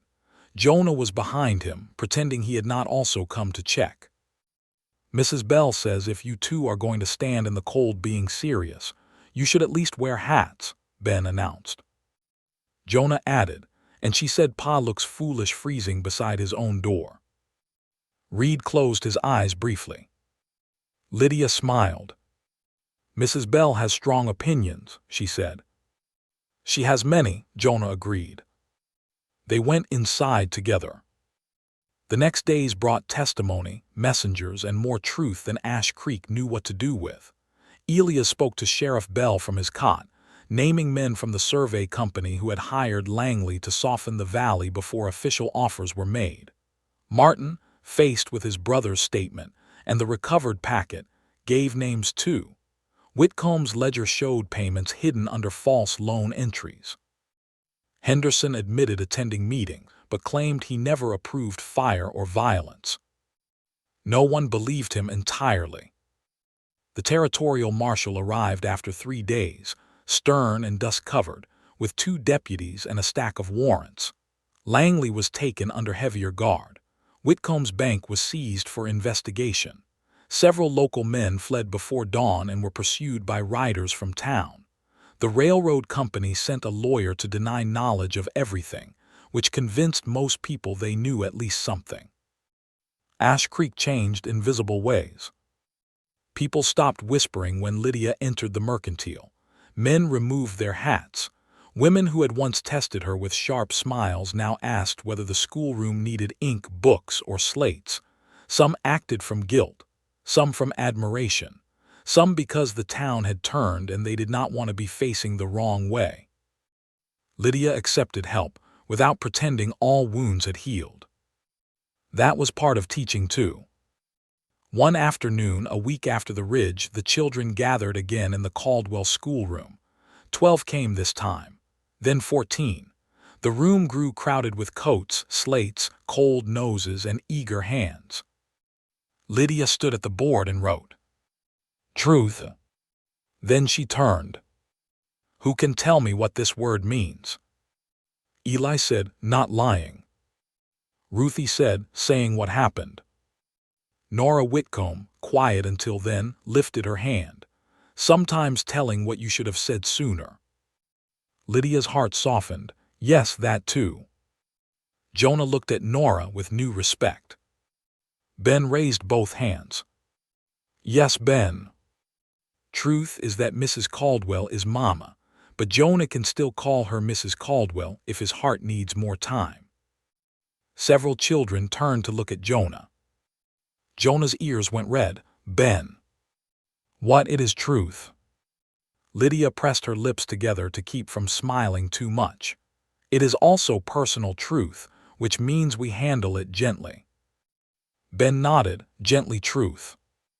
"Gentle truth," Jonah corrected. "That too." From the doorway, Reid watched with his arms folded, and an expression Lydia had come to know well. Pride trying to hide behind quiet. After lessons, he helped her stack slates while the children were collected by parents or older siblings.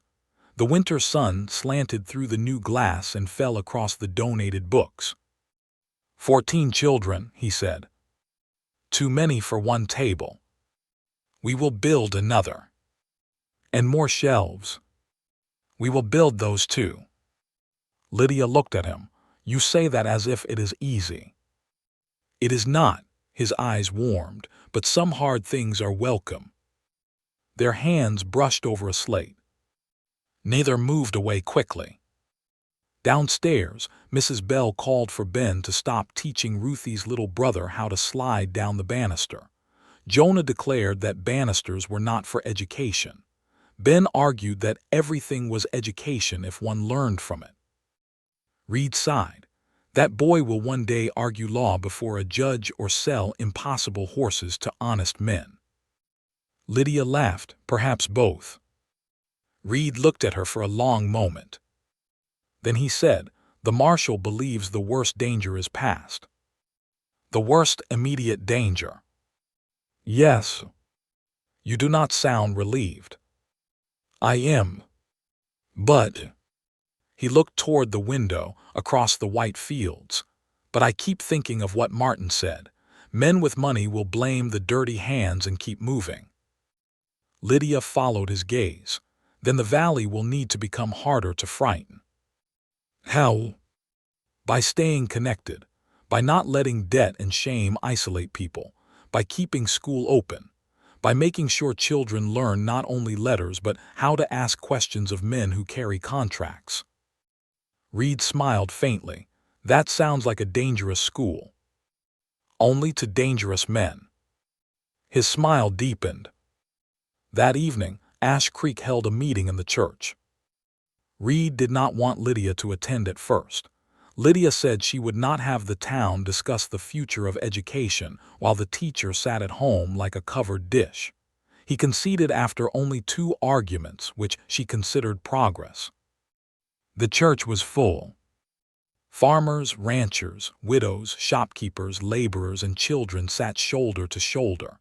The burned schoolhouse had forced a question the town could no longer ignore. If learning mattered, where would they place it? If public money had been misused, who would guard it now? If fear had nearly sold the valley, how would trust be rebuilt? Reverend Turner opened with prayer. Sheriff Bell reported what could be shared. The marshal spoke briefly, warning that legal matters would take time. Mrs. Whitcomb stood and apologized publicly. Her voice shook, but she did not sit until she had named her own part in spreading talk that helped harm Lydia's family. Then Mr. Harlan stood. His wife held his hand until the last moment. "I failed this town," he said. "I let fear for my own family make me useful to corrupt men. I will answer to the law if required. But I ask that whatever judgment comes, the school be rebuilt, not for my sake, for the children I helped fail." Silence followed. Then Lydia stood. She had not planned to speak, yet every face turned toward her as if waiting. Reid sat beside her, his shoulder close. Ben and Jonah sat with Mrs. Bell in the row behind. Lydia stepped into the aisle. "I lost my position because I was told this town could no longer afford a school," she said. "Then we learned the cost of having no honest guardians for that school. We learned what happens when letters, ledgers, debts, and contracts belong only to those with power." People listened. No one whispered. "The Caldwell Ranch has opened a room for lessons," she continued. "It will remain open as long as children need it and weather allows, but a ranch room should not be the whole answer. This town needs a school again. It needs records kept in public. It needs parents who ask where funds go. It needs children who know that reading is not a luxury. It is protection." Mrs. Bell nodded firmly. Lydia looked across the room, seeing poor mothers, tired fathers, ashamed men, proud women, children watching with wide eyes. "A burned building can be rebuilt," she said. "A frightened town can be rebuilt too, but only if truth does not end when punishment begins." For a moment, no one spoke. Then Tom Miller stood. "I will donate lumber." Mrs. Harper rose. "My boys can help haul." Silas spoke from the back. "I can give 2 Saturdays." Mrs. Whitcomb, pale but steady, said, "The ladies' auxiliary still has funds. They will go to books and copybooks if the committee agrees." Mrs. Bell said, "The committee agrees, or the committee can explain itself to me." Laughter moved through the church, soft but real. Then Reid stood. The room quieted. "Caldwell Ranch will provide timber from the north lot," he said, "and pay the teacher's wage through spring." Lydia turned to him, startled. He looked down at her. "If the town accepts Mrs. Caldwell as teacher." Reverend Turner's eyes twinkled faintly. "I suspect the town would be foolish not to." Applause began slowly. Then grew. Ben clapped hardest.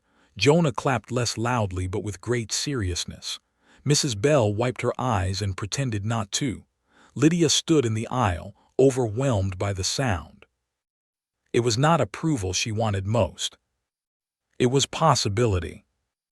After the meeting, people gathered around with offers, questions, apologies, and plans. Lydia answered what she could. Reid stayed near, not hovering, not guarding exactly, but standing with her as if that were now his natural place. Outside, the night was cold and clear. The family rode home beneath stars. Ben fell asleep before they left town. Jonah sat quietly beside Lydia in the wagon bed, wrapped in a blanket. Halfway home, he leaned against her shoulder. "Not by accident." Lydia looked down but said nothing. A gift named too quickly might retreat. Reid glanced back and saw. His face softened in the starlight. When they reached the ranch, he carried Ben inside and Jonah, half asleep, let Lydia guide him upstairs. At his bedroom door he paused. "Mrs. Caldwell." "Yes." He looked down at his toes. "At church, when Pa said the town should accept you as teacher, I was proud." Lydia smiled, "Thank you." And when Ben said what he said in school, he stopped struggling. Lydia waited. "I do not mind if he calls you Mama." That is kind of you. And I do not mind if I think it sometimes. Her heart swelled so suddenly it hurt. You may think anything your heart is ready to think, she whispered. Jonah nodded. Then with great awkwardness, he hugged her around the waist. It lasted only a second. Then he vanished into his room and shut the door. Lydia stood in the hall with tears on her cheeks. At the far end, Reid had seen. He came toward her slowly. He gave you his trust, Reid said. A little more of it. That is not little from Jonah. No, she whispered, it is not. Reid looked at the closed bedroom door, then back at Lydia. He is not the only one learning to make room. The hallway seemed very quiet. Lydia's breath caught. Reid reached for her hand, then paused, asking as he always did when crossing a boundary. She placed her hand in his.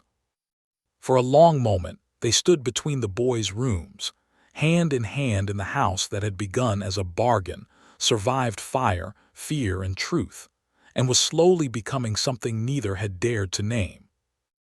Downstairs, the lamp burned low. Outside, winter held the land. But inside the Caldwell house, room by room, heart by heart, spring had begun its work early. The next morning, Lydia found a piano key in the ashes. It should not have been there. She was walking behind the burned schoolhouse with a small basket on her arm, gathering whatever could still be saved before the men began clearing the ground for rebuilding. Frost lay over the blackened boards. The bell, cracked and useless, had been moved aside with care. Children were not allowed near the ruins, but Lydia had come early with Reid while the boys still slept at Mrs. Bell's house in town. The sun had barely climbed over the rooftops of Ash Creek, and the whole place smelled of cold smoke and frozen mud.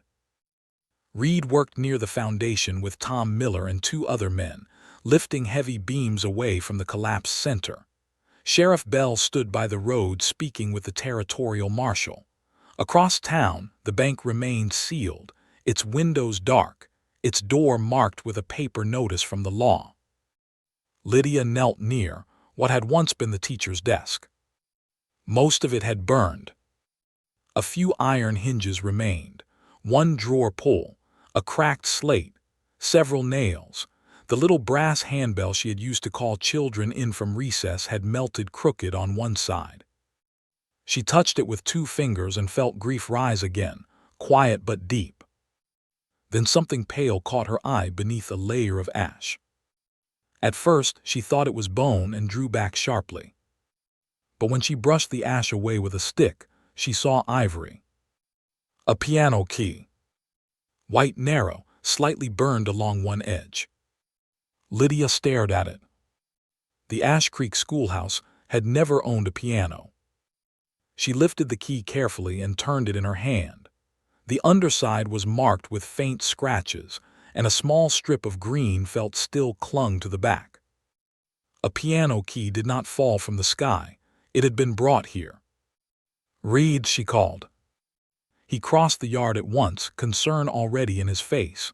"What is it?" She held it out. He looked down, and all color left his expression. For a moment, he did not take it. "Reid." His jaw tightened. Slowly, he reached for the key and held it as if it had burned him. "This is from Anna's piano." Lydia went still. Anna had a piano. Not a full one, a small upright. Her father sent it from St. Louis when we married. It was damaged on the freight wagon before it reached us. Some keys stuck, some were chipped.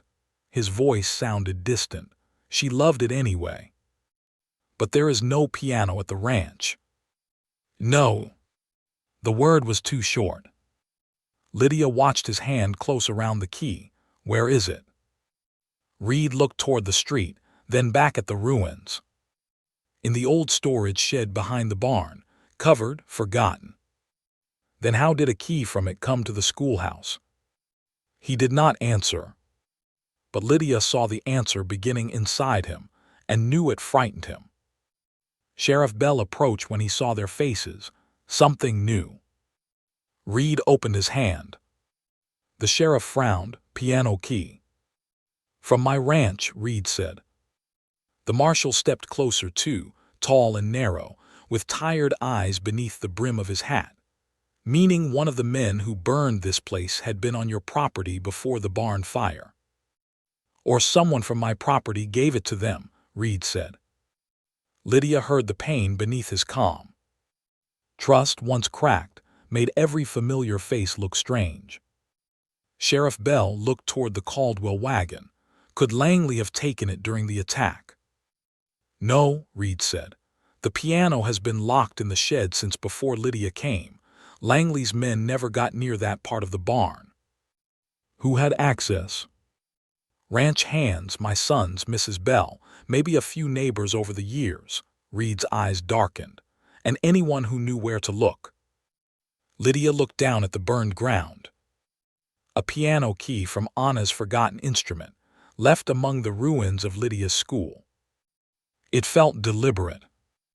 Not evidence dropped by accident. A message. But from whom? They returned to the ranch before noon. Lydia sat beside Reid in the wagon, the piano key wrapped in a handkerchief between them. Neither spoke much. The road home seemed colder than before. When the ranch came into view, Lydia studied every building with new eyes. The repaired barn, the old storage shed behind it, the bunkhouse, the wash house, the house with its bright windows and blue room under the east roof. A home could be attacked from outside. It could also be wounded by what it kept hidden. Ben and Jonah ran from the porch when the wagon stopped. They had returned with Mrs. Bell only minutes earlier.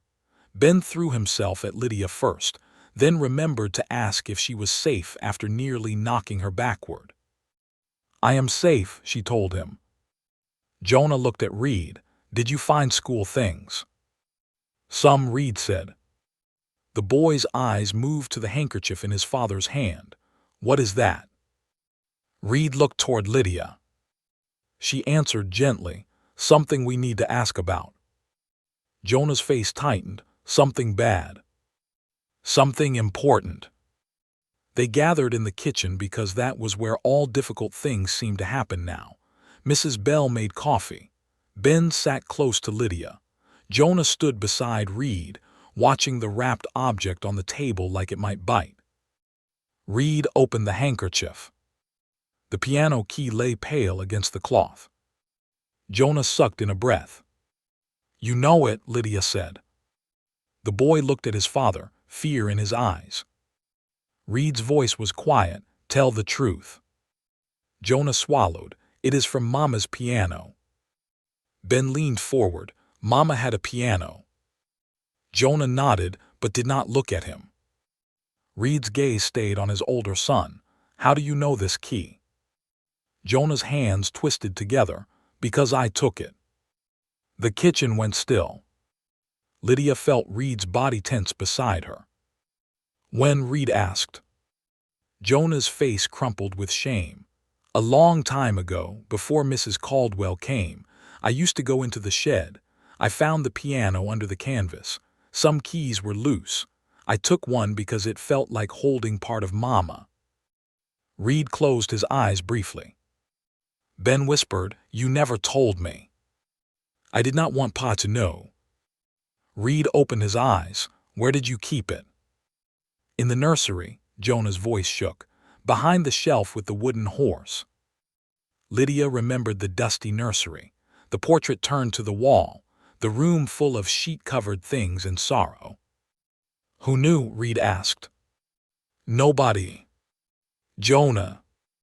The boy flinched at the firmness in his father's voice. Lydia touched Reid's arm lightly, not to stop him, to steady him. Jonah drew a ragged breath.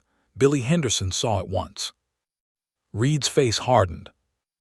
At church, I had it in my pocket. He asked what it was. I told him it was none of his business.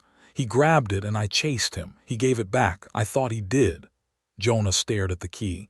Maybe he switched it. Maybe he kept it. I do not know. Ben looked confused and hurt. Why did you never tell me about the piano? Jonah turned on him, his pain turning sharp. Because you do not remember her. You do not care the same. Ben's face went white. Lydia stood. Jonah. The boy's eyes filled at once. He knew he had gone too far, but pride and grief held his mouth closed. Ben slid off his chair and backed away. I do care, he whispered. Then he ran from the kitchen. Lydia started after him, but Jonah moved first, then stopped, frozen between guilt and fear. Reid looked toward the doorway, then at Jonah. Go, he said. Jonah shook his head. He does not want me.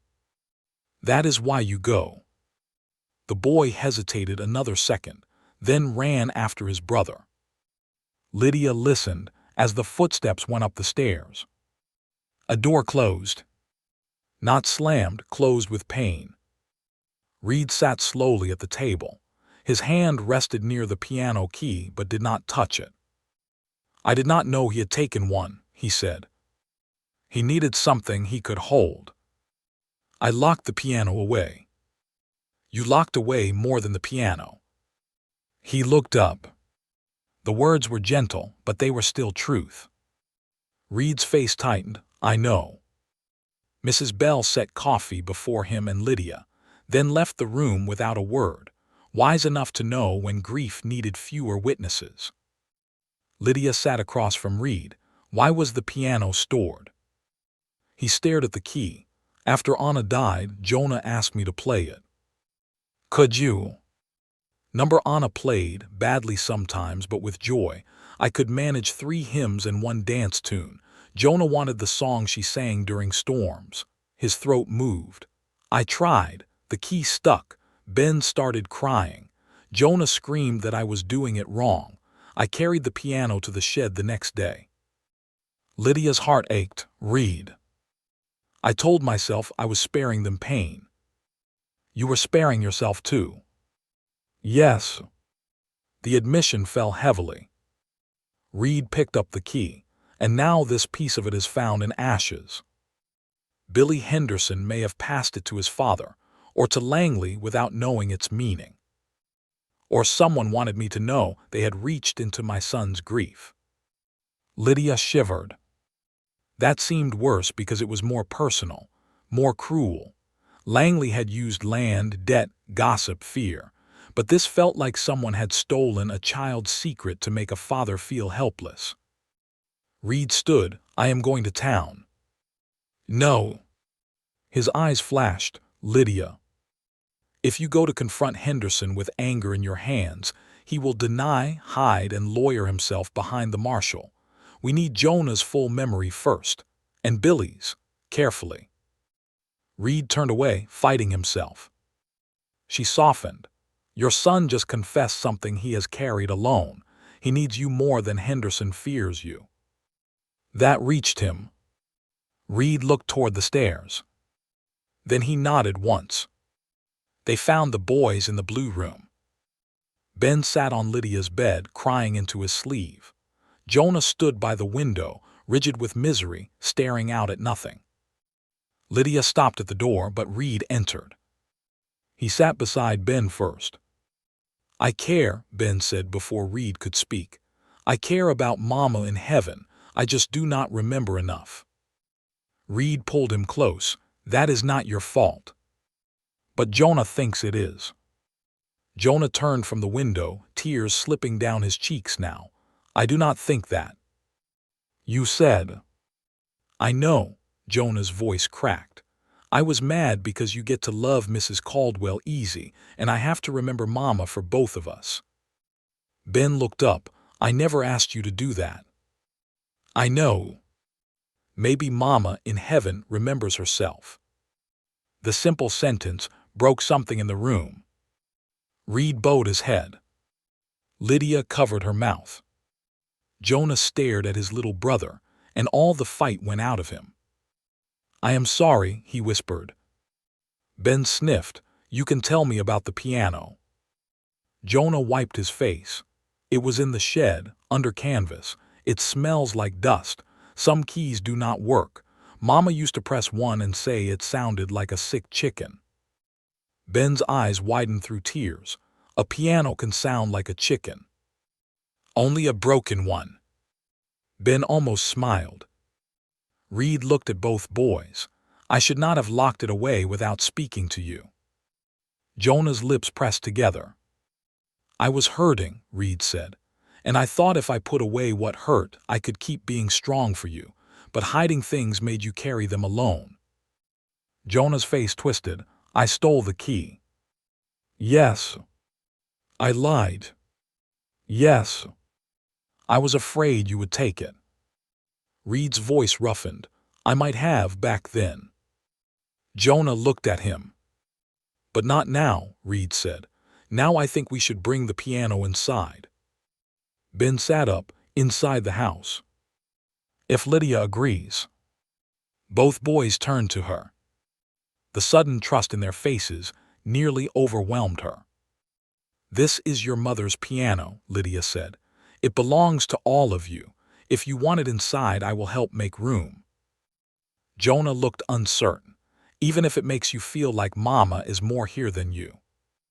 Lydia moved closer and knelt before him. Jonah, your mother being remembered does not make me disappear. He looked at her for a long moment. Then he asked, could you learn to play it? I could try. Ben said, if it sounds like a chicken, I will laugh. That may be impossible to avoid, Lydia said. Reid looked at her then, and his eyes held a tenderness that made her heart unsteady. That afternoon, the piano came home. It took 4 men, 2 boards, several ropes, and more arguing than Lydia had expected. The upright was smaller than a parlor piano, but heavier than it looked. The wood was scratched, one leg had been repaired badly, and several keys were chipped or missing. Dust rose from it when the canvas came off. Along the side, someone had carved a tiny flower into the wood. Yellow, Jonah said softly, touching the carving. She painted it yellow once, it faded. They placed the piano in the front room. The same room that had once been too formal, too cold, too full of furniture waiting for life. Now the broken piano stood against the wall near the window, scarred but present. Reid fitted the recovered key loosely where it belonged. It did not sit perfectly. A repair would be needed. Still Ben clapped. It came back too, he said. Lydia looked at him. Yes, it did. Jonah stood beside the piano, fingers hovering over the keys. He looked at Reid. May I? Reid nodded. Jonah pressed one key. A thin, uneven note filled the room. Not pretty, but alive. Ben giggled, chicken. Jonah tried not to smile and failed. Then Reid stepped closer. His hand hovered over the keys for a long moment. Lydia watched his face as memory moved through him, not the kind that destroyed, the kind that asked permission to breathe. He pressed 3 notes slowly. The start of Come Thou Fount. The 4th key stuck. The melody broke. Silence followed. Then Ben said, the piano forgot. Jonah shook his head. No, it needs teaching too. Lydia looked at Reid. A smile touched his face, sad and real. Then perhaps we have the right house for it. If one old song, one broken key, or one family memory has ever touched your heart, stay with this story. Sometimes healing does not mean replacing what was lost. Sometimes it means bringing the broken thing back into the light. The investigation moved forward after that, but not in a straight line. Billy Henderson was brought to the ranch the next morning by his mother. Mrs. Henderson looked exhausted and humbled, her fine manners worn thin by fear for her husband and shame over her son's part in spreading cruel words. Billy stood in the kitchen twisting his cap. I did take the key, he admitted. Jonah's face flushed with anger, but Lydia placed a steady hand on his shoulder. Billy continued, eyes on the floor. I only meant to tease him.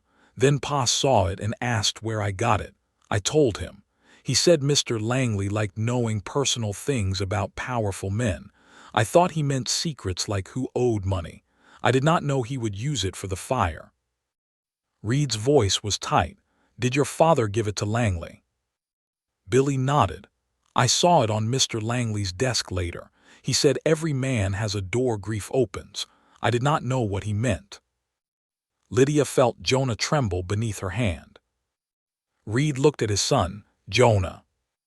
The boy's eyes were fixed on Billy. I hate you. Billy flinched. Mrs. Henderson covered her mouth. Lydia did not correct Jonah at once. Some feelings needed air before guidance. Billy whispered, I know. Jonah's voice shook. That was my mother's. I know. No, you do not. You had yours at breakfast. The words struck hard. Billy began to cry silently. Mrs. Henderson's face crumpled. Lydia saw then that the Henderson family, for all its pride, had been living under fear too. Not the same grief, not the same wound, but enough to make a boy repeat what he heard and a father follow men stronger than his conscience. Reid finally spoke. Billy, you will tell Sheriff Bell everything you told us. Yes, sir. And Jonah decides when or whether he forgives you. Not today because adults want peace. Billy nodded. Jonah looked surprised by his father's words. Lydia felt proud of Reid in a way that warmed her whole chest. After the Hendersons left, Jonah went to the front room and sat beside the piano. Lydia followed but did not crowd him. I do not want to forgive him, he said. Then do not force it. Is that wrong? No. He looked at her. You told Mrs. Whitcomb to make new words. Yes, but I did not tell her my heart was finished hurting. Jonah ran one finger along the piano's edge. I liked when Pa played, even bad. I did too. Did you see his face? Yes. He looked like he remembered, and came back from remembering at the same time. Lydia sat beside him. That is a wise way to say it. Jonah leaned gently against her arm. Do you think Mama heard? I do not know, but if heaven has windows, I think she would have looked. He considered that. Then he whispered, I thought Mama here today. Lydia held very still. He looked up quickly. I mean not calling you, just thinking. You may think it. He nodded, relieved. The days that followed brought more pieces into the open. Henderson admitted passing private gossip and objects to Langley in exchange for promised debt relief. He claimed he had not known the school would burn. The marshal believed some of that and doubted the rest. Whitcomb denied everything until the ledgers spoke louder than he did. Langley, cornered by papers and witnesses, offered to name higher men in exchange for mercy. The marshal listened, but promised nothing. The town prepared for rebuilding. Men cleared the schoolhouse ruins. Women organized supplies. Lydia split her days between teaching at the ranch and helping plan the new building. The children began collecting stones for a future walkway, though Ben mostly chose rocks shaped like potatoes and declared them excellent foundation. The piano became part of evening life. Not music yet, more like the promise of music. Reid sent for a tuner from Helena, though no one knew when he might arrive. Until then, Lydia learned the few working notes. Jonah practiced simple scales. Ben pressed keys and named every unpleasant sound after farm animals. One evening, after the boys had gone to bed, Lydia found Reid in the front room alone. He sat at the piano with one hand resting on the keys. The lamp beside him cast soft light over the carved yellow flower. Lydia stopped at the doorway. Should I leave you? No. She entered slowly. He pressed a note. It rang dull but steady. I have been thinking about Anna, he said. Lydia sat in the chair near him. That seems natural. And about you? Her breath caught. He looked at the keys, not at her. For a long time I thought grief was proof of love. The deeper I stayed in it, the more faithful I was. That is a hard thing to say now because I see what it did to the boys, to this house. You were wounded. Yes, but I let the wound become a law everyone else had to obey. Lydia folded her hands in her lap. Reid turned toward her. You never asked me to stop loving Anna. No. You made room for her when I did not. She was already here. Yes, his eyes held hers, but you taught us how to let her be here without keeping everyone else outside. Lydia felt tears rise. Reid stood and crossed the small space between them. He knelt before her chair so their eyes were level, a gesture so humble it nearly broke her heart. I am going to say something poorly, he said. She tried to smile. That is not a promising beginning. It is an honest one. Then say it. He took her hand slowly, giving her every chance to pull away. She did not. I loved Anna with the heart of the man I was then, he said. Young, certain, proud, foolish in ways I did not see. When she died, I thought that heart died too. His thumb moved lightly over her knuckles. But the heart I have now is not dead. It is older, more afraid, less fine than it should be. It has cracks in it. It limps in places. And somehow, Lydia, it turns toward you. She could not breathe. He looked down as if ashamed of how little and how much he could offer at once. I do not know if that is love in the way songs mean it. I only know that when you leave a room, I notice. When you laugh, the house changes. When danger comes near you, I feel as if the ground beneath my life is being torn up. And when you stand beside my sons, I see a future I had stopped asking God for. Tears slipped down Lydia's cheeks. Reid's voice roughened. If that is too little, I will understand. Lydia leaned forward and placed her free hand against his cheek. It is not little, she whispered. It is honest, and it is yours. His eyes closed briefly at her touch. When he opened them, the question was there again, always asking, never taking. Lydia answered by bending toward him. Their kiss was not like the one on their wedding day.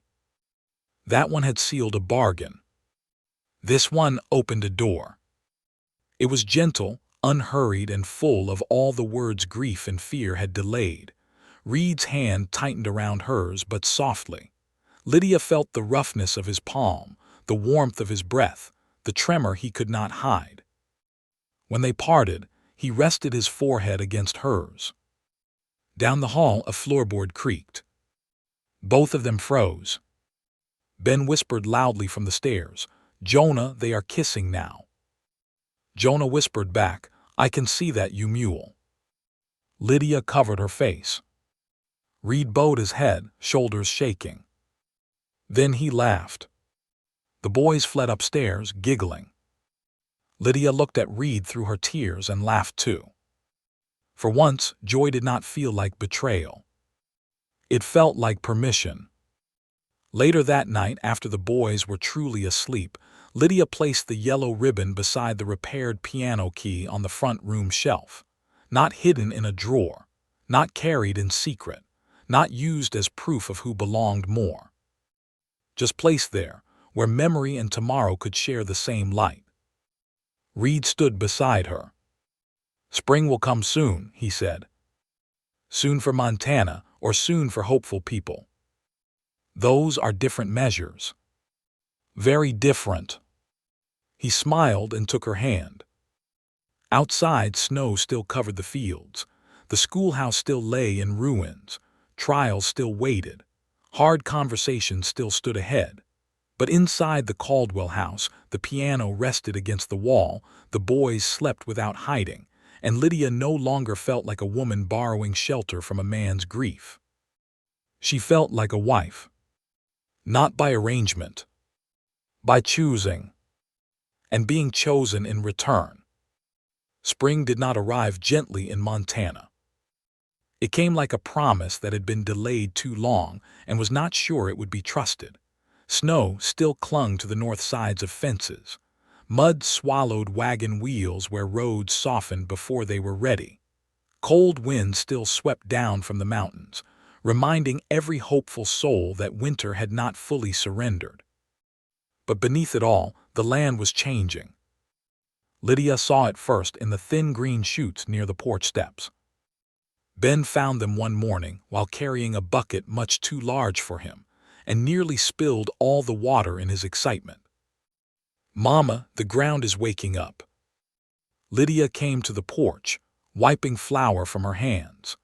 Jonah followed with his coat half-buttoned and a pencil behind one ear because school had become so much a part of his days that he carried evidence of it everywhere. Ben crouched beside the little green blades. "Do you think they are flowers?" "Too early to tell," Lydia said. "They should be yellow." Jonah looked at her quickly. Lydia smiled. Yellow would be lovely. Reid appeared behind them, hat in hand, his hair damp from washing. He looked at the shoots, then at Lydia, then at Jonah. "Anna planted yellow flowers there years ago," he said quietly. "They came back every spring." Jonah's face softened. Ben touched one tiny leaf with great care. "Then they know the way." Lydia felt Reid's hand brush hers at her side. Not hidden, not accidental. A quiet touch that had become more common since the night in the front room, though still careful enough to hold respect. She curled her fingers around his for one brief moment before letting go. There was work to do. There was always work. The new schoolhouse foundation had been marked in town, and half of Ash Creek seemed to have an opinion about where the door should face. Reverend Turner wanted it facing east, toward Morning and Mercy. Tom Miller wanted it facing the road so children could be seen arriving safely. Mrs. Bell wanted it facing whichever way would keep mud from being tracked across the teacher's floor, which she said was the only opinion rooted in practical experience. Lydia listened to all of them and decided on the road. "If children come to learn," she said, "the town should see them." That settled it.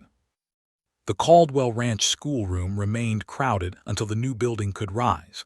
Each day, more children came. Some carried slates. Some brought eggs or firewood as payment their families insisted on giving. One little boy brought Lydia 3 smooth stones and said his mother had nothing else to spare. Lydia accepted them solemnly and placed them on the shelf beside the books. "Why keep rocks?" Ben asked. "Because they were given with dignity." "What is dignity?" Jonah answered before Lydia could. "It means not making people feel small when they are doing their best." Lydia looked at him, surprised and proud. Jonah shrugged. "You say things like that." "I am glad someone listens." "I listen," Ben protested. "You listen when biscuits are involved." "That is important listening." The schoolroom had become loud, imperfect, and alive. Chalk dust floated in sunlight. Children stumbled through words and laughed when Lydia told them mistakes were only footprints showing where learning had walked. Ruthie wrote her mother's name so many times that Sela's carried the slate home wrapped in cloth. Nora Whitcomb learned sums quickly and wrote Lydia a note that said, "Thank you for letting me be Nora and not only Whitcomb." Lydia kept that note in her Bible. The town was changing too, though not without resistance. Whitcomb remained jailed, waiting transfer for trial. Langley had been taken under territorial guard after naming 2 investors and a survey agent connected to the intimidation scheme. Henderson, who had helped but later cooperated, faced charges that would likely cost him his standing, if not his freedom. Mr. Harlan was allowed to remain home under the sheriff's watch while the court decided what to do with him. He spent nearly every morning helping clear schoolhouse rubble, working silently beside men who had once trusted him.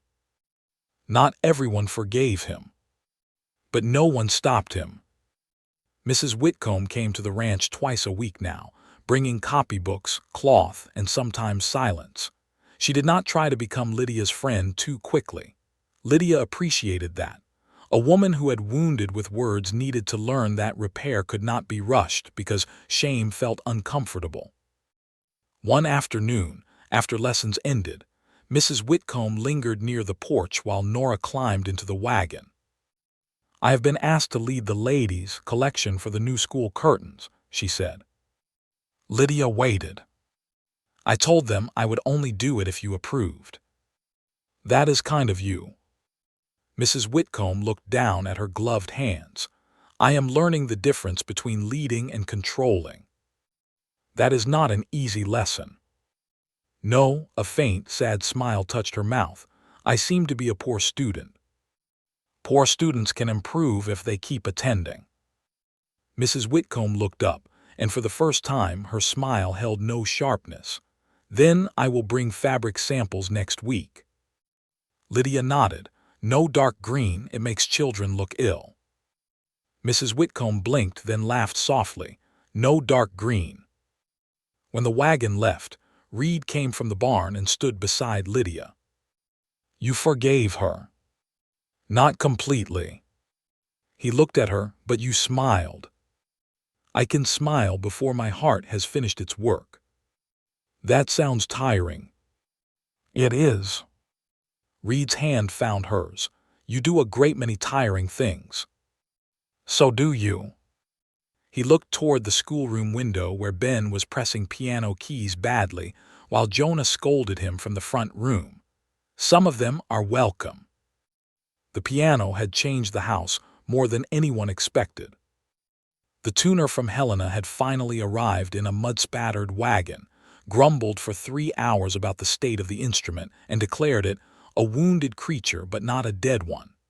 He repaired what he could, replaced 2 keys, set the recovered key more firmly in place, and promised to return when the roads improved. That evening, Reid played the hymn again. This time, the 4th note did not stick. The tune wavered, uncertain but whole enough to recognize. Jonah sat very still on the floor. Ben leaned against Lydia, eyes wide as if the piano were speaking from another world. Lydia watched Reid's hands, strong and careful, finding their way across something he had avoided for years. When he finished, no one clapped. It would have felt too small. Jonah stood, walked to his father, and pressed himself against Reid's side. Reid wrapped one arm around him. Ben went too. Lydia remained in her chair, giving the 3 of them the moment that belonged first to Anna's song. Then Reid looked at her and held out his hand. Not to pull her into Anna's place. To bring her into the family's present. Lydia went. From then on, the front room was no longer cold. It held books, mending, school papers, piano practice, and sometimes Reid's hand at Lydia's back when he passed behind her. It held Ben's laughter, Jonah's questions, and the yellow ribbon resting near the carved flower. It held Anna's memory and Lydia's breath in the same room, and the house did not fall apart from it. Still, peace was not complete. One final truth waited. It came with the territorial marshal on a rainy Thursday afternoon. The rain had been falling since dawn, turning the yard to mud and tapping steadily on the roof, while Lydia taught division to children who thought mud outside was more interesting than numbers inside. Reid had ridden to the south pasture early and returned soaked through. Lydia scolded him for dripping across the kitchen. He said rain was water and kitchens had survived worse. She said men who argued with teachers usually lost. He kissed her hand when the children were not looking and said he was beginning to understand that. Then the marshal arrived. Sheriff Bell came with him. Their faces ended the small warmth in the kitchen before a word was spoken. Reid removed his hat slowly. What happened? The marshal set a sealed packet on the table. We received confirmation from Helena.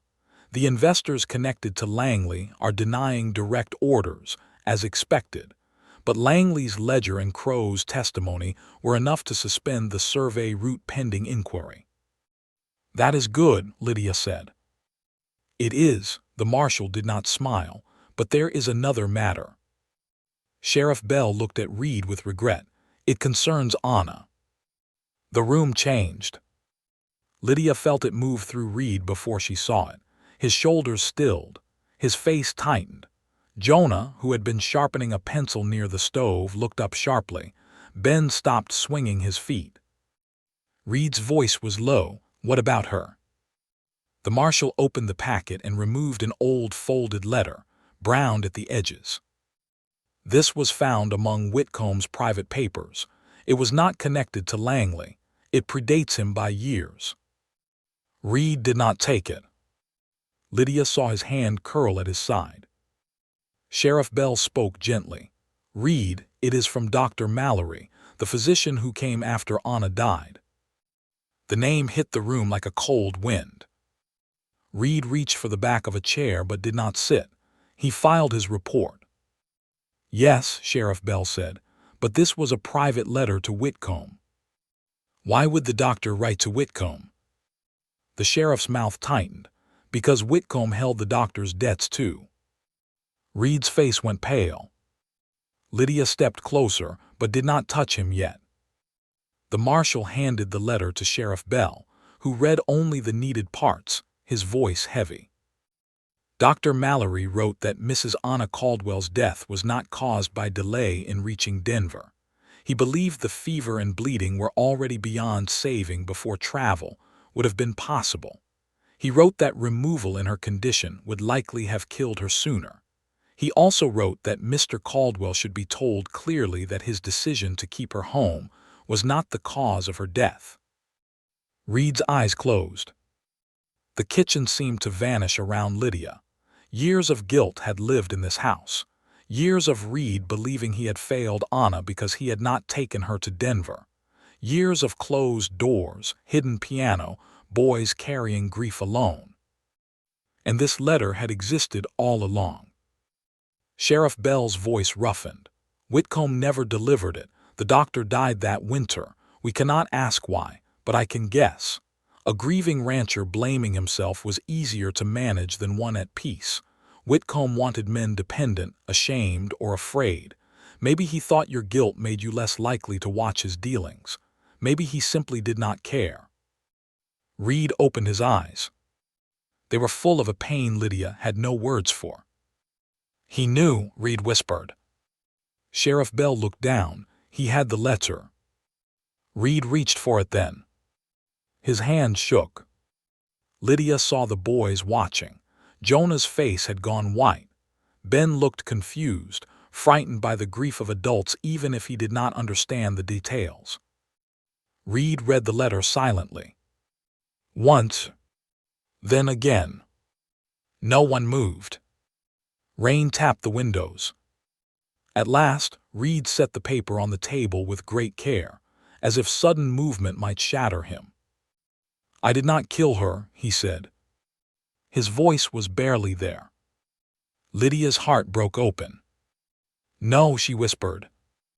He looked at her like a man who had been carrying a coffin on his back, and only now realized it had been empty of blame.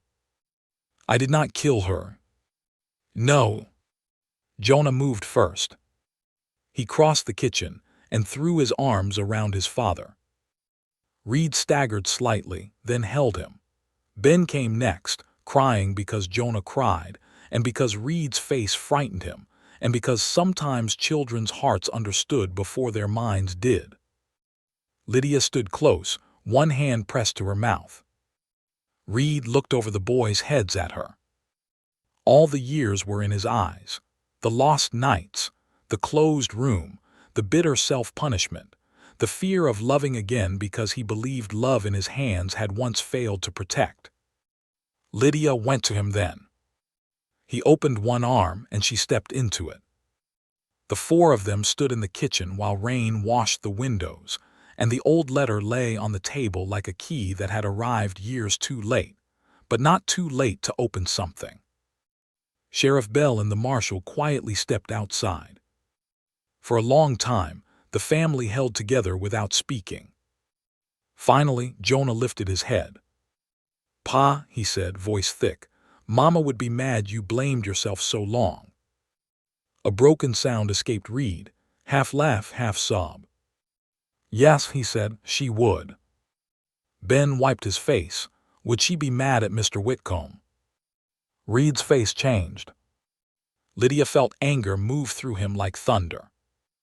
Yes, he said, but we will let the law be mad at him first. Lydia almost smiled through tears. Jonah looked toward the piano in the front room. Can you play her song tonight? Reid swallowed, yes. And maybe not sad. Reid looked at Lydia. She touched his cheek gently. Maybe honest, she said. That night, every lamp in the front room was lit. Not for visitors, not for show, for courage. The boys sat on the rug near the piano. Mrs. Bell, who had come after hearing the news, sat in the rocking chair with her handkerchief ready. Sheriff Bell stood near the door, having returned to make sure the family was all right and pretending it was official business. Even Miguel and Silas lingered near the hall, quiet as church mice. Reid sat at the piano. Lydia stood beside him. The old letter had been placed on the mantel, not hidden, not burned, not locked away. Truth deserved to be seen, even when it arrived late. Reid rested his hands on the keys. For a moment, he could not begin. Then Lydia laid her hand lightly on his shoulder. He played. Come Thou Fount moved through the room, uneven but clear. The piano still carried rough notes. One key rang too sharp, another was softer than it should have been, but the melody held. Reid did not play like a man trying to raise the dead. He played like a man letting the dead be loved, without letting guilt rule the living. Jonah leaned against Ben leaned against Lydia's skirt. Mrs. Bell cried openly. Sheriff Bell turned his face toward the window. When the song ended, Reid did not move. Then he pressed one more key. The recovered key. It sounded faint but true. Lydia felt tears slip down her face. If you believe healing can come even after years of silence, stay with this family until the final truth settles. Some endings do not erase pain. They teach the heart how to carry love without chains. After the others left and the boys were asleep, Reid stood on the porch with Lydia while the rain softened to a mist. The air smelled of wet earth, mud, and the first green promise of spring. For once, he did not look burdened by silence. He looked emptied by truth and filled by something gentler. I built so much of my life around a lie, he said. You built around pain. The lie only kept it standing longer. He turned to her. I was not fair to you. You were grieving. I was also afraid. So was I. He reached for her hand. Are you still? Lydia looked out at the dark yard. The barn had been repaired, the shed roof patched, the school would be rebuilt. Langley and Whitcomb would face trial. The boys were healing, though slowly. Anna's memory lived in the house without pushing Lydia out. Reid stood beside her, no longer a stranger offering shelter, but a husband with a heart still scarred and still choosing. Yes, she said honestly, but not of staying. Reid's hand tightened around hers. I love you, he said. The words came quietly. No thunder, no grand speech, no desperate rush. Just truth. Lydia closed her eyes. When she opened them, Reid was watching her with the same careful respect he had shown from the beginning, but now his face held no retreat. I do not say it to ask anything from you, he said. I only needed you to know. She lifted his hand and pressed it to her cheek. I love you too, she whispered, not because you saved me from the storm, because you let me build a life inside the shelter. Reid bent his head. Their kiss was soft, rain-cool and warm-hearted, a promise no longer shaped by desperation. From upstairs came Ben's sleepy voice through an open window. Jonah, are they kissing again?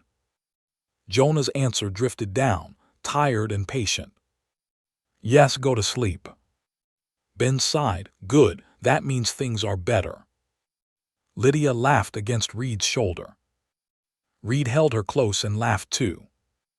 The rain continued falling, gentle over the house, the barn, the fields, and the little green shoots near the porch where Anna's yellow flowers were trying to return. For the first time, Reid did not look away from tomorrow. And Lydia, who had once come to the ranch with nothing but a carpetbag and fear, stood beneath the porch roof knowing that shelter had become home, and home had become love. But one final day still waited. The trial, the school raising, and the moment when the whole town would have to decide whether truth had changed them enough to build something better than what had burned. The day of the trial began with yellow flowers. They had opened beside the Caldwell porch in the night, small and bright against the damp spring earth. Lydia saw them just after sunrise when she stepped outside with a shawl around her shoulders and found Reid standing at the edge of the steps, looking down at them. For a while neither spoke. The morning was cool and clean. Mist rested low over the pasture. The barn roof, newly patched, caught the first pale light. Beyond the yard, cattle moved slowly through grass that had finally begun to show green. The whole world seemed to be holding its breath. Reid bent and touched one yellow bloom with the back of his finger. "She planted them the first spring after we married," he said. Lydia stood beside him. "They are beautiful." She said a house needed something cheerful waiting at the door. A quiet smile moved across his face. "I told her cattle did not care about flowers." "What did she say?" "That perhaps cattle were not the only ones living here." Lydia smiled. Reid looked toward the upstairs windows where the boys still slept. "She was right about more things than I admitted. Most wise women are." He turned to her, and the warmth in his eyes still felt like a gift she had not learned to receive without wonder. Then the front door opened behind them. Ben came out barefoot, hair wild, shirt half-buttoned. Jonah followed, already dressed properly except for one suspender hanging loose. Ben gasped when he saw the flowers. They came back. Jonah came down the steps slowly. He crouched beside the flowers, his face serious and soft. "Mama's yellow flowers," he whispered. Lydia knelt beside him. "Yes." Ben leaned against her shoulder. "Both mamas can like them."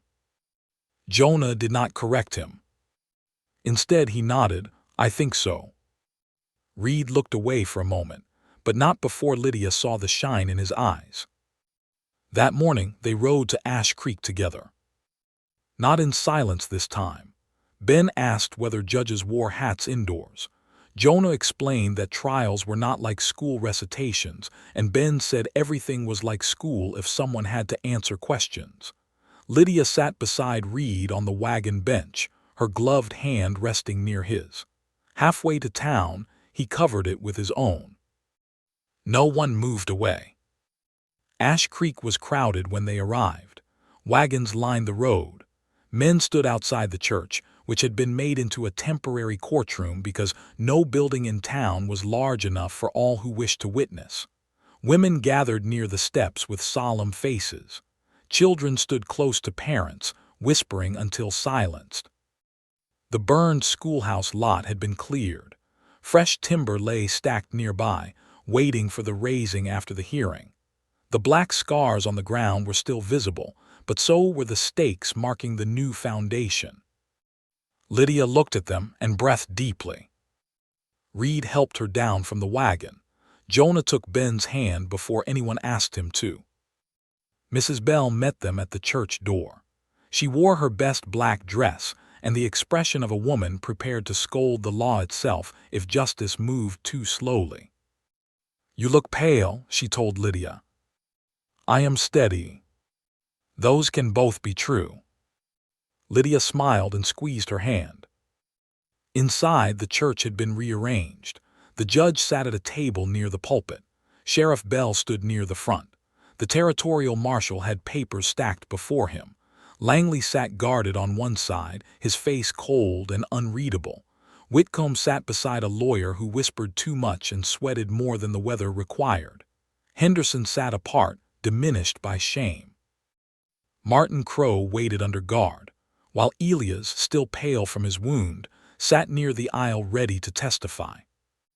Lydia felt Reid stiffen when Langley looked at her. She touched his sleeve. "I am here," she whispered. His hand found hers for one brief second. "I know." The hearing lasted for hours. Harlan testified first. His voice shook, but he did not hide. He admitted how fear for his family had made him useful to Whitcomb and Langley. He spoke of school funds delayed, warnings passed, and silence bought with threats of debt. Then Mrs. Whitcomb stood. Her testimony was quiet, but it cut deeply. She told how Langley had asked about Lydia's room, the boys, the lessons, the church gossip. She confessed how her own pride and careless words had given cruel men details they never should have had. When she stepped down, Lydia met her eyes. There was no full forgiveness in that look. But there was acknowledgement. Sometimes that was the first honest bridge. Billy Henderson spoke next, trembling as he told how he had stolen Jonah's piano key and how his father had passed it to Langley. Jonah sat very still beside Lydia, his hand clenched in his lap. When Billy looked back with tears in his eyes, Jonah did not smile. But he gave one small nod. It was not forgiveness. It was the beginning of not carrying hatred forever. Then Elias Crow testified from his chair. He named his brother, Langley, Whitcomb, and the outside investors who had paid for fear while keeping their hands clean. His voice faltered only once, when he admitted his own part in cutting fences before he understood how far the plan would go. Martin Crow followed. He looked like a man who had slept badly inside his own soul. He did not ask for pity. He named the men who had paid Langley. He named the roots, the hidden letters, the promises made to desperate ranchers and debt-burdened farmers. When he spoke of shooting Elias, his voice broke. Elias did not look at him. Not yet. At last Lydia was called. The church grew very quiet as she walked to the front. She did not wear anything fine. Only her gray dress, Mrs. Bell's lace collar, and Anna's yellow ribbon tucked gently at her throat. She had asked Jonah before wearing it. He had said she would want the truth to look brave. So Lydia wore it. She spoke simply. She told of losing the school, of the storm, of Reid's offer, of the boys learning again, of the churchyard cruelty, of the burned schoolhouse, of the note tied to the gate, of the barn fire, the plan to take her, the attack through the cellar, the piano key found in ashes, and the letter that had kept Reid trapped in guilt for years. She did not make herself grand. She did not make herself small. She told the truth like a woman who had once owned only a carpetbag, and now understood that dignity was not something poverty could take. When Langley's lawyer tried to suggest she had gained much by marrying Reid Caldwell, Lydia looked at him calmly.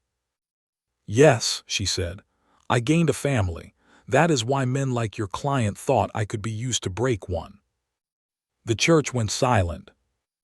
The judge looked over his spectacles at the lawyer. "I would move on," he said. By late afternoon, the judge ordered Langley, Whitcomb, and several named men held for full territorial trial. The investors would be pursued through legal channels. The bank's records would remain seized. Henderson, Harlan, Martin, and others would face judgment according to their level of guilt and cooperation. It was not a perfect justice. Lydia knew life seldom offered that. But it was justice begun in daylight. When the hearing ended, the town did not scatter. It moved. Men took off coats and rolled sleeves. Women brought baskets, water, cloth, and tools. Children carried small boards and nails under careful watch. The church emptied toward the cleared lot where the schoolhouse had stood. The raising began before the sun lowered. Reid stood beside Lydia at the edge of the foundation while the first beam was lifted. Tom Miller called instructions. Silas and Miguel helped steady the frame. Reverend Turner blessed the work with muddy boots and a hammer tucked under one arm. Mrs. Bell directed 3 men twice her size and somehow made them obey. Ben carried the first smooth stone for the walkway. Jonah carried the second. Ruthie placed a slate near the foundation and whispered her mother's name before stepping back. Nora Whitcomb brought the copybooks. Eli Harper brought a tin cup full of nails and spilled half of them, which Ben declared part of construction. Lydia laughed until tears came. As the first wall frame rose, the crowd cheered. The sound moved across Ash Creek like something waking. Reid stood close behind Lydia. "You did this." She shook her head. "No, we did." He smiled. "You always make room." She looked up at him. "So do you now." His hand touched her back lightly. Across the lot, Jonah watched them, then turned to Ben and said something. Ben grinned and waved both arms. "What are they doing?" Lydia asked. Reid sighed, "Planning trouble." The boys ran over. Ben held out a small wooden sign Jonah had carved from pine. The letters were uneven but clear. "Caldwell schoolroom began here." Lydia pressed a hand to her heart. "Jonah." The boy looked embarrassed. "It is for the new school, maybe inside somewhere, not too big." "It is perfect." Ben pointed to the bottom. "I helped sand it." "You did very fine work." Jonah shifted his weight. "Mrs. Caldwell." "Yes." He looked at Reid, then at the new school frame, then at the yellow ribbon around Lydia's throat. "You can be Mama out loud now," he said. The world seemed to stop. Lydia knelt before him. "Are you sure?" His eyes filled, but his voice stayed brave. "I do not think Mama in heaven has to hold the whole place alone anymore." Lydia opened her arms. Jonah went into them. Not quickly, not carelessly, but fully. Ben threw himself around both of them, nearly knocking them over. Reid knelt too and wrapped his arms around all three.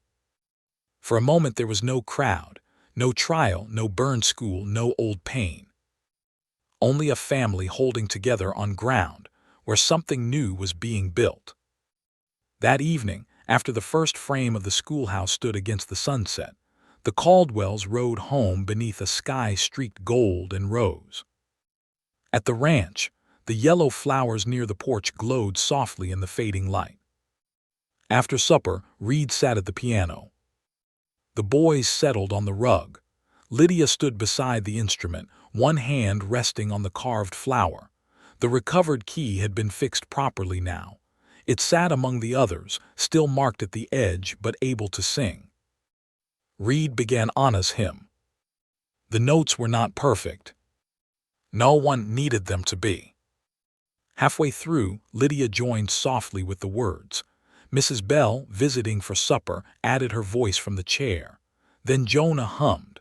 Then Ben sang too loudly and slightly wrong but with all his heart.